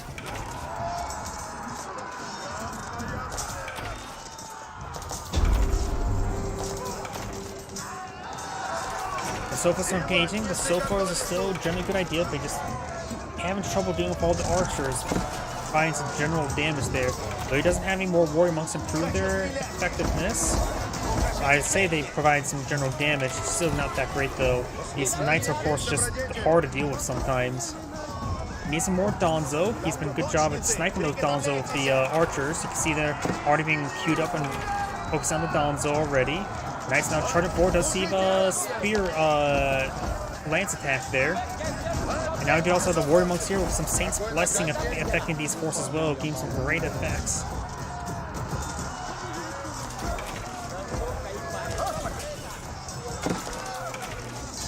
And the Roost player does back of the game now. This is Great saying, thank you for watching, and on to the next replay. Yeah, let's do one more replay for tonight. My voice is starting to go out, but I probably have enough energy left for one more replay. Let's see, I think we're at the bottom of the barrel for finding replays with him. Let's see, start from the bottom. 22, we could do that one, but it's a little bit short. Yeah, 20 minutes. Let's find another player then. Let's see. The alt is a little bit too common of a name, so let's see if he has open replays. All of them outdated. Let's see. Oh, he generally has his replays open.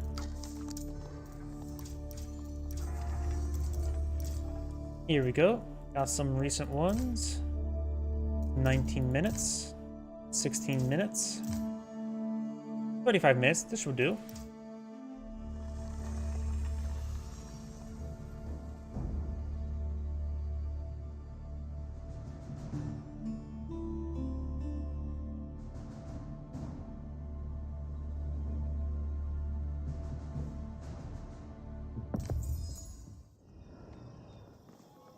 Greetings everyone, and Great here with another HBars 4 replay. So on top left side as the blue Abbasid Dynasty, we have Divine DFP.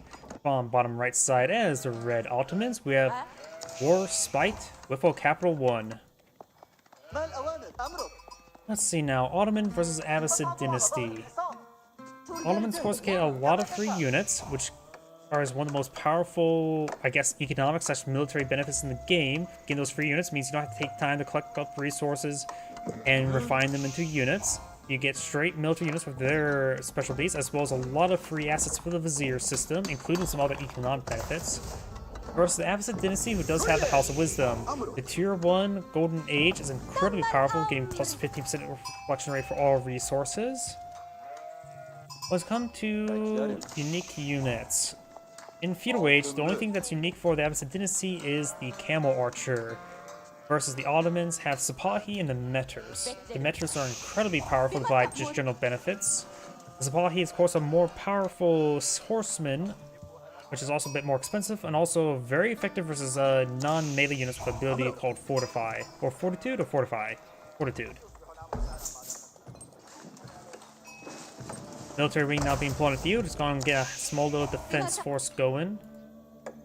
And of course, we do have the military school pulling out the free spearmen now. First spearman is pushing way forward. Scout moving around. If his opponent's paying attention, he will see the deer being knocked around. Now you got the standard twin minaret Meteries being pulled on the field, which will provide him some good food collection as well as a good staple at home.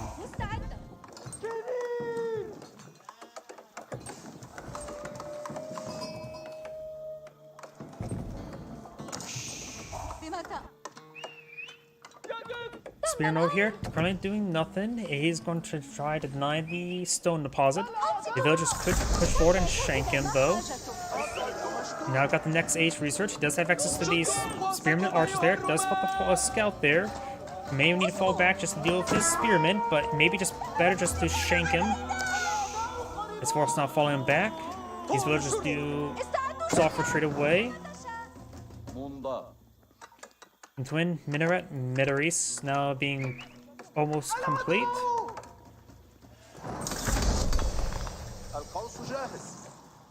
And with the archers in this area and this spearman will go down very shortly. Do not have to pause, not being pulled up by the military school, going for another stable as well.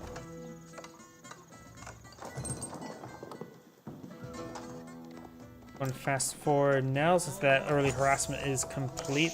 We do have the archer range and stable right there. Likely the blacksmith is going right there.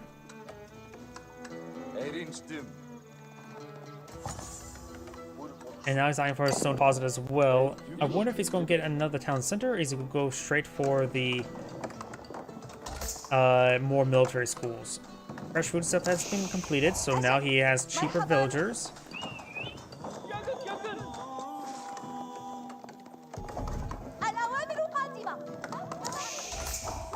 Town center going up. I'm gonna collect up that gold there. We do also have now these barracks as well.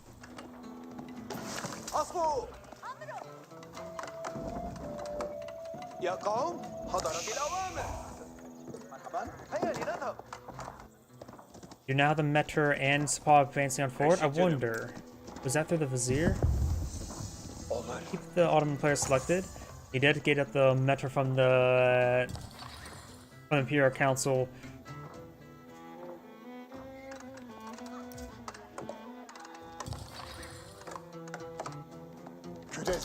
We do have the Sapahs here, or Spahis. I keep on pronouncing them wrong. Spahis now trying to pursue the scout. The scout is trying to pursue the scout as well. Of course, the scout does move at 1.62 tiles per second, while the Spahi does move at 1.75. Of course, he does have a small defense force here. He does get the hardened spearman. He's going for more spearmen. Very nice. And with Amount of Stone being collected here, he's definitely eyeing for another town center. Yep.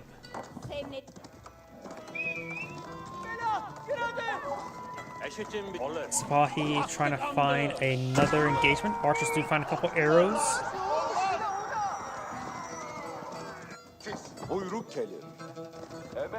We do have wheelbarrow research for both sides. The Abbasid Dynasty player also has now his double bit axe and now going for boot camp. Boot camp will increase the health of his infantry units by 15%. Nothing too major in Feudal Age, but it's quite nice. Does lose the archers there, and now the spearmen will get overwhelmed. There's too many Sapahis here. Does take out one of the Sapahi. The spearman trying to fall back. He does have a second town center here. And now going for more barracks. Right now his opponent, the Ottoman player, is eyeing for some archers. So has 2 basic spearmen on the field, which are escorting the archers now.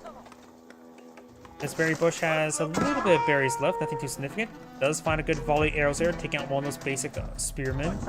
And we do also have some palisade walls there. Plus he tried to go for palisade gate here, but doesn't cancel it. And there is a wall segment there, so it is fully walled up.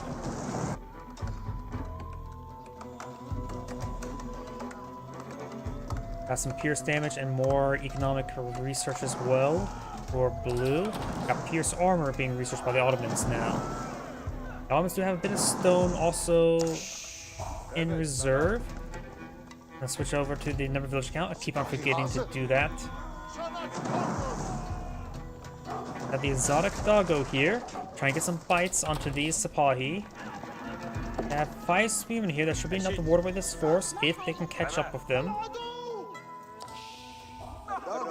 Nothing in the back line area. Nothing here that's harassable to those Sapahi. This Sapahi does find a scout.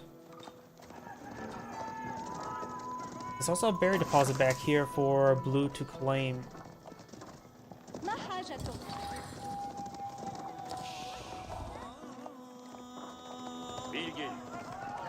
Sapahi now trying to torch down this mill.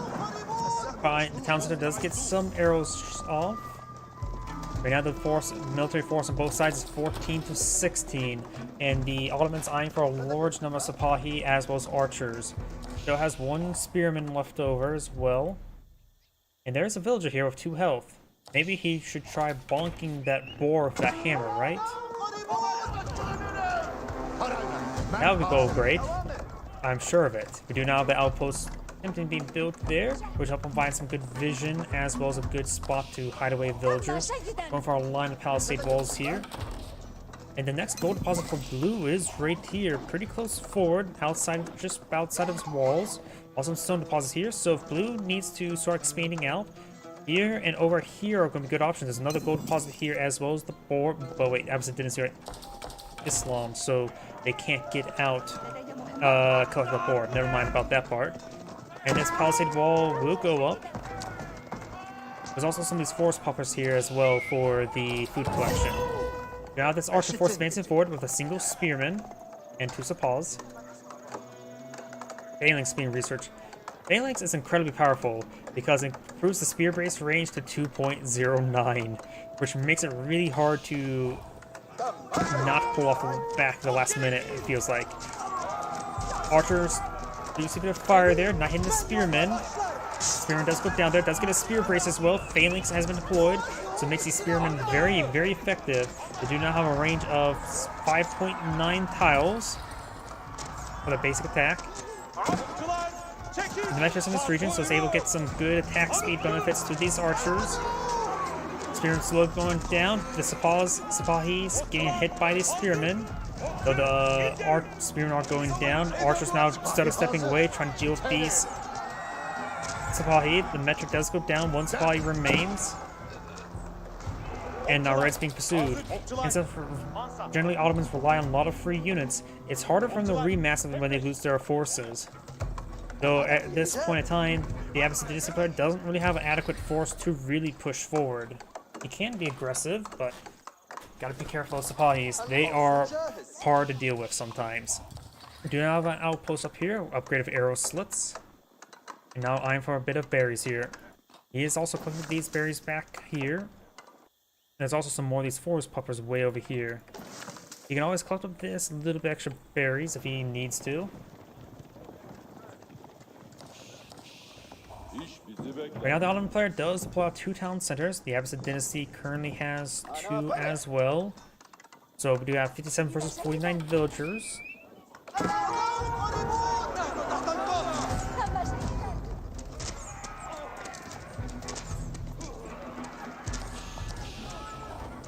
And Red is may want to cool off on aggression at the current rate. He is getting overran by these archers. Let's see. Most people tend to go for military wing and economic wing in the first 2 ages. Sometimes people go for the cultural wing, and basically never go for the trade wing. But going for the cultural wing will allow him to get out a faster Imperial Age if he so desires. Going for the economic wing will allow him to, of course, get some better farms. And we do now that have the Mahid Imperial Armory to get out some free siege units. He does have blacksmith in this region as well.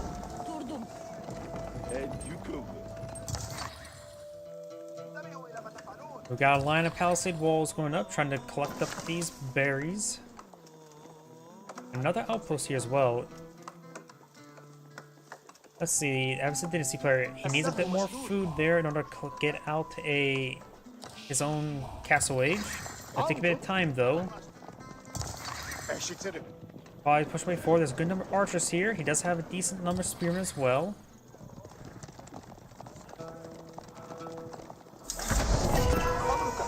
And now do have a Azir now available. Let's see what he's going for. He has a he does go for the fast military reduction, and so now he has a good amount of extra military school production going on.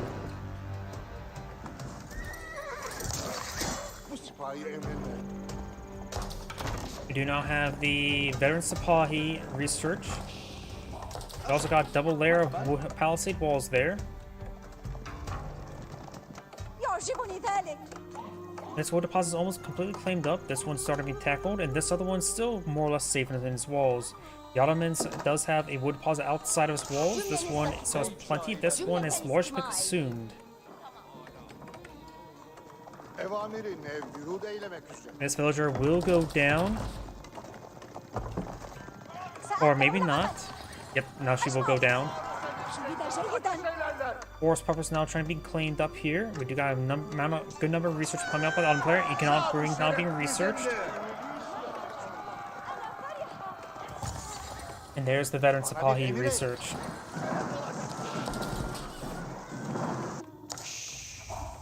Right now the Ottoman player does have less military force in the field, just simply has a very high quality for a small force. Though his opponent still has a higher quality of military overall. Big line of palisade walls going up. He's trying to stall out, waiting for the spearman force to rotate around. And this could corner him. He will force down that wall sec there. He's not paying attention to it, does split them up. And these palisade walls will complete. And this will back him up in the corner. These Sipahi are dead. Let's take out the small force back as well. And does put them hold ground as well. And now he's cornered. Even the exotic doggo is getting some bites in. And there we go. Slaughtered. Great engagement there by Blue. Blue got another force of Sipahi here with a veteran with a lancer as well. I think he got Pierce Armor activated. Nope, he has no attack speed increase. Sipahi currently has 5 Pierce Armor, so these archers are currently doing 1 damage each. He's getting the veteran archer research, composite bow, and pierce damage. So he's going to really get these archers upgraded.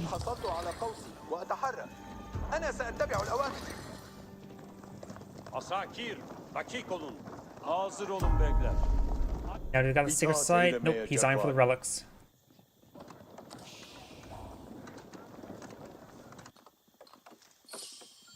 Barrier's been cleaned up. One relic has been picked up by a red. Spearmen now advancing forward. They were going to see some fire there from these veteran archers. He's trying to stall out for the research. He's going to take massive losses without this research. That's why he's falling back. He probably could have won this engagement, but he doesn't want to take extra losses. Right now, his force is quite large. And now do have all of his advanced research not complete. He's got veteran archers, veteran spearmen. And now, as well as more damage increase in composite bows. So now these archers do 9 damage as opposed to 6. So now their damage outputs going from 1 to 3. Actually, 4. This is 5 pierce armor. Yep, 4 damage. So they're quadrupled their damage against these Sipahi. Trying to throw some rocks at this palisade wall there. Not to mention they also have a higher attack speed as well. This Magneto is both big threat there. This tower's upgraded with arrow slits, not with Spring Gold to engage this Mangonel. The Spring Gold plates don't do exactly bonus damage to siege weapons like the Spring Gold weapon, but still has good damage and puts some big holes into Mangonels. Mangonels do bonus damage to structures, so they get some good work done. He's going to try to build out emergency Spring Gold. He does have enough resources to pull out another Spring Gold. May want to get another. Yep, there we go. And he does get some Heloms point field. They're more or less a anti-low armor specialists.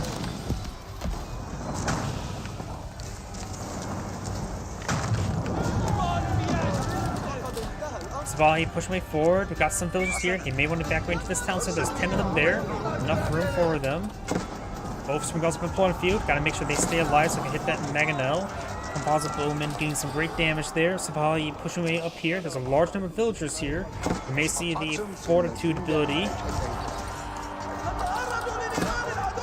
Some of those villagers will go down. Spearman still trying to pursue. Got a bit of a farm going up here. And he may lose some of these villagers. These forces push way forward. Spring Golds. These archers took a bit of hit there. And there goes Mangonel. Ooh, good number of those archers went down. Now got the Heloms push way forward.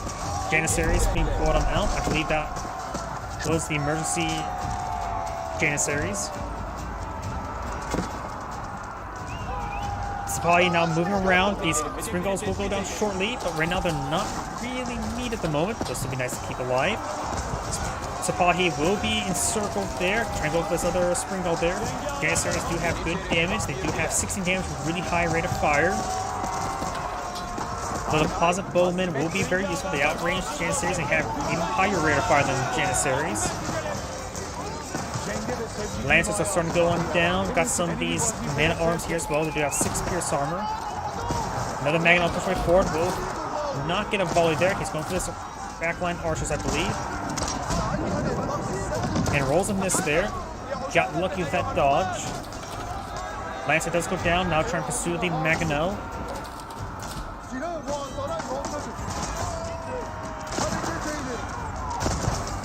And there goes the Mangonel. Heloms from engage. He's good hits there onto these archers. However, these Janissaries are just annihilating them.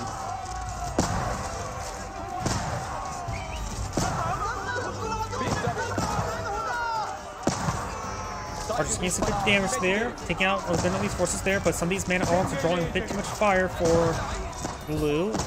Heloms now advancing forward. Composite Bowman's doing some great work there. There's also a handful of crossbowmen to pull up by the Ottoman here. The military force are very similar in numbers. Of course, it's higher quality for red with the Janissaries and Man-at-Arms. But right now, these composite bowmen are punching well above their weight. All the Janissaries are now down. And these Man-at-Arms are falling back as well. So Blue has held. Just watch some more palisade walls there. So some more palisade walls over here.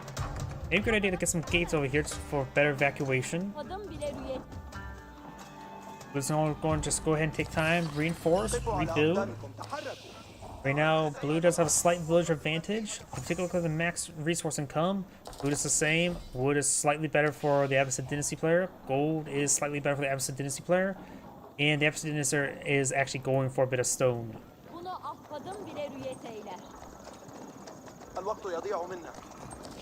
Red now applied his own Spring Gold. Blue no longer has a Spring Gold to apply on the field. A Mangonel for himself wouldn't be half bad to hit his opponent's forces. Ottoman's now deploying out a large number of crossbows. So these composite bowmen would do still some good work.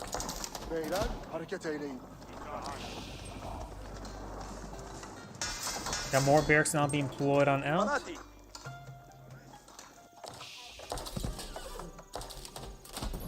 Let's see now. Ottoman players moving over here, trying to collect these forest puppers now.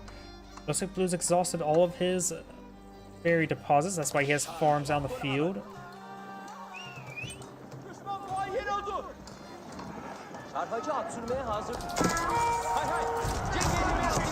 Elam is doing advance forward, trying to get some good damage. The Man-at-Arms will hold the line for the time being. Blue does actually get some crossbows here. Sapahi does find an opportunity to flank. Got an outpost back here. Sapahi are not heavy, so the crossbows do not do extra damage. It looks like the Sabahi will get taken out there, just not enough for them to forward flank. Blue's trying to push right forward, gets some good damage onto Red's crossbows. Red went for too much in crossbows. These composite bows are a hard counter to those crossbows.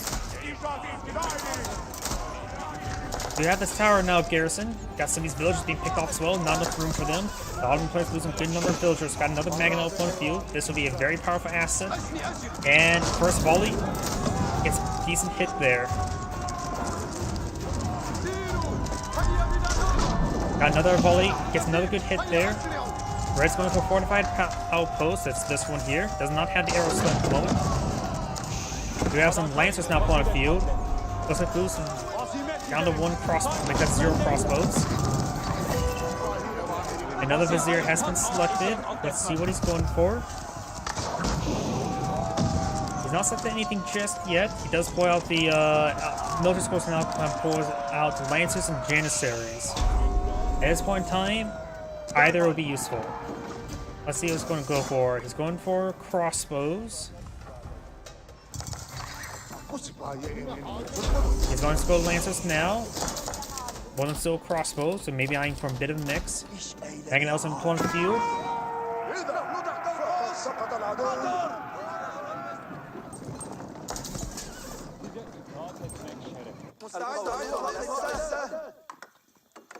Let's see now. When it comes to aging up, Absent Dynasty players still pretty far from aging up. The Ottomans even farther. The other player has a lot of food and wood. He may want to go for a good wave of archers. The Absent Dynasty player does have a bit of resources of everything, but not a big reserve of everything. So I guess at that point, go a bit of everything. He's going for some Spring Gulls, which is good. He's may need to get out second one to quickly get out the Magnell, but the Magnell, you not realize that it's still wounded. But nope, now it's getting repaired up. Never mind.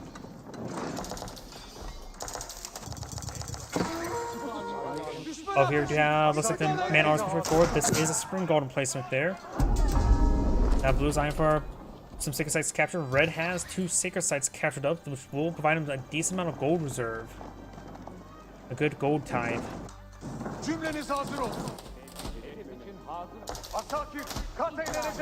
Grease Axle not being researched by the Absent Dynasty player. Only 1 Spring Gold. 1 Spring Gold from both sides. Does get a fortified outpost with Spring Gold now. Does split up his formation good. The Magnell may find a good hit there. Does get a decent hit down the archers. Spearman sounds like got some spear raises there onto the Lancers or Sipahis. Sipahis trying to overrun the Magnell. Magnell's down severe damage. Got multiple Spring Golds here and multiple Magnells here. Blue's army's going to get annihilated by these Magnells. Spring Gold's trying to gauge. Does take out one of the Magnells. Spring Gold may now get overran. Spring Gold is going to get destroyed by the Sipahi, and Blue's army is disintegrating. Magnell finds not a great shot there. Right now, these Magnell's going to close and crawl there. The Spring Gold's getting some good hits as well. They may not be a counter to infantry, but they still put some big holes into them individually. Who's going to reinforce? He's going for a pair of Spring Golds in the field queue. Spearman and Giloms now advancing forward. This is still good enough crossbows here. And a spot he does get spear braced.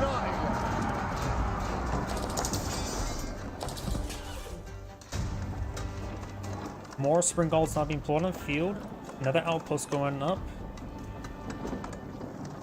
Not sure of the purpose of this outpost, but Red's now eyeing for a keep. He's eyeing to secure up this stone deposit.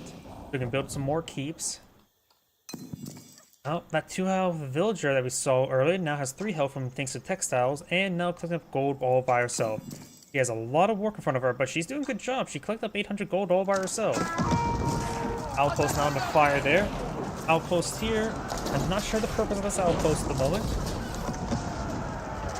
We got 4 Spring Golds pulled out by Blue. Very nice. They help deal with all these. Maybe a good idea to focus on the Magnell. That poses a threat to his infantry. The Spring Golds don't really. Takes out the Spring Golds there. Falling back now. Does take loose one of the Spring Golds. Magnell receives a nice hit there. The Lancer does not have the Spring Gold there. Does take out the Magnell. And Blue's armor is falling back. Red right now has a massive force here, but now Blue has a Mangonel here. Villager's backing off inside the town. Got a bit of wood here to work with. Building out a Spring Gold now as well. Fortified tower here, as well as Spring Golden placement. And Red's Keep has been pulling a feud and is going for a Spring Golden placement. May want to go for boiling oil as well. It does have 1,000 stone stored up. But maybe just trying to secure the map stone while you can. لقد انتهى الأمر. More Spring Golds being pulled up by Blue, very nice. Blue's also now eyeing for a keep here as well. There's a bit of wood over here, nothing too significant, but securing it up now rather than later will help preserve his backline supply. Now I do have the Istanbul Observatory, which is being built right here. It is a unique university, which will provide increase the benefits of the university in blacksmiths to 60%, as opposed to the 40%. Is all I'm getting some more free units there. Spring Golds do not get taken out there.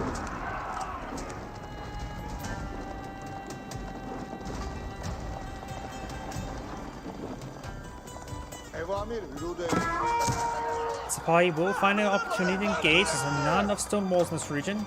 There is a breach there. There's nothing protecting these villagers, nor over here. The Supply could get a lot of villager kills. Right now, there is enough resources there for the Abbasid dynasty. He's going for the culture wing.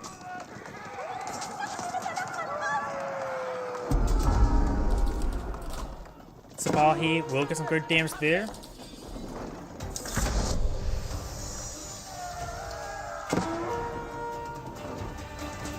Wahi now getting pursued by these spearmen. These spearmen in small numbers got elite upgrades being pulled up by Autumn player. Ultra Wing is still being researched, and he will back himself to a corner. He's going to try to torch his way out, but he will lose a large number of supply. He's trying to put some palisade walls there, but it's not going to be necessary. Trying to repair up this palisade walls. Well, he may not get there in time. And he gets there in time. I had to kill. He was so close. And takes out all those Sipahi. Very, very nice. I think that how little health did that wall had? That was down to single digits, wasn't it?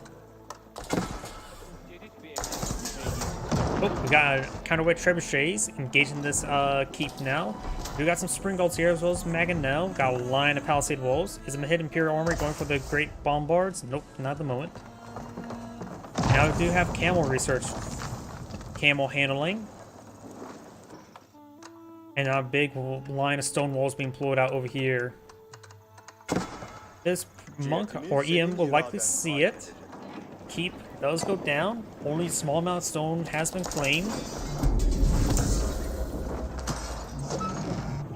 And the sacred site is trying to be captured up, but we do got the EM there to stop the EM from capturing the sacred site. And Blue's villager does get shanked. It had 3 health. Now the Spring Gold range being researched, as well as the veteran spearman, as well as the veteran archer. Very nice.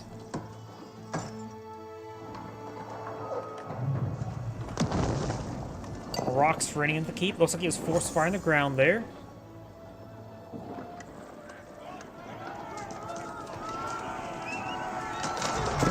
Villagers will fall back there. Elite lancers pushing forward because a lot of spearmen and crossbows in this area. Got Mangonel pushing forward. Blue has Mangonels here. He may want to start engaging these man-at-arms with them. Spring Golds. Engage the Spring Gold to stick it out. Try and go for these other units. We got 4 Spring Golds there. Overkilling Red Spring Gold. He needs to split fire. Red's Mangonels now engaging the crossbows. Getting some good hits there. Red's front line's disintegrated, so these Mangonels can get some great damage there. Crossbows will have severe trouble versus Mangonels. Spring Golds should just stand and fight as well. They can get some decent damage and hit these man-at-arms as they try to get some hits in. Composite Bowman get some damage in. And now these Mangonels seem quite a bit damage there. Crossbow only have 17 damage. Mangonels have 20 pierce armor, so they can stand and fight. But now the Elite Lancers push forward. The Hand Cannoneers being pulled up with Blue, as well as the Spearmen. Does lose these Mangonels to these Lancers, however. Counterweight Trebuchets in the back. Red did lose almost all of those crossbows, though.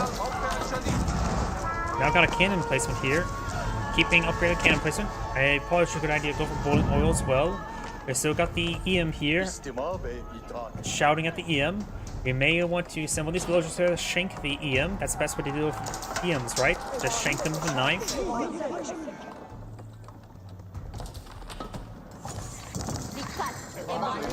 Bana bir emrin var mı? He's probably now being put on the field. We are seeing Janissaries now being put on the field. It doesn't get Janissary researches yet. Going for the elite Janissary, French guns, and the angled surfaces, and the hard veteran spearman. He hasn't even got the hard spearman just yet. But now we do have the red keep going on up. Counter with trebuchet still in this region. Of course, he needs to spot the keep there before we can engage the keep. Venom Camel Archers. Those do bonus damage versus light. Light melee, which includes these spearmen. Elite Camel Archers being researched, and now going for the improved processing and giving some increased drop-off resources. Cannoneers love to shoot everything. They counter everything, barring Mangonels raining rocks above their head. Cannoneers more specialized versus cavalry, so they should be effective against Camel Archers, but they have short range, 3.5 range. Camel Archers do have 3.7 range, which in the front line, that's not likely going to be engaged each other. And red backs of the game. This is Andy Gray saying, thank you for watching, and on to next replay. Though my voice is starting to go out, so that's going to be my last replay for tonight. So everyone, thank you for watching, have a good evening, and get some good rest.